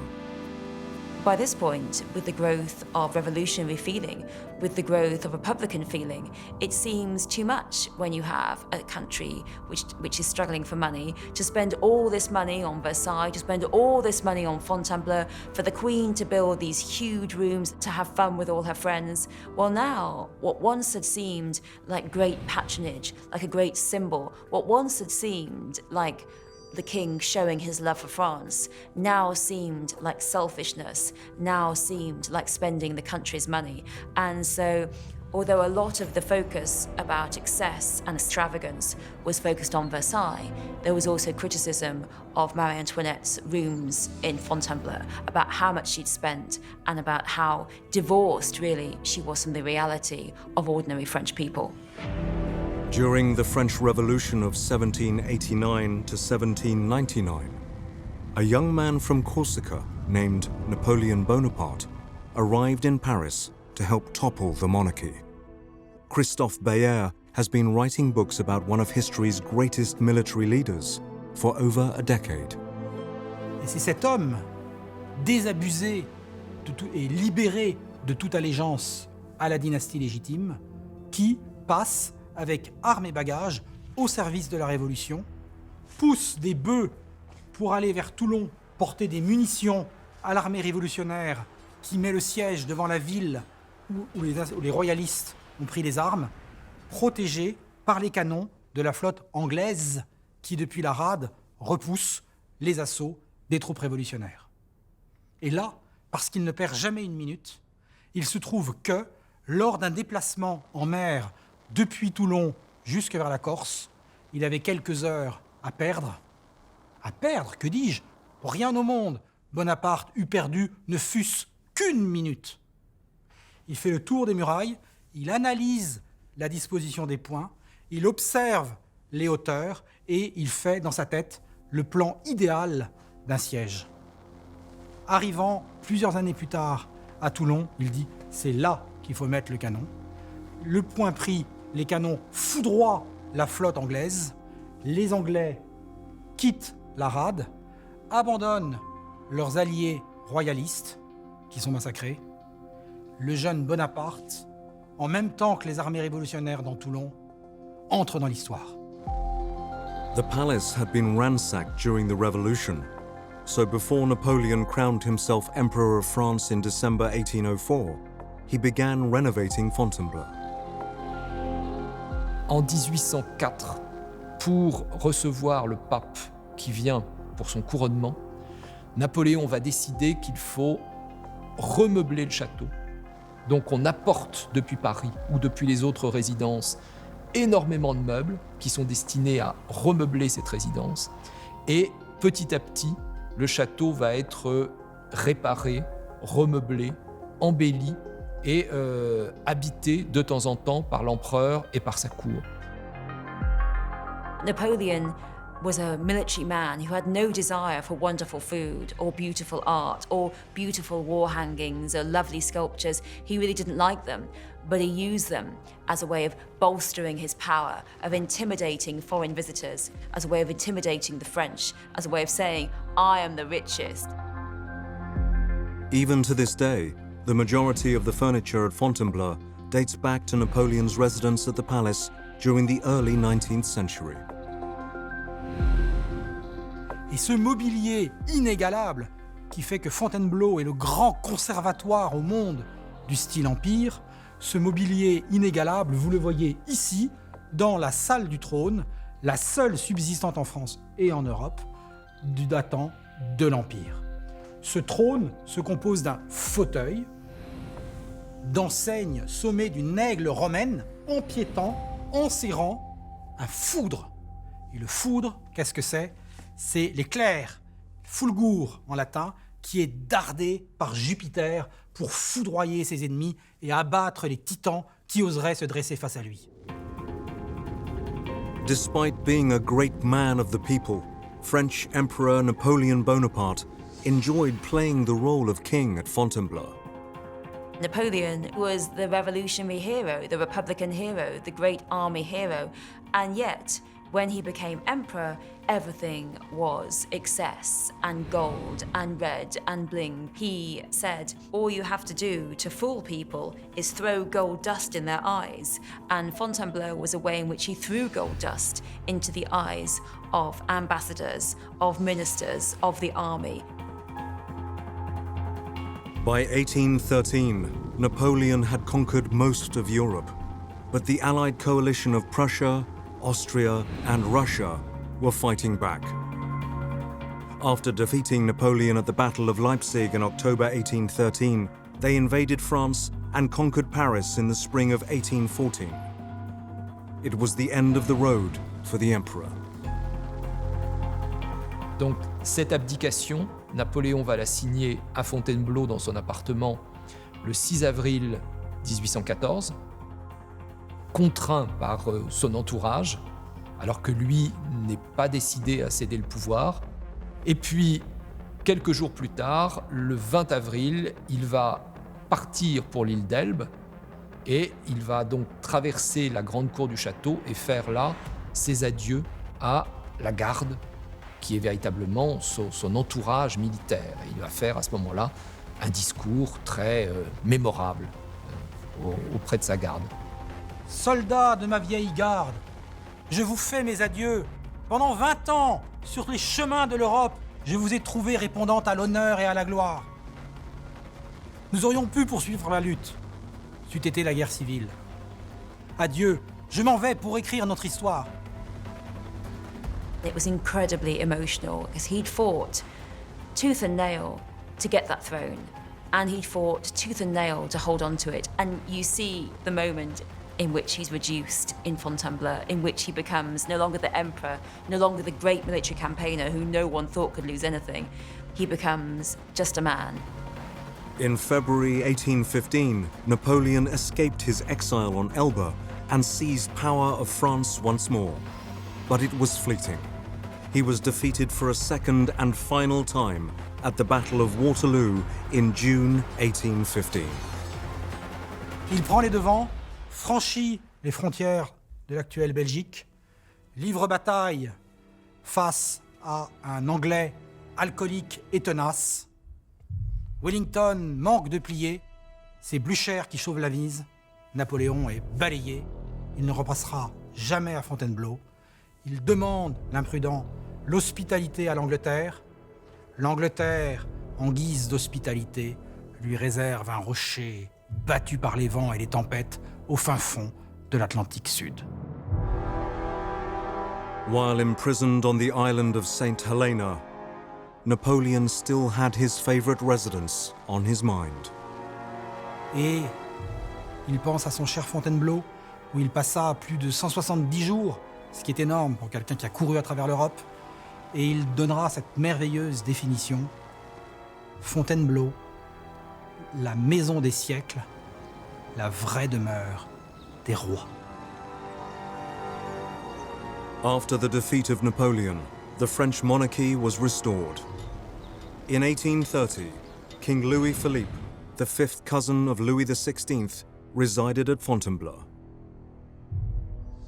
Like so many of his predecessors, the king added a modern innovation to the Renaissance wing of the palace for his sister, Madame Adelaide. This is the chaise volante of Madame Adélaïde, the flying chair. It's the precursor of an elevator.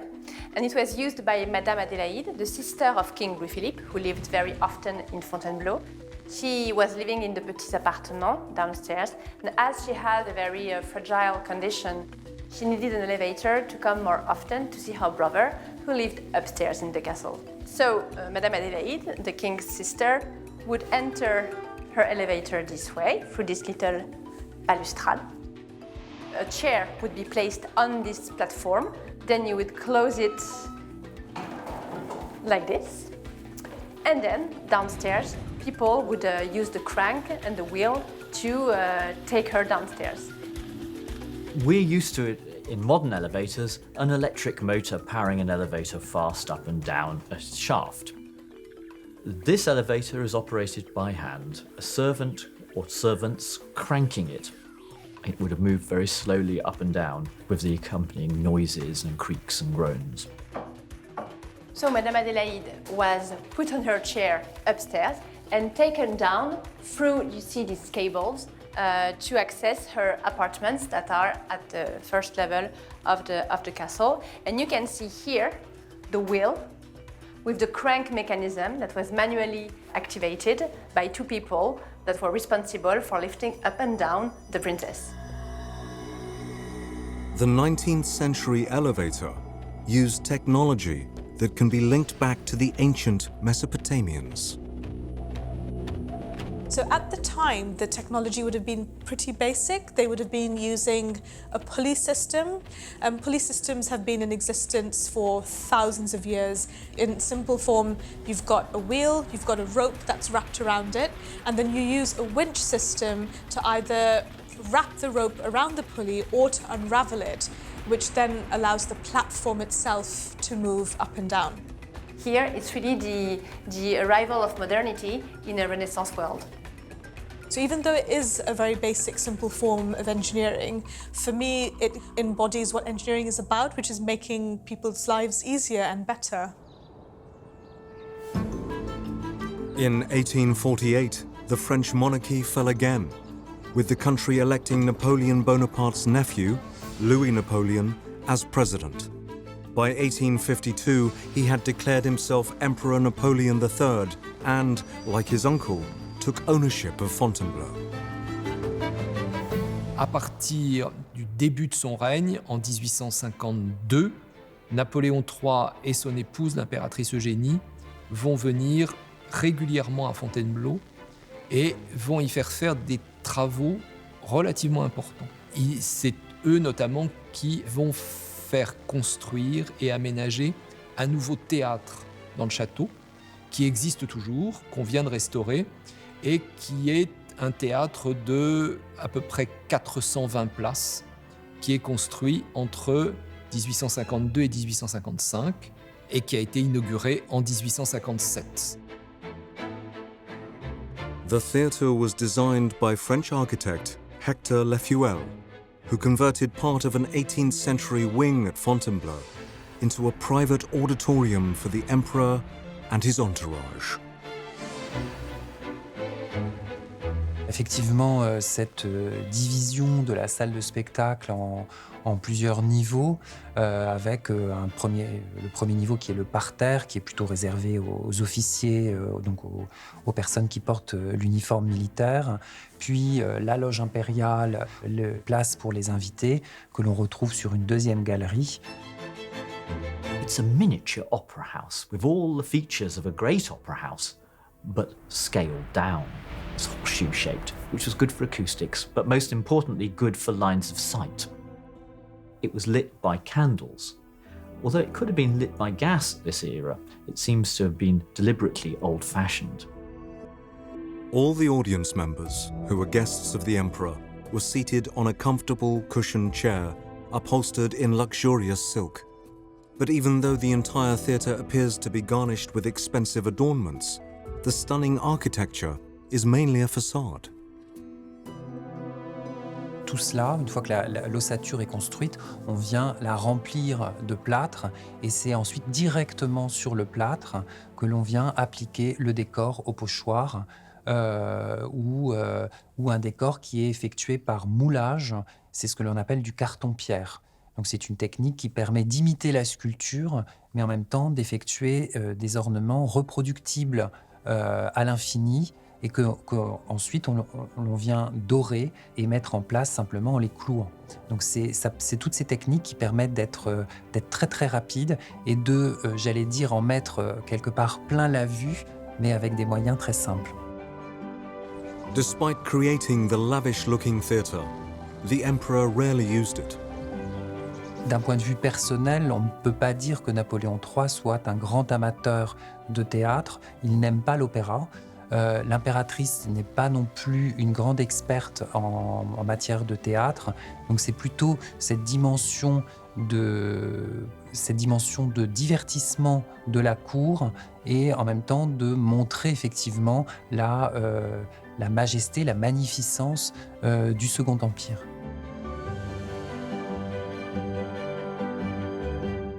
But the Second Empire only lasted for 18 years. In 1870, Napoleon III was captured during the Franco-Prussian War, and France declared itself a republic once more. Napoléon III a été le dernier souverain, le dernier empereur à habiter à Fontainebleau. Normalement, après Napoléon III, le château n'accueille plus de personnage qui est au pouvoir. Château de Fontainebleau has been open to the public as a museum since 1927. Beloved by kings and emperors, 500,000 visitors per year come to explore the 1,500 rooms and immerse themselves in 8 centuries of French history.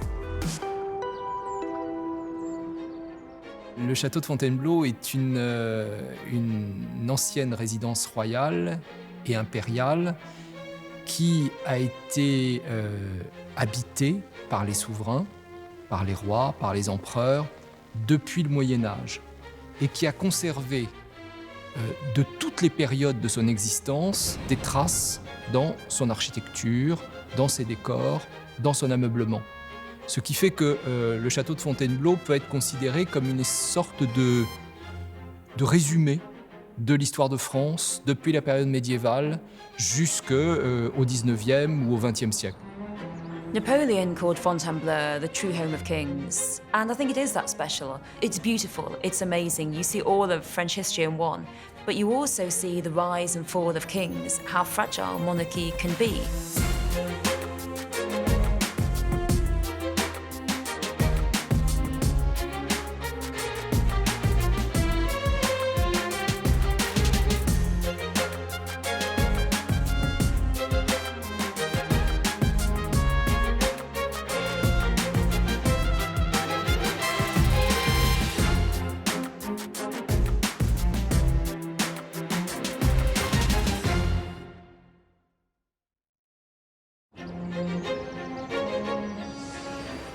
Palaces, the most spectacular and lavish homes on earth. Luxuriously designed for the royals who wanted the biggest and the best. Behind the golden gates of these royal megastructures are incredible stories waiting to be discovered. Infamous monarchs from history and the artists, designers and engineers who turned their grand visions into a reality. These are the most opulent, flamboyant, and innovative royal residences around the world. This time, Kensington Palace in London is an intimate residence that houses today's modern royals. But it began as a new home for King William III and Queen Mary II in 1689. The brainchild of architect Sir Christopher Wren, its construction was state-of-the-art and its design was the height of sophistication, making Kensington one of the world's greatest palaces.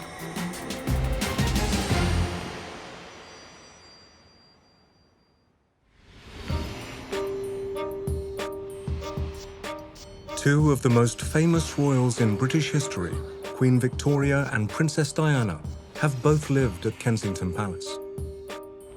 Hidden away in London's Hyde Park, it began its life as an early 17th century Jacobean mansion before becoming a palace fit for the monarchy.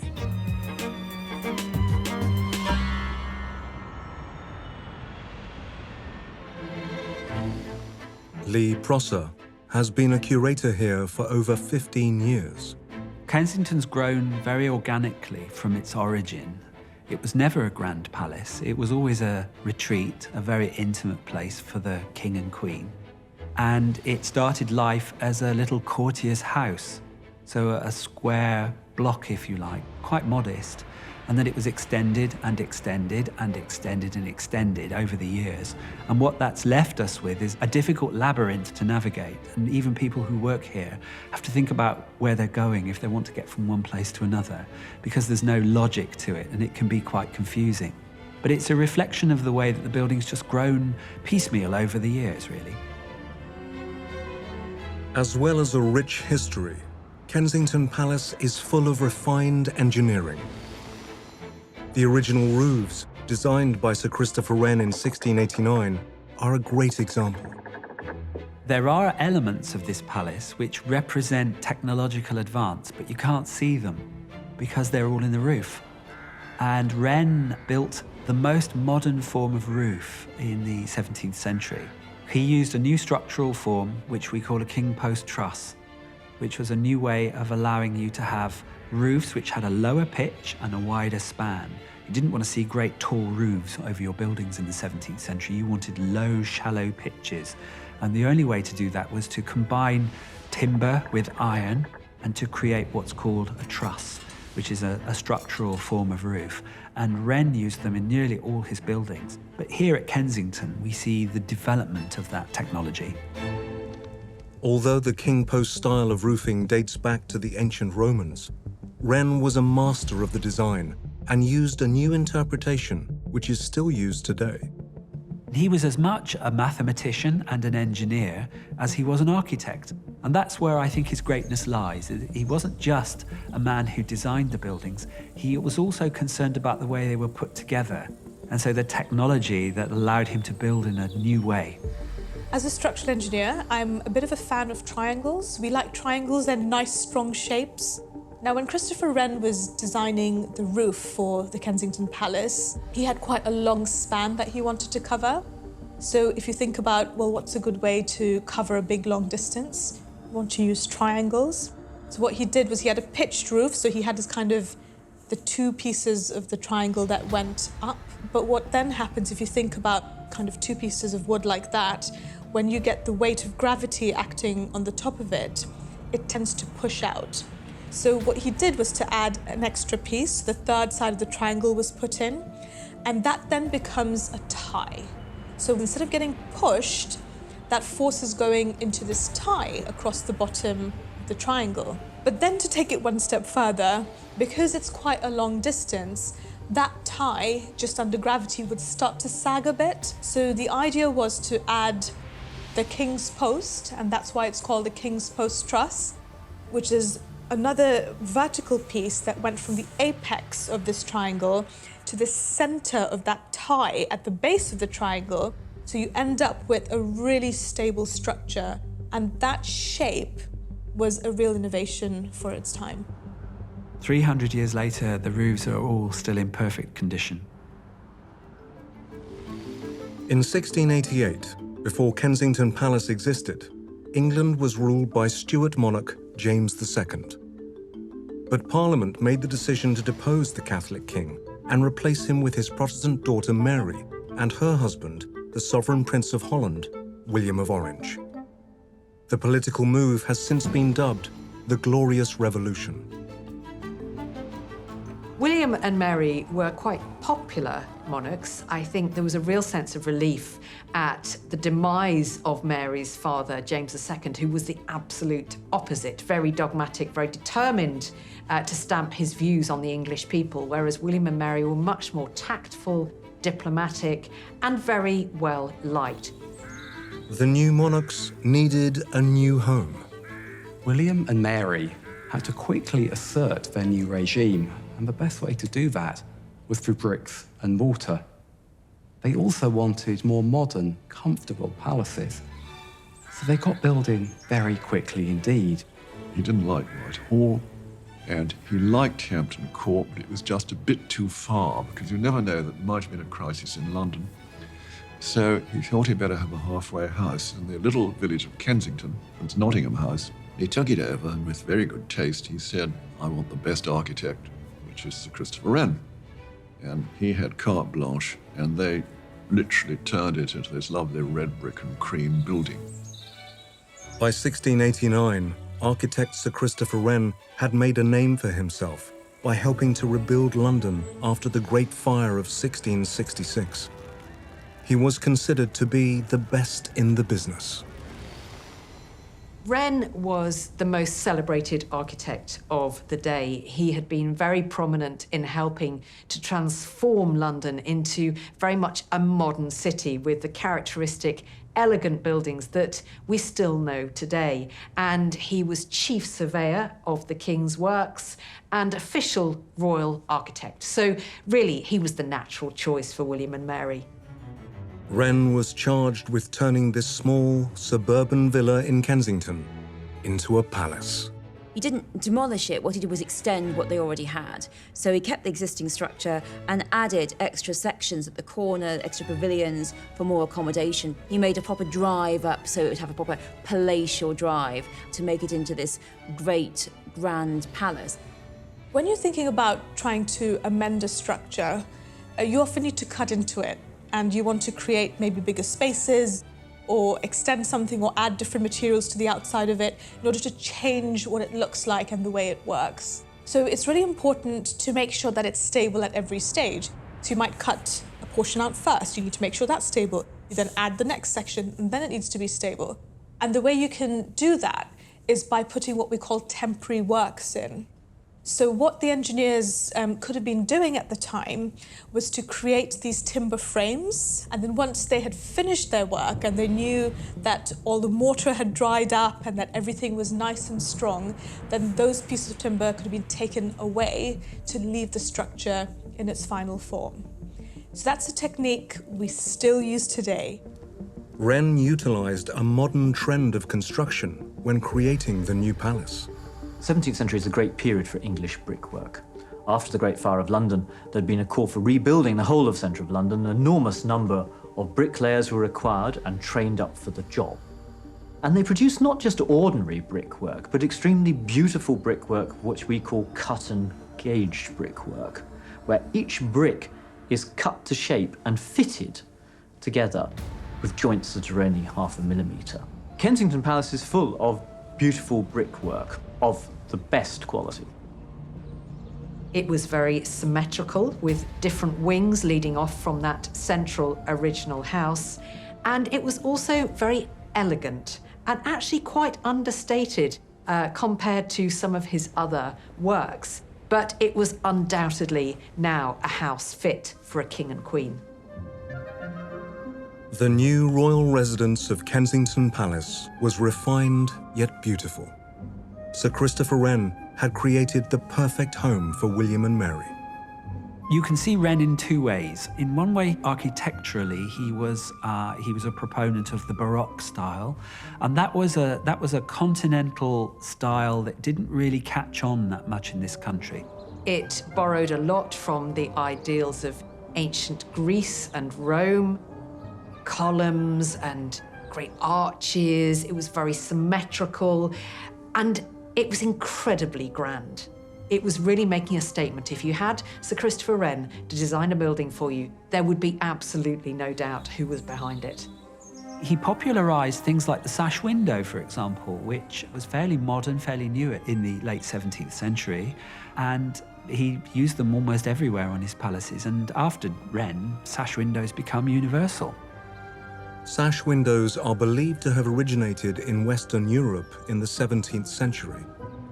By installing Kensington Palace with this new innovation, Wren ensured that the building was up to date with modern trends. The sash window belongs to this period. It's a completely new innovation that is coming in just at the end of the 17th century and will then be used everywhere, so that it will become so common, and many earlier windows will be taken out and replaced with sash windows, that we just take them entirely for granted. They're good for ventilation. If you open a sash window a little bit at the bottom and a little bit at the top, you get a good flow of air coming into the room. This is an era where there are great advances in technology in buildings too. The sash window slides, so the top and the lower half slide independently. And sliding windows had been around for some time. But the great innovation was to have counterweights hidden away in pockets on either side of the window, so that when you slid the window up and down, it stayed where you put it. After the death of Queen Mary in 1694 and King William in 1702, Mary's younger sister, Anne, succeeded to the throne. The new queen made Kensington Palace her home. I think we don't know enough about Queen Anne. She's not well remembered now because her reign was fairly short, but it was marked by some very important events in our national history. One of Anne's greatest political achievements was the Acts of Union, where the governments of Scotland and England were joined. The United Kingdom, as we know it today, was born. Anne had a real soft spot for Kensington, and she spent an awful lot of time there once she was queen, probably more time than at any other of her residences. And she was quite a sociable lady. She liked to host suppers and balls and assemblies. And it was also at Kensington that her notorious relationship, in whatever form that took, with Sarah Churchill, Duchess of Marlborough, was played out. And it actually reached a very stormy end at Kensington. Queen Anne and Sarah Churchill's story received more attention after the release of the Oscar-winning film, The Favourite. I think to look at that relationship in modern terms and to suggest that they were lovers is wrong, because they perhaps would have seen their relationship in a different way. The contemporary accounts don't really tell us anything in that detail. They just infer it, and we can make of that what we will. We do know that the film is absolutely right in portraying Sarah Churchill and her cousin Abigail Masham as fierce rivals for Anne's attention and for her affections. And indeed, this was really the source of a great fight between Anne and Sarah, which took place at Kensington Palace, which was never resolved. I think what happened was that Sarah Churchill became more and more contemptuous of Queen Anne and eventually spoke to her or snapped at her in a way that just crossed the line. And the Queen took offence, and Sarah was banished from court. But away from the stresses and strains of her personal life, Queen Anne enjoyed her time at Kensington. It was Anne's beloved house, it was Anne's great home, and really Kensington flowered under Anne, and the gardens in particular became the great gardens that they are now. She also had the orangery built, which became one of the most distinctive features in the gardens at Kensington, and still is today. The orangery is one of our architectural treasures. So this is a contribution by Queen Anne. And she had this built in 1705, ostensibly as a greenhouse, so a place for putting tender plants like oranges. But we know that she also used the building for ceremonies and for parties as well. Anne was not known for spending large amounts of money at the palace, but for the orangery, she made an exception. All of the archives seem to suggest that Anne spent very little on the garden and tried to reduce the expenditure. But this would have been quite an extensive and elaborate construction. And to collect all these wonderful citrus plants, trees and bushes would have been quite an undertaking and must have looked absolutely spectacular. Orangeries had become popular across Europe in the 17th century, but the elaborate greenhouse at Kensington Palace was one of the first to be built in Britain. It is still unknown who exactly dreamt up the impressive structure. Nicholas Hawksmoor, we think, designed the orangery. But there's an ongoing debate because we know that Hawksmoor was originally a kind of apprentice to Christopher Wren, who's got a lot of promise architecturally. And Christopher Wren recognises that and gives him the project at Kensington. So he becomes the clerk of works, and effectively he's the project manager on the site. And it's said that he built the orangery for Queen Anne. But we think, in fact, he presented a plan to Queen Anne. And we know that Queen Anne had Sir John Vanbrugh, who was another rising architectural star of the day, whisper in her ear, and she decided to go with his design instead. So today, we're still uncertain whether our orangery is designed by Nicholas Hawksmoor or Sir John Vanbrugh. Vanbrugh very often drew things out in outline, and then Hawksmoor was responsible for doing the detailed drawings. But Hawksmoor himself worked on his own as well, and was an assistant to Wren and more than capable as an architect. So there is a tendency to associate works by Hawksmoor with Vanbrugh and vice versa. To keep the tropical plants and trees warm in the British winters, it's believed the early 18th century engineers used a system created by the ancient Romans. We're not quite sure how the orangery at Kensington was heated, but in restorations they discovered flues running under the building to what must have been a distant furnace of some kind. So it seems to have had some kind of hot air ventilation system like a Roman hypocaust. The things that were used for heating Roman baths, where you had vaults underneath the floor in which hot air was pushed. The glazier work in the orangery was state-of-the-art for 1705. Although it's unknown who designed the windows, they were clearly inspired by Sir Christopher Wren. This is a very good example of one of those early sash windows that was so typical of Christopher Wren's work. So you have two sort of sliding sashes, one with 16 panes of glass and the lower one with 20 panes of glass. So these are of really epic proportions. And one of the most important historical things about them was that in 1705, when this building was constructed, window glass was expensive. So if you could afford to have very large panes of glass like this, it showed that you were wealthy. And of course, who is more wealthy than Queen Anne herself? So she has the biggest windows with the biggest panes of glass. But you also need these enormous sashes because you've got trees inside, so you need to admit the maximum amount of light. But these are so big and heavy, you need 2 or 3 people just to lift them. This is the only great legacy of Queen Anne at Kensington Palace, but what a legacy. It's a really important building. It's a beautiful building. Despite desperately trying to secure a successor, the Stuart dynasty ended with Queen Anne. Anne was popular, she was quite charismatic, and it looked like the succession was going to be secured because she had a young son, George. But poor old Anne had an incredibly tragic history in that respect. She was pregnant no fewer than 17 times, and her son George was the only one of her children to survive. But tragically, not for long. He didn't survive long enough to be king himself, and he died while still a young boy, which absolutely broke Anne's heart. When Anne herself died in 1714, her Hanoverian second cousin, George I, became King of Britain. He brings with him his entourage, including his son and heir, George, Prince of Wales, and George's wife, Caroline. But the English people were very xenophobic at that time. We don't really take kindly to this royal family full of Germans, and it takes us a while to adapt.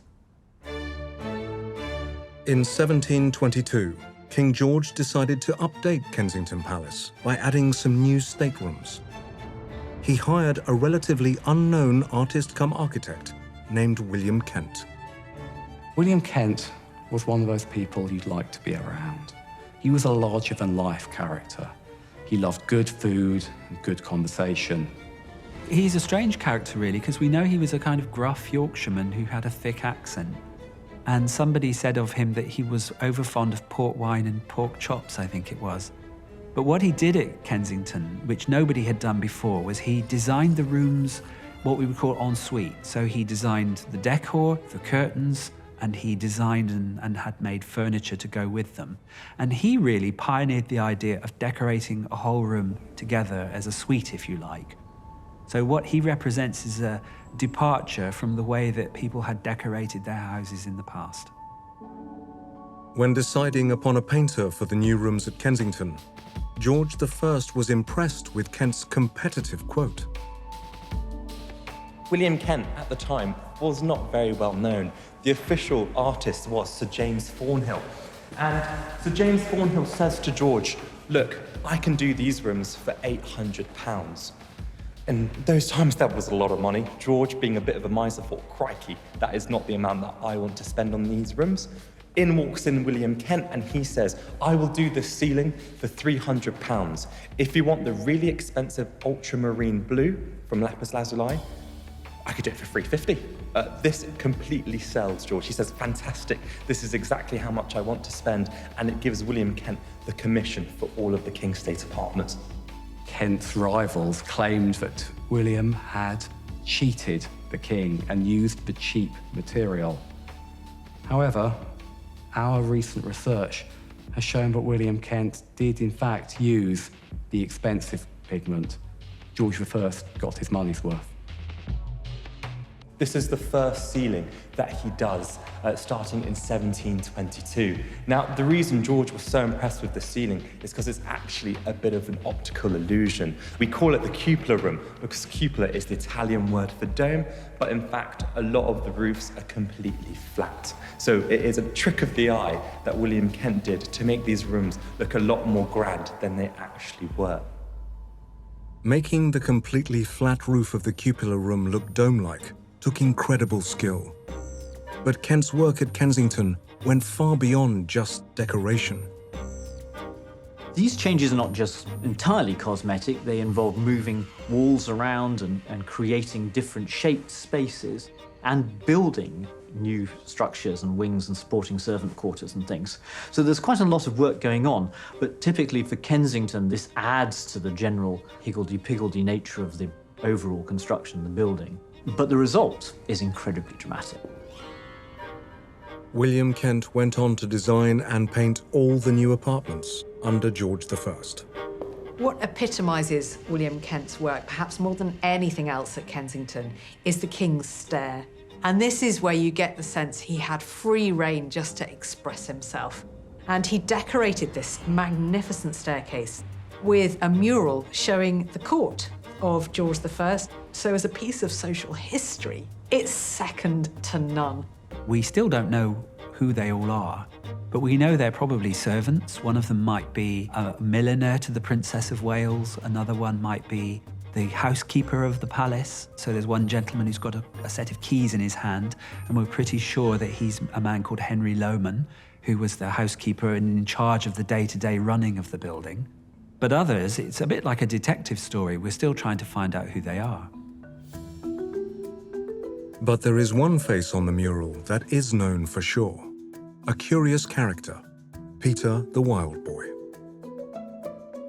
George I had rather an unusual entourage, not just his extraordinary mistresses and his Turkish servants, but he also brought over a young man known as Peter the Wild Boy, who came over to England late in George's reign. Now, this boy had been discovered in Hanover, living in the woods, a sort of semi-wild existence, really. He couldn't speak. He went around on all fours. He excited, as you might imagine, a great deal of curiosity amongst the English people when he arrived.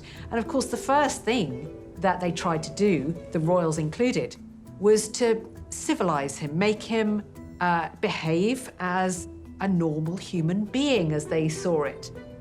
He was given clothing and he was taught to behave as people expected him to. And we know that he learned a few words. More recent research suggests that Peter may have had some kind of medical condition that certainly accounted for the way he held himself, for the fact that he couldn't really stand upright. After the fascination with Peter the Wild Boy began to fade, when he began to grow up. He was given to one of the Queen's bedchamber women who took him away to a farm. And he lived till about the age of 70, an example really of how a person became used as an 18th century curiosity. The fascination with curiosity and excess continued under the next Hanoverian king. George I, the large relief of the British people, actually dies in 1727, and it's his son, George II, and his wife, Queen Caroline, that inherit the King's State Apartments at Kensington Palace. And it's really under them that Kensington Palace truly flourishes. This becomes the centre of both private and public life. People want to get into one of the parties here at Kensington. However, it wasn't as easy as people thought. In order to gain access to the court, you had to wear, if you were a lady, what's called a mantua dress, as you can see here. Really, really big, wide dresses that were a status symbol. This is how they would show their wealth. Now, what's important to know about court under the Georgians was that no invitation was needed. Your invitation was instead the outfit that you wore. So these dresses often cost around £10,000 in Georgian money, which today is almost about £2 million. So they were very, very expensive. However, that was the price you had to pay to get into the parties here. Despite not being the ruling monarch, it was George II's wife, Queen Caroline, who took control of the palace. She was bright, intelligent, vivacious, she was artistic, she was witty, and that really contrasts with George II, who comes across as being fairly boring and dull. She was interested in art, she was interested in interior design, she was interested in gardening, and all of those were very important things to have a royal patronise at the time. In the early to mid part of the 1700s, England experienced what's been described as a scientific revolution. It's the age of discovery, with Newton, with all of these other great scientists who are finding out a lot more about the world. And you see a decline in the old superstitious beliefs and practices as we understand more of the universe and how it works. And Caroline was a real patron of this. She loved to entertain scientists at Kensington. She liked to surround herself with the brightest minds of the age. Caroline used her progressive beliefs to help shape the parks and gardens at Kensington, which blossomed under her stewardship. Queen Caroline made some extensive changes to the gardens here at Kensington Palace, but also out into the park. Most notably, the changes of the Serpentine, and the Serpentine as we know it in Hyde Park and Kensington Gardens. We have her, Queen Caroline, to thank for that. The Serpentine was created for Caroline by her gardener, Charles Bridgman, in 1730. It covers 40 acres and was one of the first artificial lakes designed to actually look natural. The only way of constructing a lake in this period is to excavate it literally with spades into carts, which horses would then take away, so that you could then use the soil to make artificial hills, and you would use dams and weirs to divert water to then flood the hollow that you've produced. Caroline also extensively developed the gardens to the north, creating small plantations with paths, weaving in and around the trees, and also employed Charles Bridgman to come in and redesign parts of the park, particularly this side of the palace, and terrace these gardens from north to south. In the 18th century, the ideas of what gardens should be changes quite radically in England. It moves away from the rigid, symmetrical designs that had previously dominated to an idea that landscape should look like a natural landscape of rolling hills and lakes dotted with little follies. This is exemplified by the Kensington Palace Gardens. They are perfection in terms of the distances and sort of mathematical equations of them and where exactly something is. They are completely, perfectly regular, and that is really due to Queen Caroline and to her gardener and the efforts they made to create this beautiful, regular, perfect garden. Sadly, Caroline only got to enjoy her time as Queen at Kensington for 10 years. George and Caroline had a very large family. Caroline was pretty much continuously pregnant for much of their marriage, but it was the last pregnancy and birth that led to complications that in turn would lead to Caroline's death. She suffered an umbilical hernia, and ironically, given all her investment in science, science failed her at the end when the surgeons carried out quite a disastrous operation on her, which just made things 10 times worse. And Caroline died as a result in 1737. George II was devastated by the loss of his queen. Although he didn't spend much time at Kensington, his death here has gone down in palace folklore. He actually meets his end himself in this room in 1760. This room, in the time of George II, was actually his toilet. And just like any other day, first thing you do when you wake up, you go straight into your bathroom. There, a valet hears a sound much louder than the usual royal wind, a huge crash, and sees that George is passed out on the floor. He's taken to his private apartment, but before the doctor or his daughter, Princess Amelia, could arrive, he was already dead.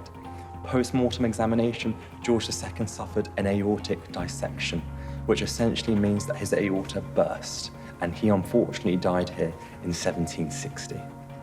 Often people like to say that Elvis was the first king to die on the throne, but you can politely remind them that George II did it a few hundred years previous.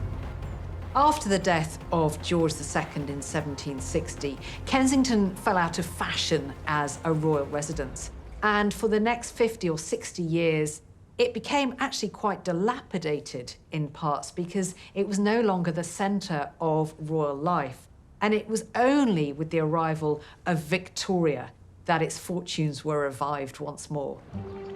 Life for the future Queen Victoria began at Kensington Palace in 1819, nearly 60 years after the death of her great-great-grandfather, George II. Queen Victoria's father came to Kensington, was given an apartment here of about 50 rooms in the late 18th century, the last years of the 18th century, and he lived here on and off throughout that life. And of course, it was only at the end of his life that he actually knuckled down and got married and tried to produce an heir. And Queen Victoria, the future Queen Victoria, was the result of that marriage. Victoria was born at Kensington Palace on the 24th of May, 1819. Her father, Prince Edward, died when she was just 8 months old. She grew up at Kensington under strict supervision. She was forced to endure what was known as the Kensington system. This was superintended by Sir John Conroy, her mother's favourite, who was really trying to groom her into a future queen. So there were all sorts of rules and regulations. She wasn't allowed to walk down the stairs without holding somebody's hand.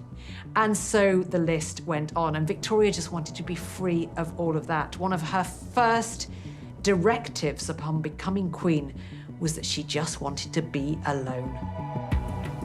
Although she was treated delicately, Victoria was only 5th in line to the throne when she was born.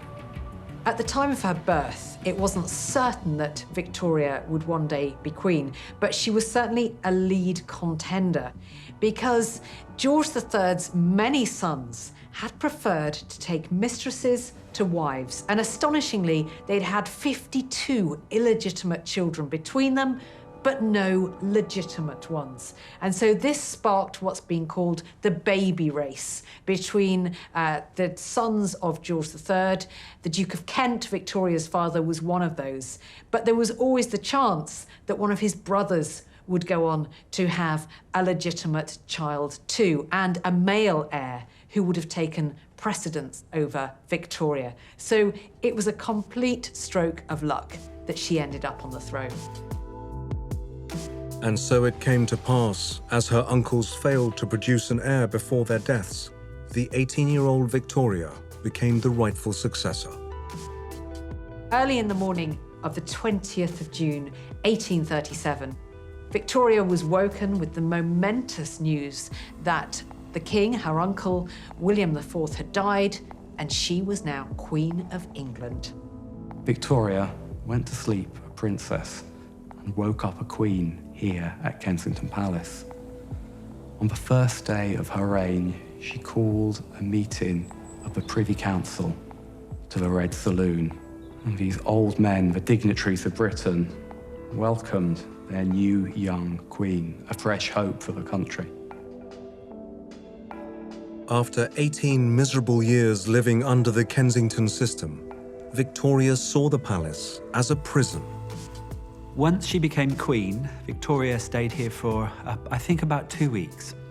So she was required to move to Buckingham Palace, or, you know, she took control, took possession of her new inheritance, which were the grand royal palaces. And I think it was expected that she would move there and go and live in those palaces.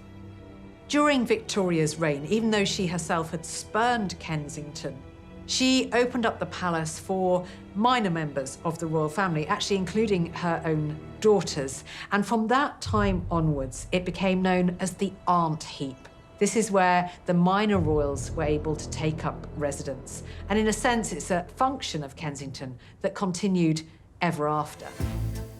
The future Queen Elizabeth II came to Kensington many times as a child.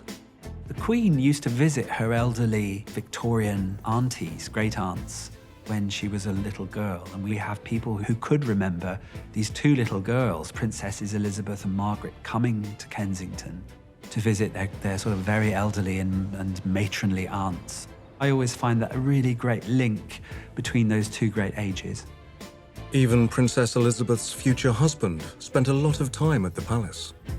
It was home to some quite famous royals of the time, notably Prince Philip, who lived there for a number of years, or was certainly a frequent visitor when his grandmother was in residence.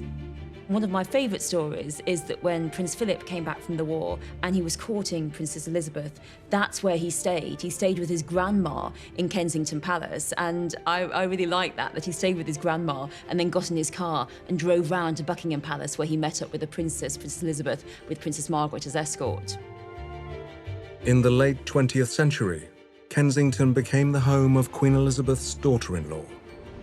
Princess Diana occupied the apartment that was once home to one of George I's mistresses. It was a very lavish apartment, and Diana was instrumental in its decoration and in bringing it to a more modern style when she took up residence after her marriage to Prince Charles in 1981. An exhibition at Kensington is dedicated to the former Princess of Wales. We had about 2 to 3 hour queues at the height of the exhibition just to get into the rooms here.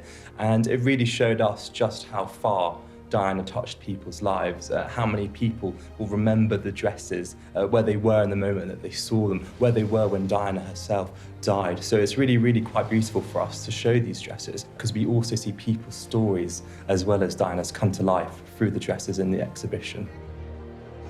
During her time at Kensington, Diana was the most famous and most photographed woman in the world. Diana's style was perhaps more informal than was usual for a royal palace.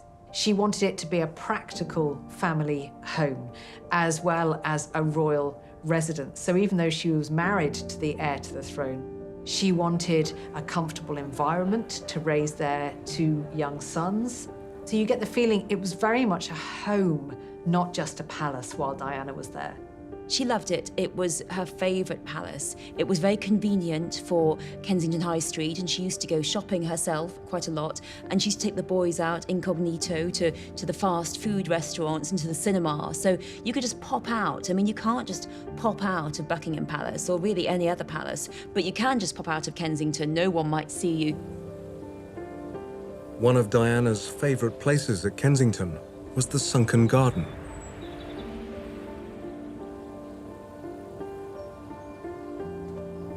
Graham Dillamore has many stories from his time working here. I can remember seeing Princess Margaret in this garden before, or walking around. And more recently, I remember the days when the Princess of Wales, Princess Diana, would speak to me in this garden on many occasions, and we shared many a moment in this garden, and she often admired the work that we did and the flowers that we were choosing. And very recently, we were very proud to have Harry and Meghan announce their engagement in this garden. So that was a proud moment for this garden as well. After the death of Princess Diana in August 1997, her body returned to Kensington Palace and was met by a nation in mourning. On Diana's death in 1997, Kensington Palace became the focus of public grief. There were flowers piled up there. There were flowers everywhere. The public went there to weep for her, much more so than it did become a Buckingham Palace. And her funeral, her unforgettable funeral, began at Kensington Palace. Her coffin spent the last night at Kensington Palace before making its journey out into the streets of London. I think that's incredibly fitting. She loved Kensington. It was where she was truly happy. It was where she wished to remain. And I think it's truly fitting that that was the last night which she rested before her funeral and then going for her final burial. It's still a place where people come to find out more about Diana, to reflect on her life. And we certainly tell the story and the impact that Diana had on various aspects of royal life.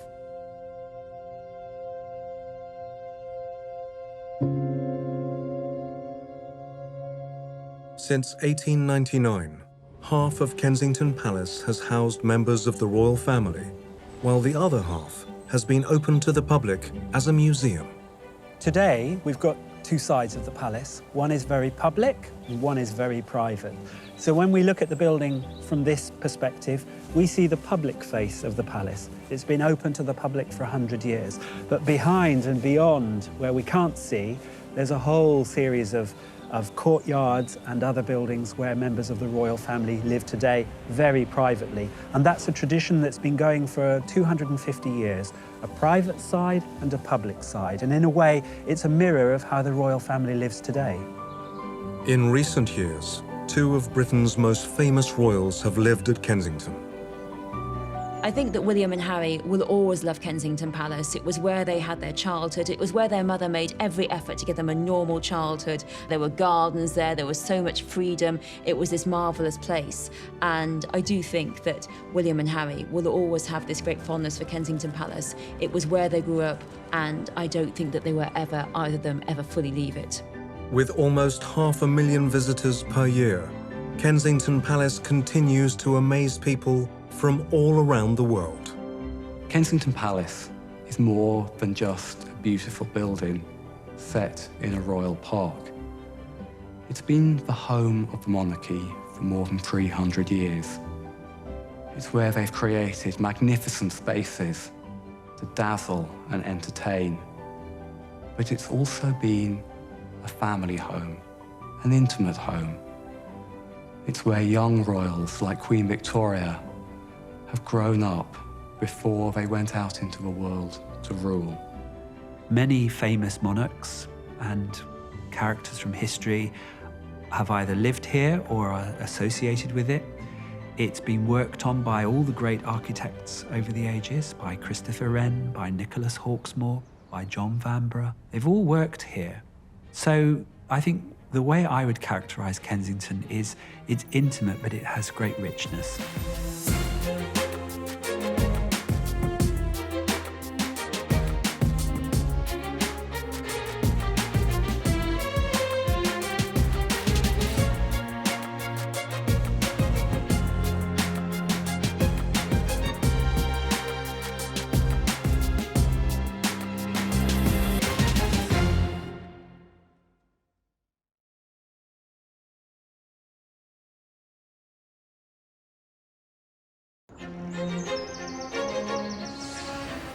Palaces, the most spectacular and lavish homes on Earth.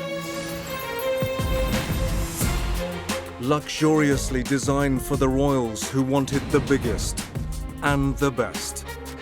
Behind the golden gates of these royal megastructures are incredible stories waiting to be discovered. Infamous monarchs from history, and the artists, designers, and engineers who turned their grand visions into a reality. These are the most opulent, flamboyant, and innovative royal residences around the world. This time, Păleș Castle in Sinaia, Romania, is a magical palace full of contradictions. Although it looks medieval, The Victorian-era castle was built to include all the latest technology. Peleș is more than just a building. It symbolizes the birth of a new European nation, making it one of the world's greatest palaces.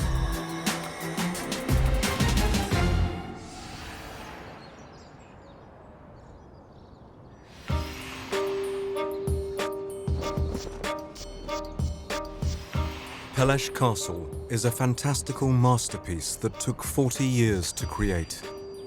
Romania's first monarch, King Carol I, filled it with secret treasures and secret passages. Against the odds, Peleș has survived war and revolution. The story of the castle is the story of Romania itself.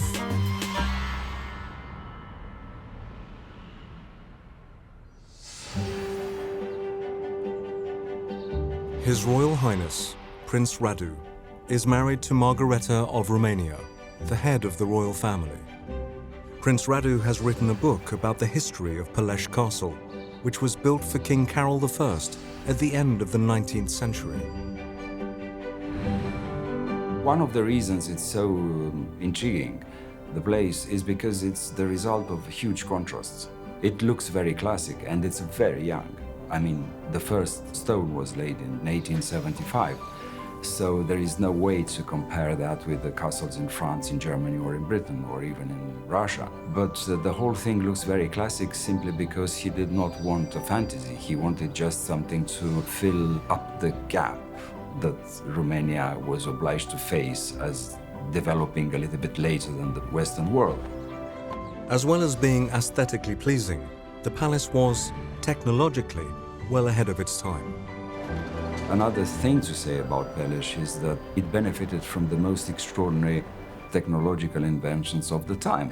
Having electricity in early 1880s, having all sorts of inventions in the construction itself, materials, machines, and also the fact that it reflected mostly his state aspirations than private tastes. At the turn of the 20th century, when other palaces in Europe were relying on traditional maintenance methods, Peleș was in a league of its own. This machine, built in 1900, is a massive vacuum cleaner system for the whole castle. The building didn't only include electricity, which was remarkable for the time, but it also included an inbuilt vacuum system with a pump installed in the basement, which when turned on would produce vacuums in tubes distributed all over the building, into which you would plug the nozzle of a vacuum cleaner locally, and thus you could clean the floors and carpets of the building. And remarkably, as these systems were notorious for breaking down, this one worked extremely well. In fact, the large-scale vacuum cleaner is still in working order today. Dana Voicescu has taken time out from her role as head of public relations at Peleș to demonstrate. Deosebit de silențios și eficient, sistemul este foarte modern în zilele noastre, pentru că tot zgomotul și toată activitatea care generează acest sistem se află la subsol, în așa numita cameră a aspiratorului. Acolo se află motorul electric, cele două pompe de vid care creează vacuum în aceste prize de aer și vasele pentru colectarea prafului din aerul aspirat. The vacuum pumps are connected to scores of intake sockets dotted around the castle. Acest tub este branșat la priza de aer din perete, iar funcționarea se activează de la acest buton, asigurându-se astfel curățarea spațiilor pe suprafețe largi și distanțe mari. Aceste prize de aer se află la fiecare colț al acestui spațiu, al coridoarelor, iar tuburile folosite sunt de lungime mare pentru a asigura întreaga suprafață. I love the idea that you don't have to carry a big piece of machinery around with you and you can just walk around with your little attachment and a tube and you could hoover anywhere you liked. It was groundbreaking technology in a country that hadn't even existed 50 years before it was installed. In the mid-19th century, the map of mainland Europe looked very different. Three mighty imperial states dominated the landscape: the Austro-Hungarian Empire, the Russian Empire, and the Ottoman Empire. Sandwiched between these mega-powers were the provinces of Moldavia and Wallachia. From them, a new country emerged. Modern Romania was born in 1859 with the uniting of two principalities, Moldavia and Wallachia, and they'd been part of the Ottoman Empire. But in 1877, Romania gained independence as an independent state from the Ottoman Empire. This brand new country was in need of a ruler. The new Romanians wanted a king as ruler, but he had to be someone of royal blood, and that meant he had to be someone from outside the country. There were various candidates considered, but in the end, Napoleon III of France suggested Carol, a German prince. Carol was a military man who soon came to dislike the more informal traditions of his new home. He was shocked by the cultural differences between his childhood areas and Romania. It is said that the first gift he gave to the politicians close to him was a watch, because they were never on time. It was shocking also for the Romanian aristocrats to face suddenly a cold king who was not open to their gossips and influences and interest. And it is said, for example, that he didn't like to fully shake the hand with anybody. He was offering 1, 2, 3, maximum 4 fingers, depends on the level of interest or the closeness you had with the prince. Carol was cold, but well connected. The world's most famous monarch thought highly of the young ruler. There are letters from Queen Victoria keeping him in a hugely great esteem and admiration. Some of the letters of Queen Victoria are completely touching. You can hardly recognize her because she's really enthusiastic about this young head of state. The young Carol had no intention of being a mere puppet king. He wanted to forge the country in his own image. Carol was not the first choice. Indeed, he was quite far down the list of candidates, but he turned out to be an excellent choice as king. He was devoted to the job. He was determined to be a good king, and his wife actually said that he wore the crown in his sleep. When Prince Carol came, he came with a plan. He came with a plan to transform this little principality in a modern European state. One of Carol's priorities was to build himself a palace, a grand residence where he could spend the summer. In the late 1860s, Carol made frequent visits to a monastery near the village of Sinaia and fell in love with the area. Carol wrote to his father after a stay in Sinaia, "Staying in this place is good for us, and with each day that passes, my desire to build a summer residence grows even stronger." So he immediately started to build a castle, not that much for his own comfort, because he was a very severe person with himself and with the others, but to host what was so important in those times to host, which was the state occasions, and to show to the monarchs, heads of state of the empires around, that Romania matters. It's important to understand that it was a statement, the new king, the new ruler of Romania, made in front of Europe, in front of the Ottoman Empire, and not less important, in front of the Romanian people.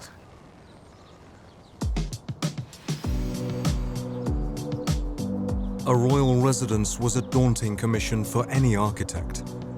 In 1872, the first king of Romania, Carol, chose one of the finest in Europe, the respected German architect Wilhelm von Doderer. Work began on what would soon be known as Pelesh Castle in late 1873. But Dodderer and his men soon encountered a major problem. Once they designed the building, they started to set out the foundations, which turned out to be much more problematic than hoped.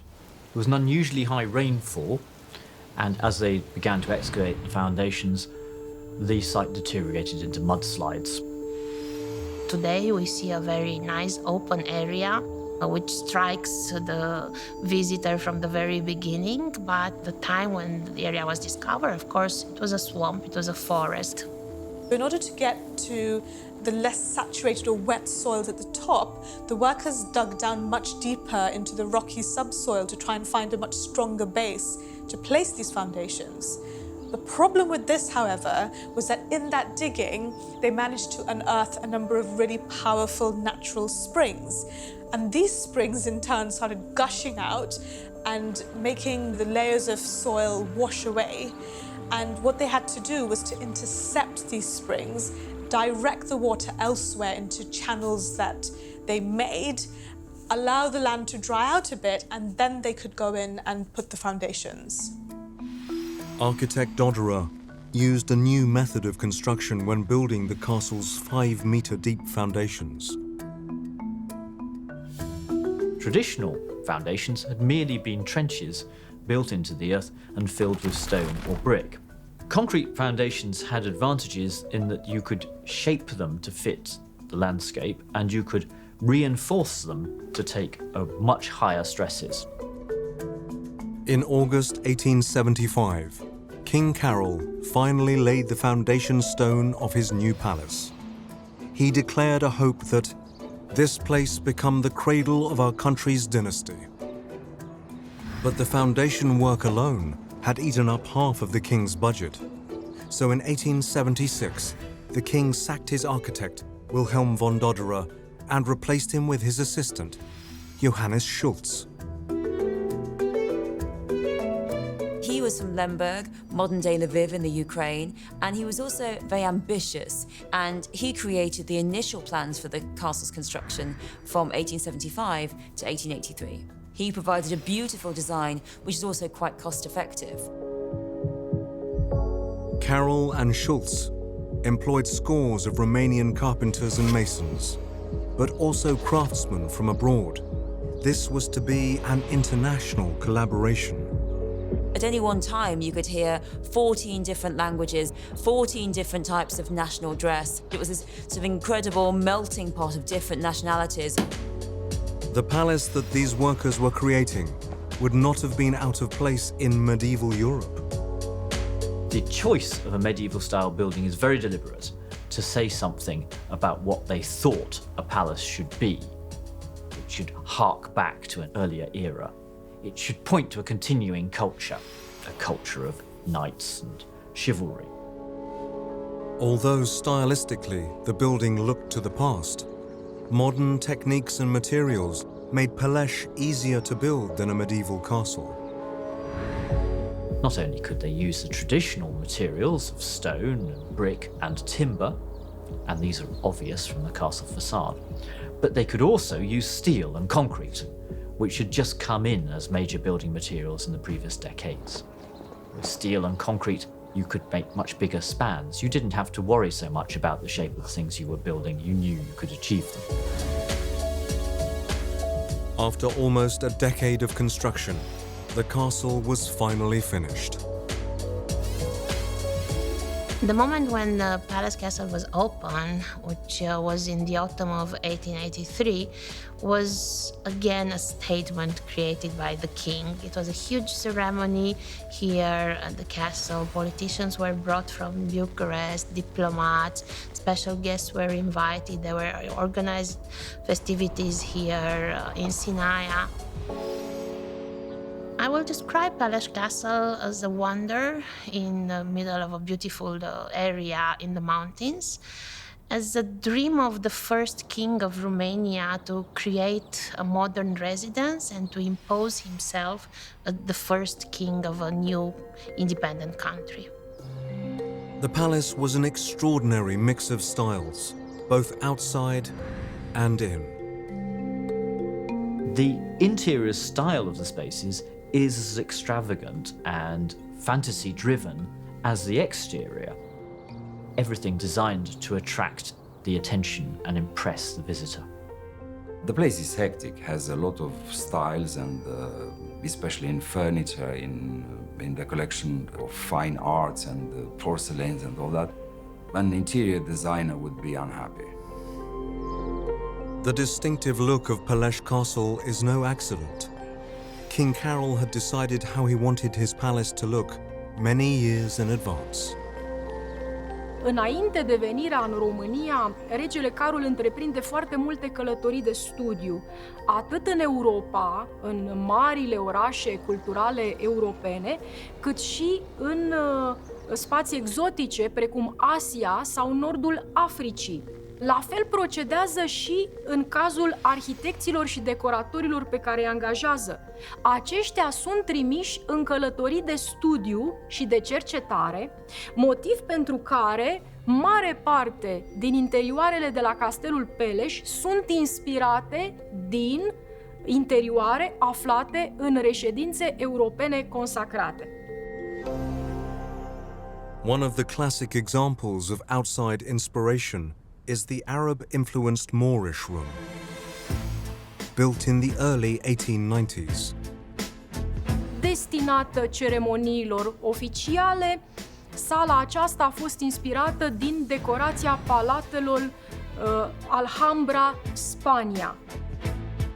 There is also a Turkish room, a reminder of the influence on Romania from its large neighbor to the south, the Ottoman Empire. There was no residence, and if we look, for example, in the castles in France, without a little Turkish room. In the case of the Peleș Castle, we have both this Moorish and Turkish.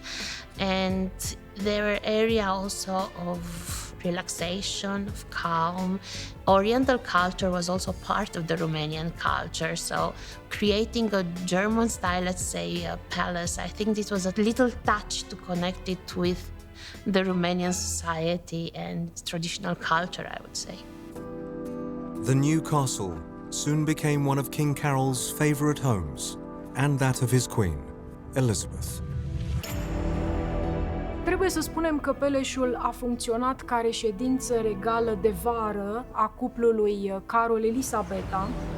Regele obișnuia să vină la Sinaia însoțit de întreaga curte. Trebuie să spunem că demnitarii, miniștrii, soțiile acestora care aveau propriile lor locuințe la Sinaia se deplasau aici, Sinaia devenind a doua capitală a României, un loc de vilegiatură foarte important, tocmai datorită amplasării aici a reședinței de vară. So it was really the headquarter of the monarchy for usually, let's say, 6 months per year.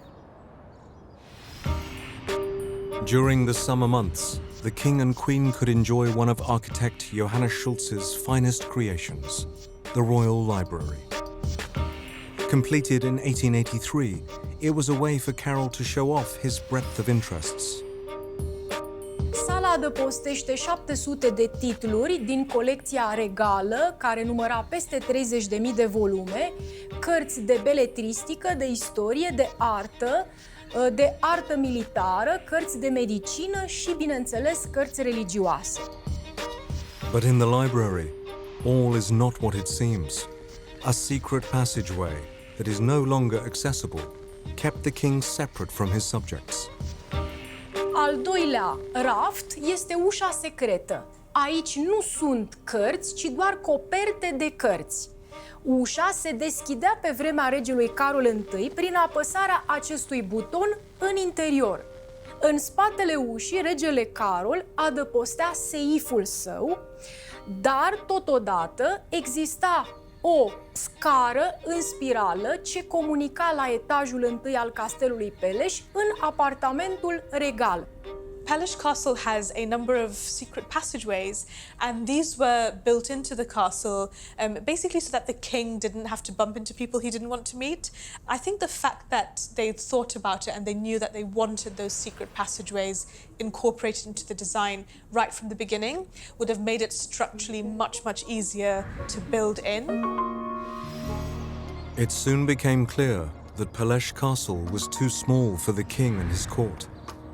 The task of expanding the castle in 1893 was given to the Czech-born architect Karel Lehmann. He was a very, very talented man who actually devoted the whole of his life to the royal family. Lehmann would do his best to turn Karel's architectural dreams into reality. Almost every day, the two would meet in Lehmann's office on site to discuss their plans for Peleș.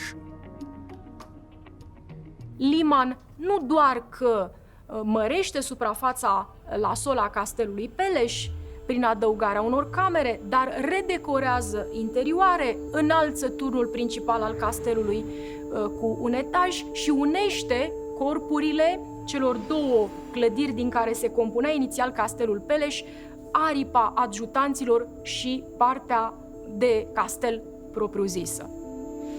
King Carol's wife, Queen Elizabeth, was a poet and a writer. For her, Peleș needed to have culture at its heart. The result is one of the finest examples of Karel Lehmann's work. On the first floor in Peleș is a rather marvellous concert hall, which is influenced by the Renaissance style of the English country house, Hatfield House.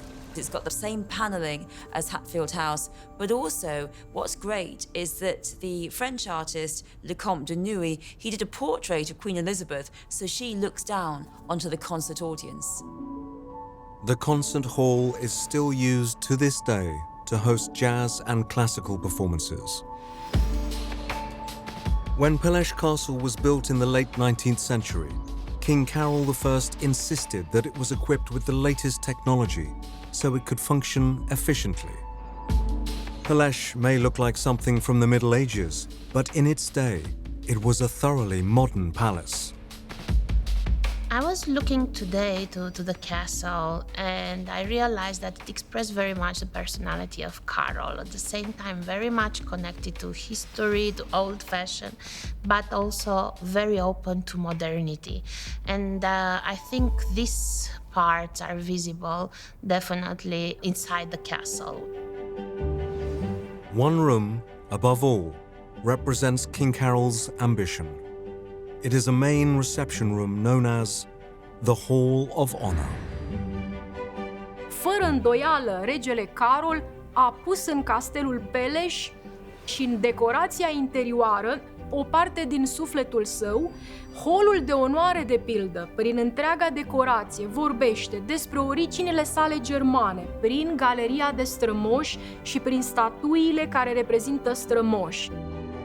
The main hall is in many respects the most symbolic part of the house.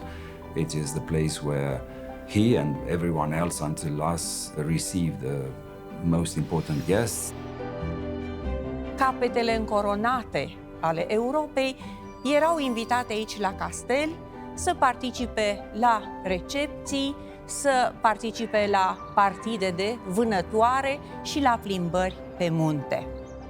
Întotdeauna sobru, drept, îmbrăcat în uniformă militară, el își aștepta oaspeții în mijlocul sălii.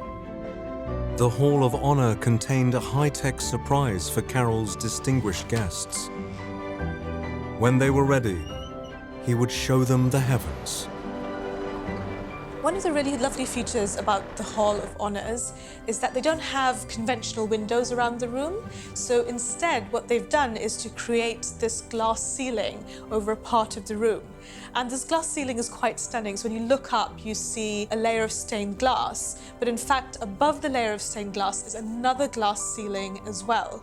Now, these are actually retractable. So initially, you would manually winch it open. So you could open up the stained glass layer, let more light in, and then you could even open up the second layer of glass. And what that did was open up the room to the elements so you could get nice fresh air. And eventually they changed that opening system to being run by an electrical motor. There was no practical purpose to the retractable glass ceiling. It was merely an item for show. Mysteriously, a ceiling could retract to show you the real sky. No doubt the awe of the guests assembled below.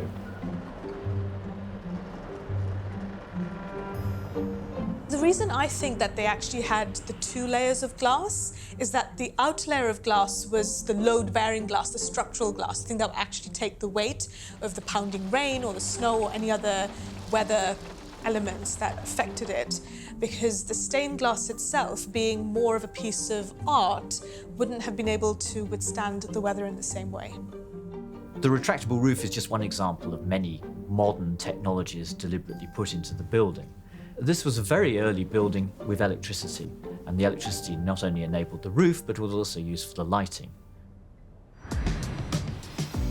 King Carol's enterprising engineers used a natural resource to provide the castle's electricity. Apa pârâului Peleș izvorăște din apropierea castelului Peleș, din munți. Este o apă pură, clară și, datorită diferenței de nivel, de altitudine, ea capătă putere venind la vale cu o forță puternică. Însă a fost necesară regularizarea și crearea manuală a acestor cascade pentru a asigura presiunea necesară de funcționare a turbinelor. The power plant was designed to complement the architecture of the other buildings in the area. It also had another practical function. Its first floor had accommodation for less important guests at the castle. The power plant was built in 1884 with the assistance of engineers from Austria. Over 130 years later, it's still going strong. Aici puteți vedea turbinele originale și sistemul original de funcționare. Centrala mai funcționează, sigur că au rămas numai 2 grupuri funcționale și ea este racordată la sistemul național de asigurare a curentului electric. Ea reprezintă, pe de o parte, o dovadă a istoriei tehnicității în România și, totodată, o dovadă a valorificării a tot ceea ce regele Carol I a adus în România. In order to ensure the turbines worked efficiently and to keep water flowing at a consistent speed, a balancing tank was built. A valve stops water from flowing too quickly into the turbines. The backwash created flows up into the balancing tank, which equalizes the pressure before releasing the water gently back into the system. The electricity the power plant produced achieved spectacular results. The effect of the lighting, both inside and outside the castle, was so extraordinary that visitors said that the castle looks like a Christmas tree. And there was an innovative way of staying warm during the cold winter months. Heat was provided by a central heating system that sent hot air to vents in the floors and walls of the palace. Not only did it include electricity, it also included central heating, which doesn't sound particularly remarkable today, but was very unusual at the late 19th century. Most houses not installing central heating until the middle of the 20th century. Central heating consisted of a boiler which was coal-fired in the basement, which was used to heat water and air. The air was fed through ducts through the walls and the floors and the ceilings, and then into the rooms. But the boiler was also used to heat water, which was then fed through pipes to more conventional radiators. Peleș Castle's revolutionary heating system provided warmth for over 40 rooms. Some of the fireplaces did generate heat, just not in the conventional way. So they actually created these fake fireplaces, which then had a bit of a cover, and then behind the cover sat the radiator, so that it still looked like the heat was coming out of a fireplace, whereas actually it was some super modern technology that was doing the job. In amongst the modern technology, there was still space to celebrate the traditional. The grandest of the palace's guest suites was built for the visit of a very special dignitary, one of the most powerful men in Europe. Ne aflăm aici în apartamentul imperial, cel mai mare apartament de oaspeți al castelului Peleș, amenajat pe latura de sud la începutul secolului 20, între anii 1905 și 1906, în intenția de a-l găzdui pe împăratul Franz Joseph al Austro-Ungariei. King Carol I wanted to impress and honor his neighbor, and so the room was built in the style of Franz Joseph's very own Schönbrunn Palace in Vienna. Lustra, cu forma unui coș de fructe, are deasupra montată o coroană care, bineînțeles, face trimitere la coroana imperială austriacă. Apartamentul imperial se compune din salonul mare, salonul mic decorat în stil neorococo austriac, din dormitorul împăratului, budoarul acestuia, baia și camera primului valet. King Carol I had created a structural masterpiece in the mountains. But on the 10th of October 1914, he died in his bedroom at Peleș. His 48-year-long reign was over.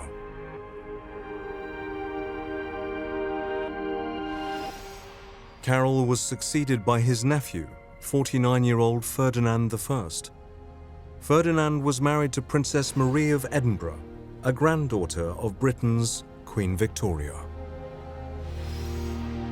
Queen Marie of Romania was brought up in England. She was an incredibly popular woman. She was much loved by the people, and she was really very strong-willed.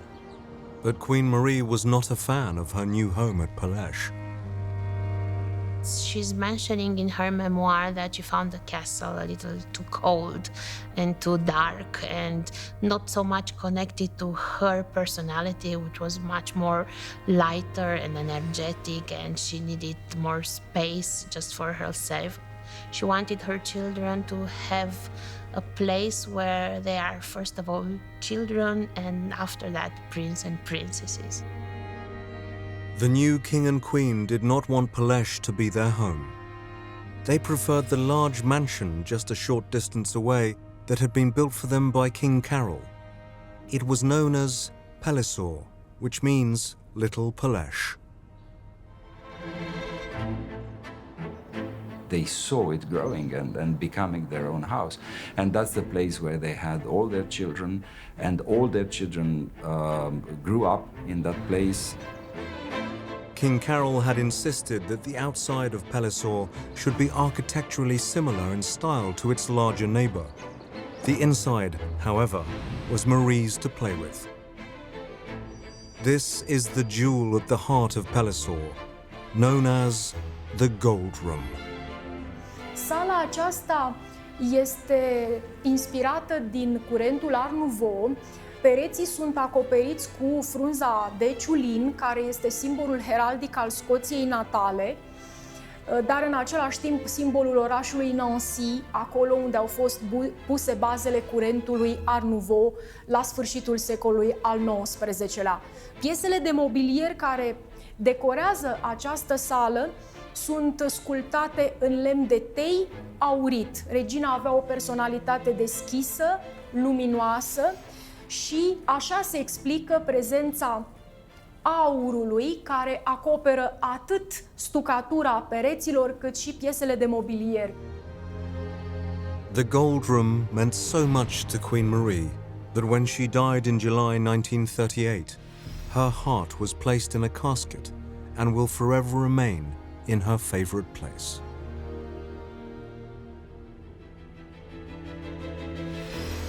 Ferdinand I became King of Romania in October 1914, 2 months after the outbreak of the First World War. Romania remained neutral until 1916, when the country joined the British and French in the fight against the so-called Central Powers. But during the conflict, Romania was under regular attack from its enemies, and for a time, Peleș Castle became a headquarters for the German army. The royal family took refuge in Iași, in north part of the country. Palace was a castle in a war as well. Some areas were closed. We had the German soldiers around. Fortunately, there were not mass destructions during the war. It was not bombed or something. So it was also protected but used as a military residence. As part of the treaties at the end of the war, the region of Transylvania was given to Romania. It was a significant achievement for King Ferdinand. Imagine how important was the impact of this result of the war. Transylvania, which used to be part of Austrian-Hungarian Empire, and it's a large area and rich area, is now integrated. So he's the king of the great Romania. He's the king of the country in present-day state. It was here, in one of the finest royal apartments at Peleș, that King Carol II, the eldest child of Ferdinand and Marie, was born. He came to the throne in 1930, at the start of a decade of turmoil in Europe. King Carol II, he was initially popular because he spoke Romanian as the first language, he'd been born in the country, but he had a very scandalous reign, a lot of affairs, and he became very unpopular due to what was seen as his debauchery. He was very, very intelligent and very erudite, which was quite unusual for a monarch, for a head of state in those days. But he lived in the time of Stalin and Hitler. He couldn't have been Nelson Mandela. There was no time for that. And having Hitler on your left side and Stalin on the right side imposes a certain behavior. We are very comfortable today in the European Union to talk about values and shared values, but at the time, his counterparts were Mussolini, Hitler, and Stalin. Quite a strange trio. King Carol II's autocratic reign ended in 1940, when Nazi Germany seized Romanian territory. Carol II abdicated at the beginning of the Second World War, after Romania lost a part of Transylvania and the northern part of Romania as well. Some historians consider that it was a tough decision, and he felt guilty because he was not able to keep the state. Others consider that he didn't want to take the responsibility. An extremist government under General Marshal Ion Antonescu joined forces with Hitler. Then in 1944, with the Soviet army approaching, the Romanians switched sides and helped drive out the German forces. Michael I of Romania was the son of Carol II, so when Carol II had abdicated, Michael gave a lot of power to lead the war to General Antonescu, and throughout the war, the power of the Soviet Union really increased, and in 1945, the government instituted the communist government, which was very popular with the people. In 1948, the Communist Party temporarily shut Peleș Castle to the public. They didn't knock it down because they didn't need to. They just closed it and that was all. They didn't have any appetite for this kind of symbols. They were very complex. The complex of inferiority was huge. I would say that Peleș became like a silent witness of the history of Romania under the communist regime. Because it's important to mention that the royal family disappeared from the textbooks. It was nothing mentioned about the kings and queens of Romania in the textbooks in high schools or the university. As the regime became tougher, Peleș was shut off and became rather mothballed, which essentially was rather good for it. People just forgot about it. In the 1970s, the new communist president, Nicolae Ceausescu, recognized the value of Peleș as a place to impress foreign dignitaries. He knew too that the castle was in need of restoration. Cu toate acestea, Ceausescu, în momentul imediat anterior restaurării, a invitat la castelul Peleș pe președintele american Ford, care a venit însoțit de secretarul de stat Henry Kissinger. Există fotografii cu cele 3 personaje în holul de onoare. Cu ocazia vizitei de la Sinaia, Ford și Ceaușescu au încheiat un tratat economic al națiunii cele mai favorizate, se numea. 1 month after the fall of the Berlin Wall in November 1989, Nicolae Ceausescu's communist government also crumbled. After the Romanian Revolution of 1989, Peleș Castle came back into the hands of government, and it was opened and used for events and concerts and became a place of entertainment once more. When we read the journals of the time or newspapers of the time, we understand how people from all over Romania just came to visit. They are still coming, of course, to visit Peleș, but the first year after the fall of communists saw an important number of Romanians who wanted to learn more about their history and their royal history as well. The castle finally came back to the royal family. The royal family no longer rule Romania, but they were given back their title, and under part of those negotiations, they did get back some of their palaces, including Peleș. In 1997, King Michael I, the son of Carol II, who had reigned before the communist era, was allowed to return to Romania. His Royal Highness, Prince Radu's father-in-law, had proved to be remarkably resilient. King Michael is probably, could be in the Guinness Book of Records. He is probably the only king I know in history who managed to survive 90 years his own coronation. 90 years. Crowned at the age of 6 and died at the age of 96. Somebody who had to have lunch with Hitler and militated for NATO until the countries behind the Iron Curtain became NATO members, and then he went to eternity. It's quite a number of models to follow.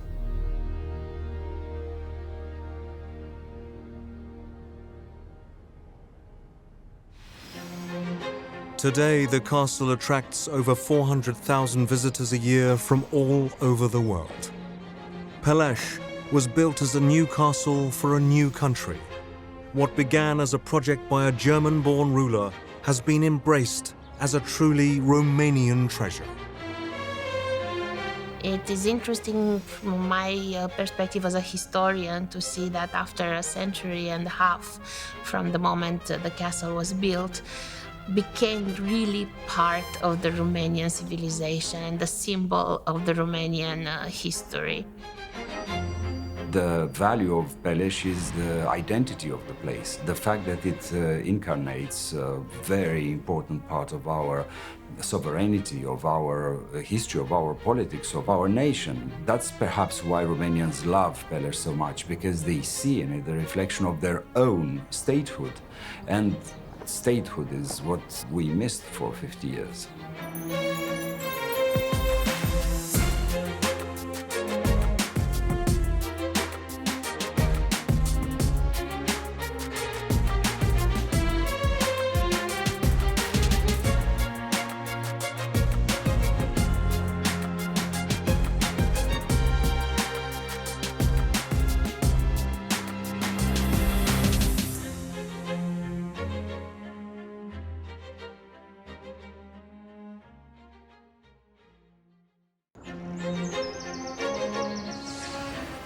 Palaces, the most spectacular and lavish homes on Earth. Luxuriously designed for the royals who wanted the biggest and the best. Behind the golden gates of these royal megastructures are incredible stories waiting to be discovered. Infamous monarchs from history, and the artists, designers, and engineers who turned their grand visions into a reality. These are the most opulent, flamboyant, and innovative royal residences around the world. This time, Lakshmi Vilas Palace is the largest private dwelling in India. The Indo-Saracenic designed residence was built for the Maharaja of Baroda in 1890 and remains the home of the royal family to this day. Hidden away in this magnificent structure are groundbreaking technical innovations that make Lakshmi Vilas one of the world's greatest palaces.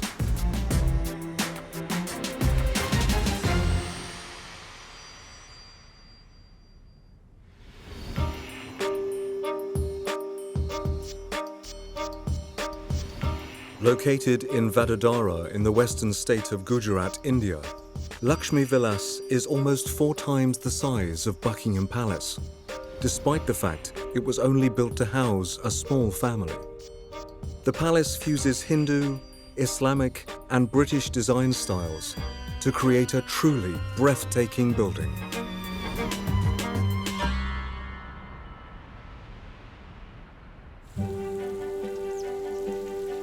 The current Maharaja of Baroda is Samajit Singh Gaikwad, who lives at Lakshmi Vilas with his wife, the Maharani Radhika Raje, and their 2 daughters, Princesses Narayani Raje and Padmaja Raje. Maharaja Samajit Singh grew up at Lakshmi Vilas, which is now part family home and part tourist attraction. We used to get a lot of people coming in and requesting that they wanted to see the palace. It was my decision in about 95, 96 that I said that we must open the palace up. There are people who actually want to come and see and admire this place. And ever since that, the number of visitors have just increased year on year. The man who commissioned the 19th century palace was Samajit Singh's great-great-grandfather, the Maharaja Sayajirao Rao III. So we are at this place where the first stone for this magnificent palace was laid. And this was when Sayajirao himself was about 17 years old. He was born in 1863 and this stone was laid in 1880. And obviously Sayajirao was very young and he had a lot of people advising him when this palace was built. I can imagine they must have conceived and sort of visualized something quite magnificent at that point in time to create this great palace. I think this was the first porch built, as the foundation stone and the completion stone are both attached to this porch. What we have here is the lion tending to a hare, which symbolizes in our culture the royalty. The lion would be the king, the emperor, and the hare would be the people, the subjects. So he protects them, takes care of them. I think it's a very, very ornate and beautiful porch as an entrance. As well as being aesthetically pleasing, Lakshmi Vilas was at the forefront of technical innovation in 19th century British-ruled India. The engineering itself must have been very challenging because every time now we take up jobs to repair and we realize how slow things move and how carefully we've got to do things. So it's just incredible that they could actually put this whole thing together. Included in the design of the palace was a high-tech innovation that was being developed by American inventor Thomas Edison, 8,500 miles away in New Jersey: electricity. Edison's company that he set up to try and bring electrification to the cities was set up in about 1882. And at that point, there were just a few parts of Manhattan that were being electrified. So the fact that this palace had electrification was really modern, really quite unusual, and would have been quite ahead of its time. At this time, there was no mains electricity available, so like those other buildings in this period that had electricity, the palace had to have its own generator. Electricity that could then be used for driving all sorts of things, but would have mostly been used for lighting as a safer alternative and a slightly brighter alternative to gas. The electricity also powered the Maharaja's elevators, an extravagant luxury considering the palace is only 3 stories tall. By the 1890s, elevator technology was fairly well established, and they were used to create high-rise buildings in America, but they were virtually unknown in private residences, and Lakshmi Villa Palace is one of the first residential buildings in the world to have an elevator. This is an elevator which was way ahead in time. The elevators are installed over here in the property palace, and it had a wooden cabins. If you see the wooden cabins over here, it had got a very nice veneer and a wooden walls, which was been ventilated with ornate grills. And it was been operated with an electric power at that time, which was very unique in those days.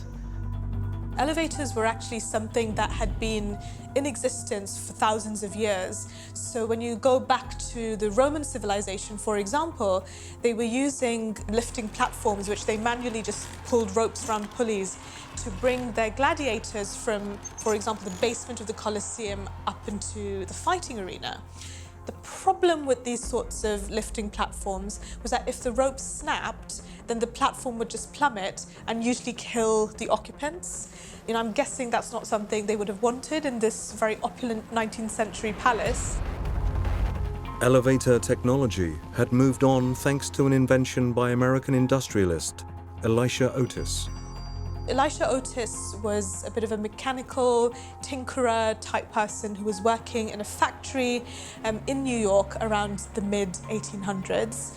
And he invented a type of braking system which depended on a special type of spring called the wagon spring, so that if the ropes did snap, the spring would kind of kick into gear and latch itself into toothed or ratcheted rails, and basically created a braking system that would stop the lift from plummeting. And he installed these first lifts in the 1860s and 70s in buildings in Manhattan, and so they were becoming all the rage in the late 19th century.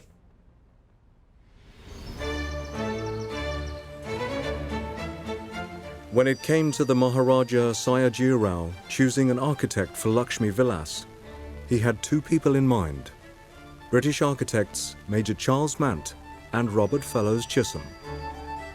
Chisholm had done a lot of projects in Baroda. Mant had hardly done any projects in Baroda. So the obvious choice was Chisholm to begin the project, but Mant was chosen. What little I know about Sayajirao Maharaj, he would have had a say.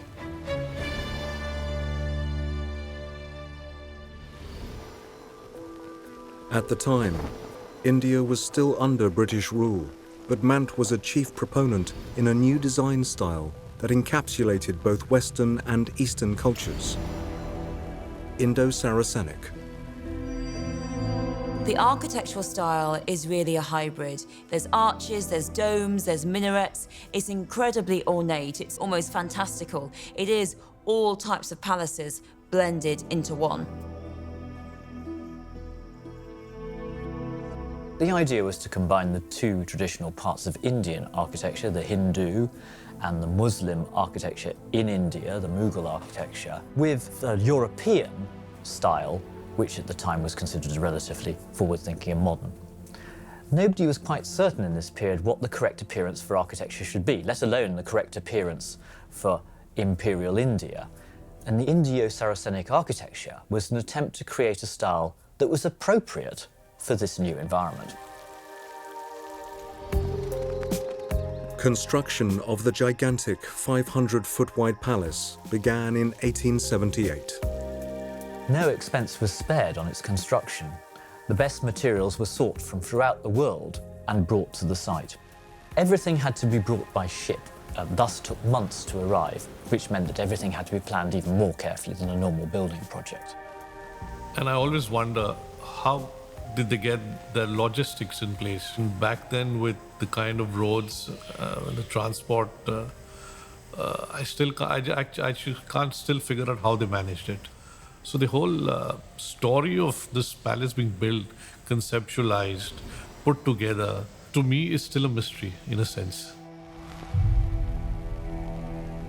But in 1881, tragedy befell the British architect who had overseen the initial construction and design of Lakshmi Vilas. Major Charles Mant was a massive perfectionist. He was obsessed. And as the palace progressed, he became very concerned that he got his calculations wrong and the palace would fall.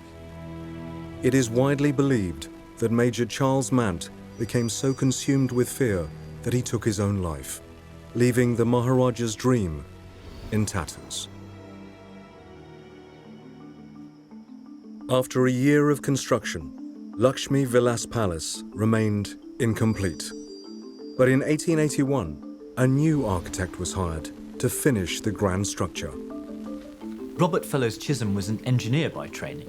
This was actually normal in India at the time, where most architects had actually first trained as engineers and were qualified in both. He took over and he said to not have made many changes apart from he introduced iron. Chisholm got in the iron. Before that, the details were all with wood. Wooden beams, wooden joists, everything. And Chisholm convinced the state that iron would be better structurally. In terms of everything. Naturally, right? Strength, maintenance, everything. 12 years after the foundation stone was laid, the Maharaja's new palace was complete. This palace was built and finished by 1890, and this palace is spreaded in almost 500 acres. It's built by a Dangadra stone, which is a sandstone, which is a breathable stone. It's made with an Agra red and a blue trap from Pune, which is in Maharashtra, western side of part of India. Blue trap is considered very strong. It has got a beautiful density, maximum density among the all stones which are used over here. So they are used in the plinth level and for the foundations over here. The palace included a clever design trait, a late 19th century version of air conditioning, which was very much needed in the searing heat of an Indian summer. These pipes, if you see, there are the pipes which were used to cool the fenestration part, and they were been sprinkled by water so that the hot air which passes through would be a little cold and would enter into the palace. So it was basically a local mechanism of a desert coolers. This palace was a groundbreaking of the time when it was been built.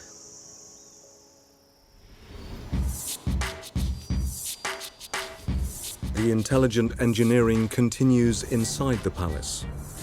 The largest room at Lakshmi Vilas is the Durbar Hall. Located on the ground floor, but rising 3 stories high, it covers 5,000 square feet, a little larger than a basketball court. It's a magnificent hall.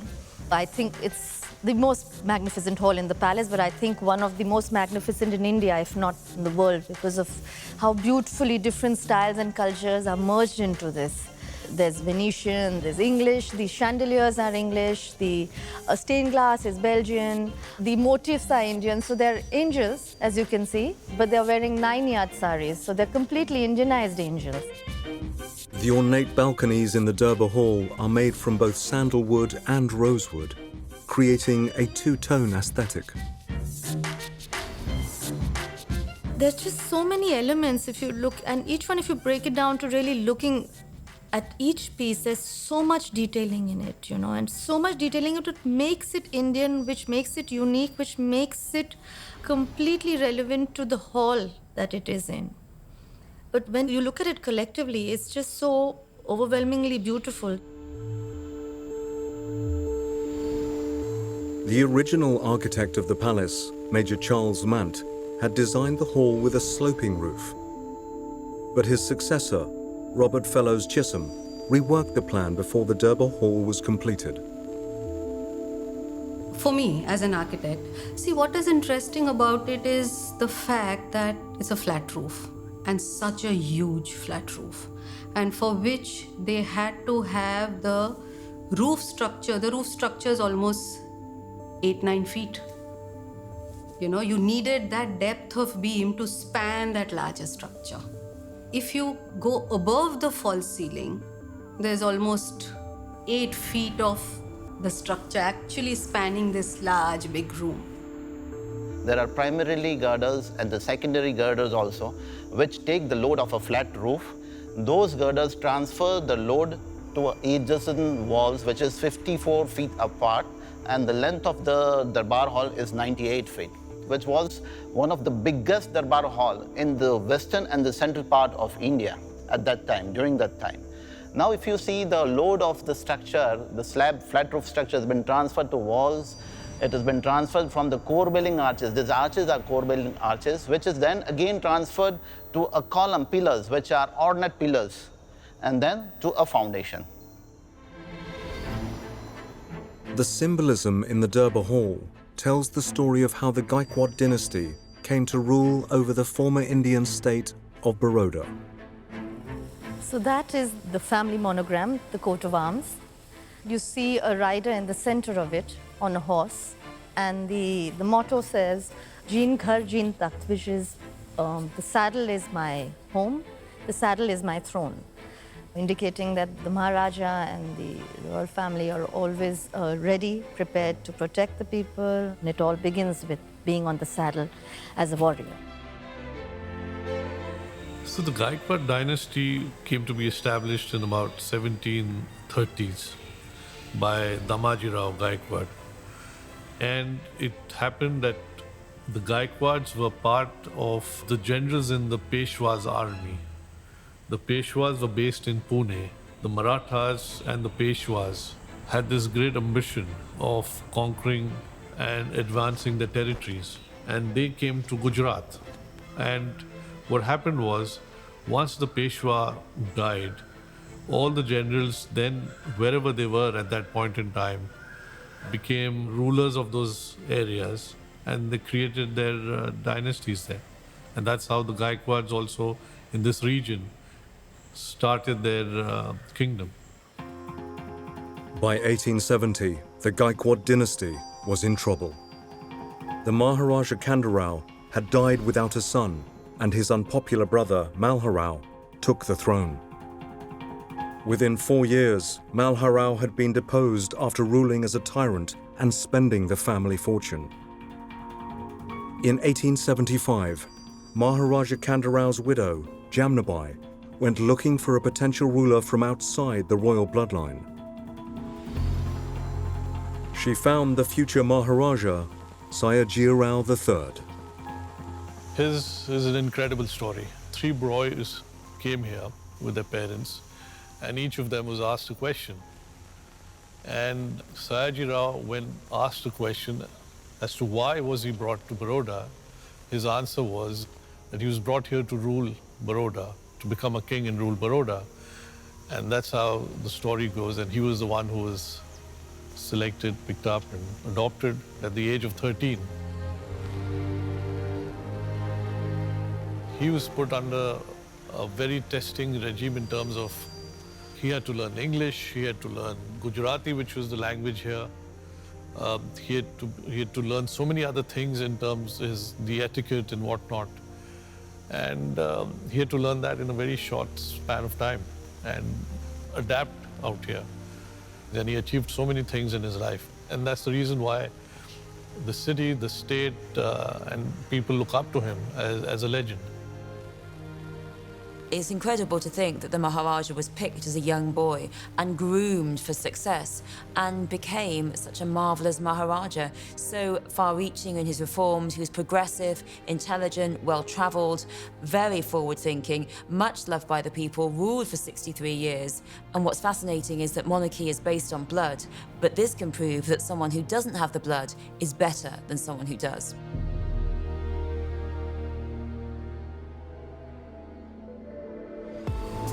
As Maharaja, Sayajirao made many educational and social reforms and founded the Bank of Baroda, which is now one of the biggest banks in India. He was just 17 years old when he decided to build the palace in 1878, but tragedy struck soon after. His first wife's name was Lakshmi Bai, and she passed away pretty young, leaving a son and 2 daughters. Sayajirao was pretty distraught when that happened, and she was not there when this palace was completed. He obviously, as remembrance for her, he named this as Lakshmi Vilas.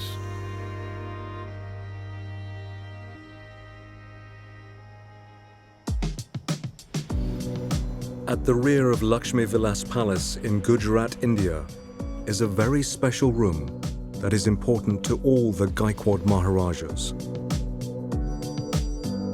This is the Gadi Hall, and it's called the Gadi Hall because this is the Gadi. Now this Gadi is very sacred to us. That's the reason when we walk in, we remove our shoes and come in here, is for this very reason. So every time somebody is coronated as a king, sits on this Gadi, and he's coronated on this Gadi. And this, of course, is older than the palace because this has come down from dynasties. So all the members who were coronated as kings have been coronated on this very Gadi. The Gadi literally translates into the throne. So this is the most important symbol of power and authority and the supremacy that Baroda had over other principalities. After Sayajirao Rao's death in February 1939, he was succeeded by his grandson, Maharaja Pratap Singh Rao, Samajit Singh's grandfather. This is my grandfather's coronation in 1939. This is when Sayajirao Rao passed away, and Sayajirao Rao was his grandfather. Now, his father passed away young, so he was not alive when Sayajirao Rao passed away and my grandfather was coronated. And he was brought up by Sayajirao Rao. He must have been, I think, about 30 when he was coronated. Almost 50 years later, in 1988, Samajit Singh's father, Rajit Singh, became Maharaja, taking over from his older brother, Fateh Singh Rao. My father was a trained artist. He loved his art. He painted a lot. There are a lot of paintings. There are just some paintings which have been selected by my mother. They're all paintings depicting different gods. And there's some paintings of the palace. But there are a whole lot of collection upstairs. There are a whole lot of mediums that he's tried with. There are paintings which he's done of my wife Radhika. There's one in our room. There's one which he's made of my sister. There's one which he's made of my mother. After the death of his father in 2012, it was Samajit Singh's turn to sit on the sacred Gadi. It's emotional.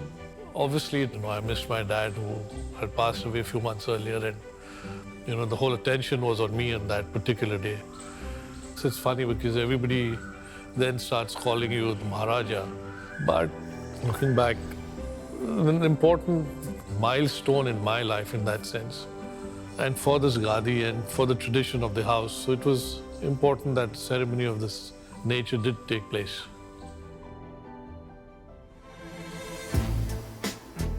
As well as housing the Maharajas of Baroda, Lakshmi Vilas Palace has had many famous visitors during its 130-year history. In 1921, we had Prince of Wales, who then went on to become King Edward before he abdicated. He had visited Baroda, and it is said that he was so impressed by the tennis courts, which we still have. They are clay courts, that he squeezed in a game of tennis. I believe he played 4 sets, and he got late returning. So he just dashed up in his tennis gear to meet with Maharani, Rani Jimnabai II.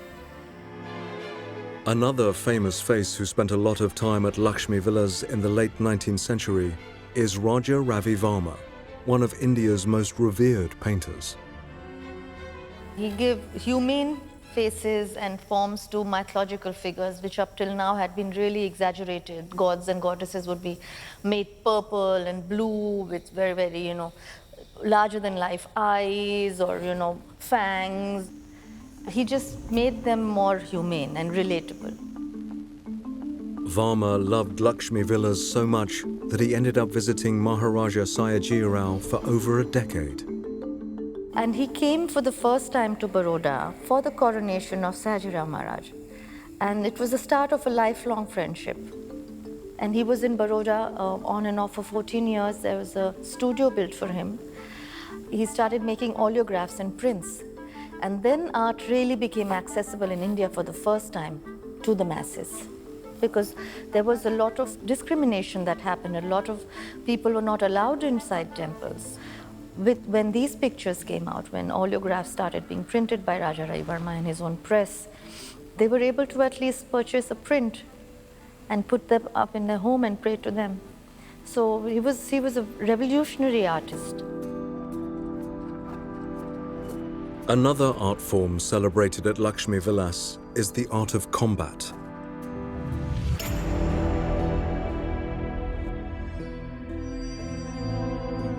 The palace armory contains weaponry used in battle and for ceremonial purposes by the Gaikwads throughout the centuries. There are all the different types of swords used for different purposes, and We have the Wagner here, which was famously worn by Shivaji Maharaj. Shivaji Maharaj was a 17th century Indian warrior who defeated his great enemy, General Afzal Khan, in 1659.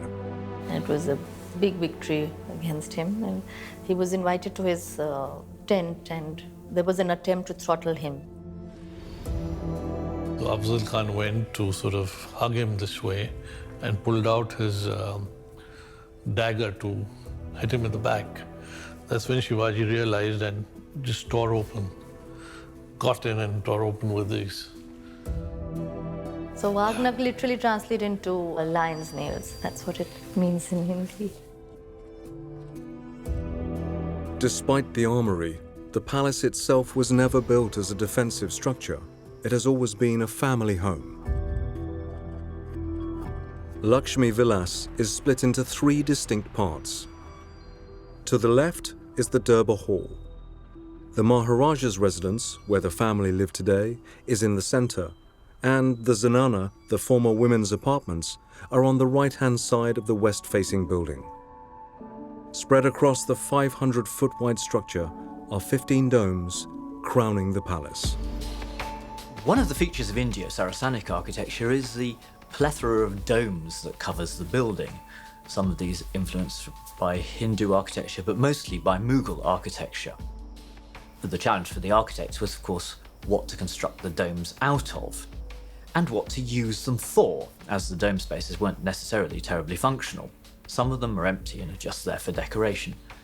The large dome in the middle, though, provided a useful space for a huge water tank. The 75,000-litre tank hidden within the dome is still in use today, providing the palace and its magnificent fountains with water. Yeah, right now we are beneath the central dome, the biggest dome in the palace. Now if you see, it's a square room. So a dome on a square room needs few elements to transfer the load from dome to the walls and to the foundation. So there are squinches and pediments also. The squinches are the area where the dome is placed on a square or a rectangular room, and the corners which are left have been closed by squinches. Arch of the dome is transferred on the squinches and then onto a pediments. Pediments are these 4 corners which are conical in shape. So they transfer the even load of dome onto the walls, and walls transfer to the walls beneath and to the foundation. Water is actually very deceptively heavy, and so when they were designing these domes, they would have really had to think about how much weight was going to be added, not just from the actual materials of the dome itself, but from these tanks that would sometimes be full of water and then sometimes be a bit empty. So they would have had variable loads to deal with in the design of those domes. Domes have been around for thousands of years and serve both an aesthetic and a structural purpose. So the way they work structurally is those are obviously 3D shapes. So if I just take you back into 2 dimensions for a second, back to the arch, the arches work in a very different way than beams do, because when you push down on an arch, what happens is that all the material within that arch is actually in compression, so it's being squashed. And domes work in a very similar way to the arches, except if you imagine spinning that 2D arch all the way around in 3 dimensions, that's when you get a dome. So again, when you push down on a dome, it's all being squashed and it's kind of channeling the forces down into the structure. The water tank inside the central dome is fed via an electrical pump system by a 15th century underground reservoir. Believed to be built when the Islamic Mughal Empire ruled the area, the stepwell pre-existed the palace. The lattice of decorative stonework surrounding the well stops it from caving in. These particular ornate beams are acting as a structural member to support the side walls of the stepwell. The stepwell has been almost 70 to 80 feet below, and these walls have been casted from 80 feet below the ground level to withstand the pressure. And if you see, there are some domes also across there. So this domes may be having the center portion has been used as an oculus. Now, oculus is a phenomenon wherein there is a gap, a circular gap in domes, wherein you get blessings of the god, basically. So they might have thought that this oculus might bless the water in the well. Despite the phenomenal technology surrounding Lakshmi Vilas, it is still, first and foremost, a family home for the Maharaja Samajit Singh. Of course, before I move in, I must tell you that my ancestors forgot to build a door here, and we still struggle with security and pigeons and what else, a whole lot of issues. But we've let it be. At some point, we will build a door. This is a job that's been left for us. There's no door from here right up to our room, all the way on the first floor. There are no doors. Open to all. It's absolutely lovely living in a palace. You get used to the space, you get used to the privacy. Sometimes it's a little frustrating because you want to introduce an element which you like very much, or you've traveled around the world and you've picked up something and you carry it all the way back home and you want to put it on a shelf, and it just doesn't go with the house because the house has such a strong personality that anything you put in there just sticks out like a sore thumb. The Maharaja and the Maharani were married in Delhi in February 2002. Radhika Raje can still remember the first time they met. I was working as a journalist with the leading daily in Delhi, and it was an arranged match. Tried to keep it as casual, though of course such meetings can never be entirely casual because we all know why we need to meet. It was nice because I offered to pay and he let me. So I like that because, being a working girl myself, it was important for me to be with someone who understands and appreciates that. It was nice. After the wedding, Maharani Radhika Raje arrived at Lakshmi Vilas for the very first time. This is actually one of my most sentimental and favorite areas of the palace because this was my first introduction to my home. I came in here, I was under a heavy veil, of course, and I was very, very shy. And I came in here and all I saw was this profusion of color and sounds and smells because we had family and friends all around here and they were showering us with flower petals, with rose petals. It's overwhelming, and even today the magnificence is such that it's to behold for me, or even today. There are details that I would still see and notice and marvel at. That's the magic of this palace.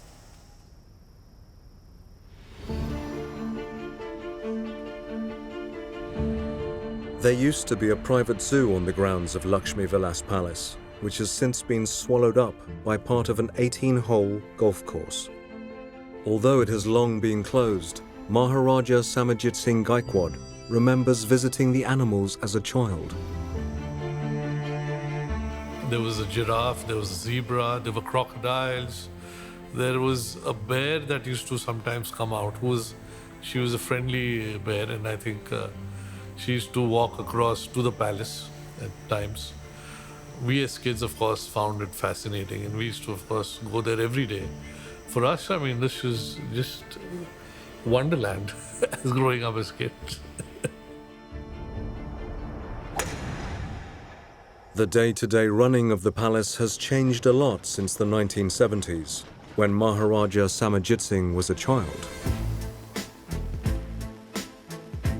So the palace was never empty. The palace was always busy, and it had a lot of people in it. For instance, I recall while growing up, there were at least 16 chefs in our kitchen at that point doing different things.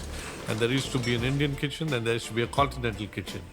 So that's the scale of services that were packed into this palace.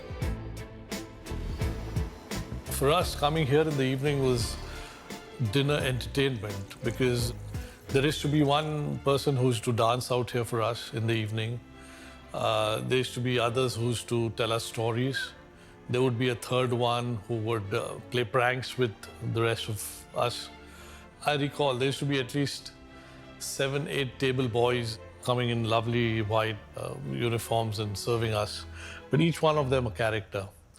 And these are the people who brought so much of life and character to this palace. Today, the Maharaja's house staff have shrunk from scores to just one. Although many people have come and gone, the dinner plates have remained the same.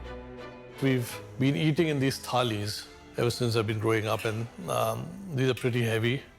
These are Indian thalis of completely silver. We've just got spoiled eating in these. We come here every day, and of course it's one of the most important rooms because we get a lovely, delicious food here every day. Lakshmi Vilas was built in 1890, and Samarjit Singh appreciates the history of his palatial home. It's interesting because this now for 130 years, family has lived in this house. Unlike many other palaces which after 50, 60, 70 years have become hotels or other things. But this palace, I think, I'm sure if you brought back all my ancestors back to life, they all will have a story about this palace. I think it's just incredibly a privilege to be living here and to be surrounded by this beauty and this nature, and you have the privilege of calling it home. And yet you must see that the legacy carries on, that you're able to maintain and keep this property the way it deserves to carry the story forward. That is a responsibility one feels as a resident of this house. After growing up here, the Maharaja wants his 2 daughters, Princesses Nari Aniraje and Padmajaraje, to enjoy the vast space in the palace too. There were scooties around and cycles around to go into verandas. We used to get them on the first floor. We used to get them on the second floor. It was great for a kid. So I sometimes tell my daughters, I said, the television is spoiling you, you know. The television makes you sit inside and you're watching this. I said, we had no television, so there was no way you could sit anywhere, and you had to be out all over. Growing up, I mean, this was one hell of a place. And the princesses are proof that the apple doesn't fall too far from the tree. The house is really spacious and we play with the dogs. We also like watch TV and we play a lot of games and do sports here. For them, it gives them a great sense of identity, and they have a great sense of pride in their family and their home. And they are naturally already exposed to this level of art and culture and history by just living in this monument, which is amazing. Also the space. They love the sense of space. You know, the ceilings, the corridors, the expanse. They don't want to go on a holiday anywhere. They just want to be here with their scooties, with their dogs, and it's the perfect place for them. I couldn't imagine living anywhere else than here. Me too. Not many families experience living in such palatial surroundings, and the Maharani Radhika Raje is still blown away by the intricate design touches around her home. It's like a canvas, and the artist has been given a free hand. It's literally like there has been no budget allotted, there has been no kind of direction given other than just make it beautiful, you know, give it your best, put all your artistic creativity to it. I think that's the feeling I get when I see it, because it's so ornate and so beautiful, and each side element is different. So it's really been a creative aspect where everything, you know, it's been something they've tried out. It's been a learning experience for them. They've experimented, they've explored, and I think that's what comes across when you see the palace. And as well as being dazzling to look at, the design of Lakshmi Vilas is practical too. If you look at the steps that we have, you know, the height of the steps is just perfect. So even my mother-in-law, 74, she has no problems climbing the stairs because they're planned so beautifully. You know, the edges of the stairway, my daughters have never bumped into anything because they're all rounded. So, you know, there was so much attention to detail in those days that things were made to last, were made, you know, with a lot of love and attention. There are even 4 courtyards within the walls of the palace, so the family can enjoy some fresh air without venturing out into the outer grounds. So a feature of this palace is courtyards. So this is one of the 4 courtyards. The others have palm trees. So this one has the fountain. And the courtyards are meant to keep all the verandas cool in summers. We've noticed in summer that this does make a lot of difference because when there's breeze flowing right through from one side to the other, the corridors get very cool. And the sound of water is so soothing. I like the courtyard. It's got like fountains coming out of water and it reaches all the way to this height. So when we look down from the terrace, then you can see the water coming up to you.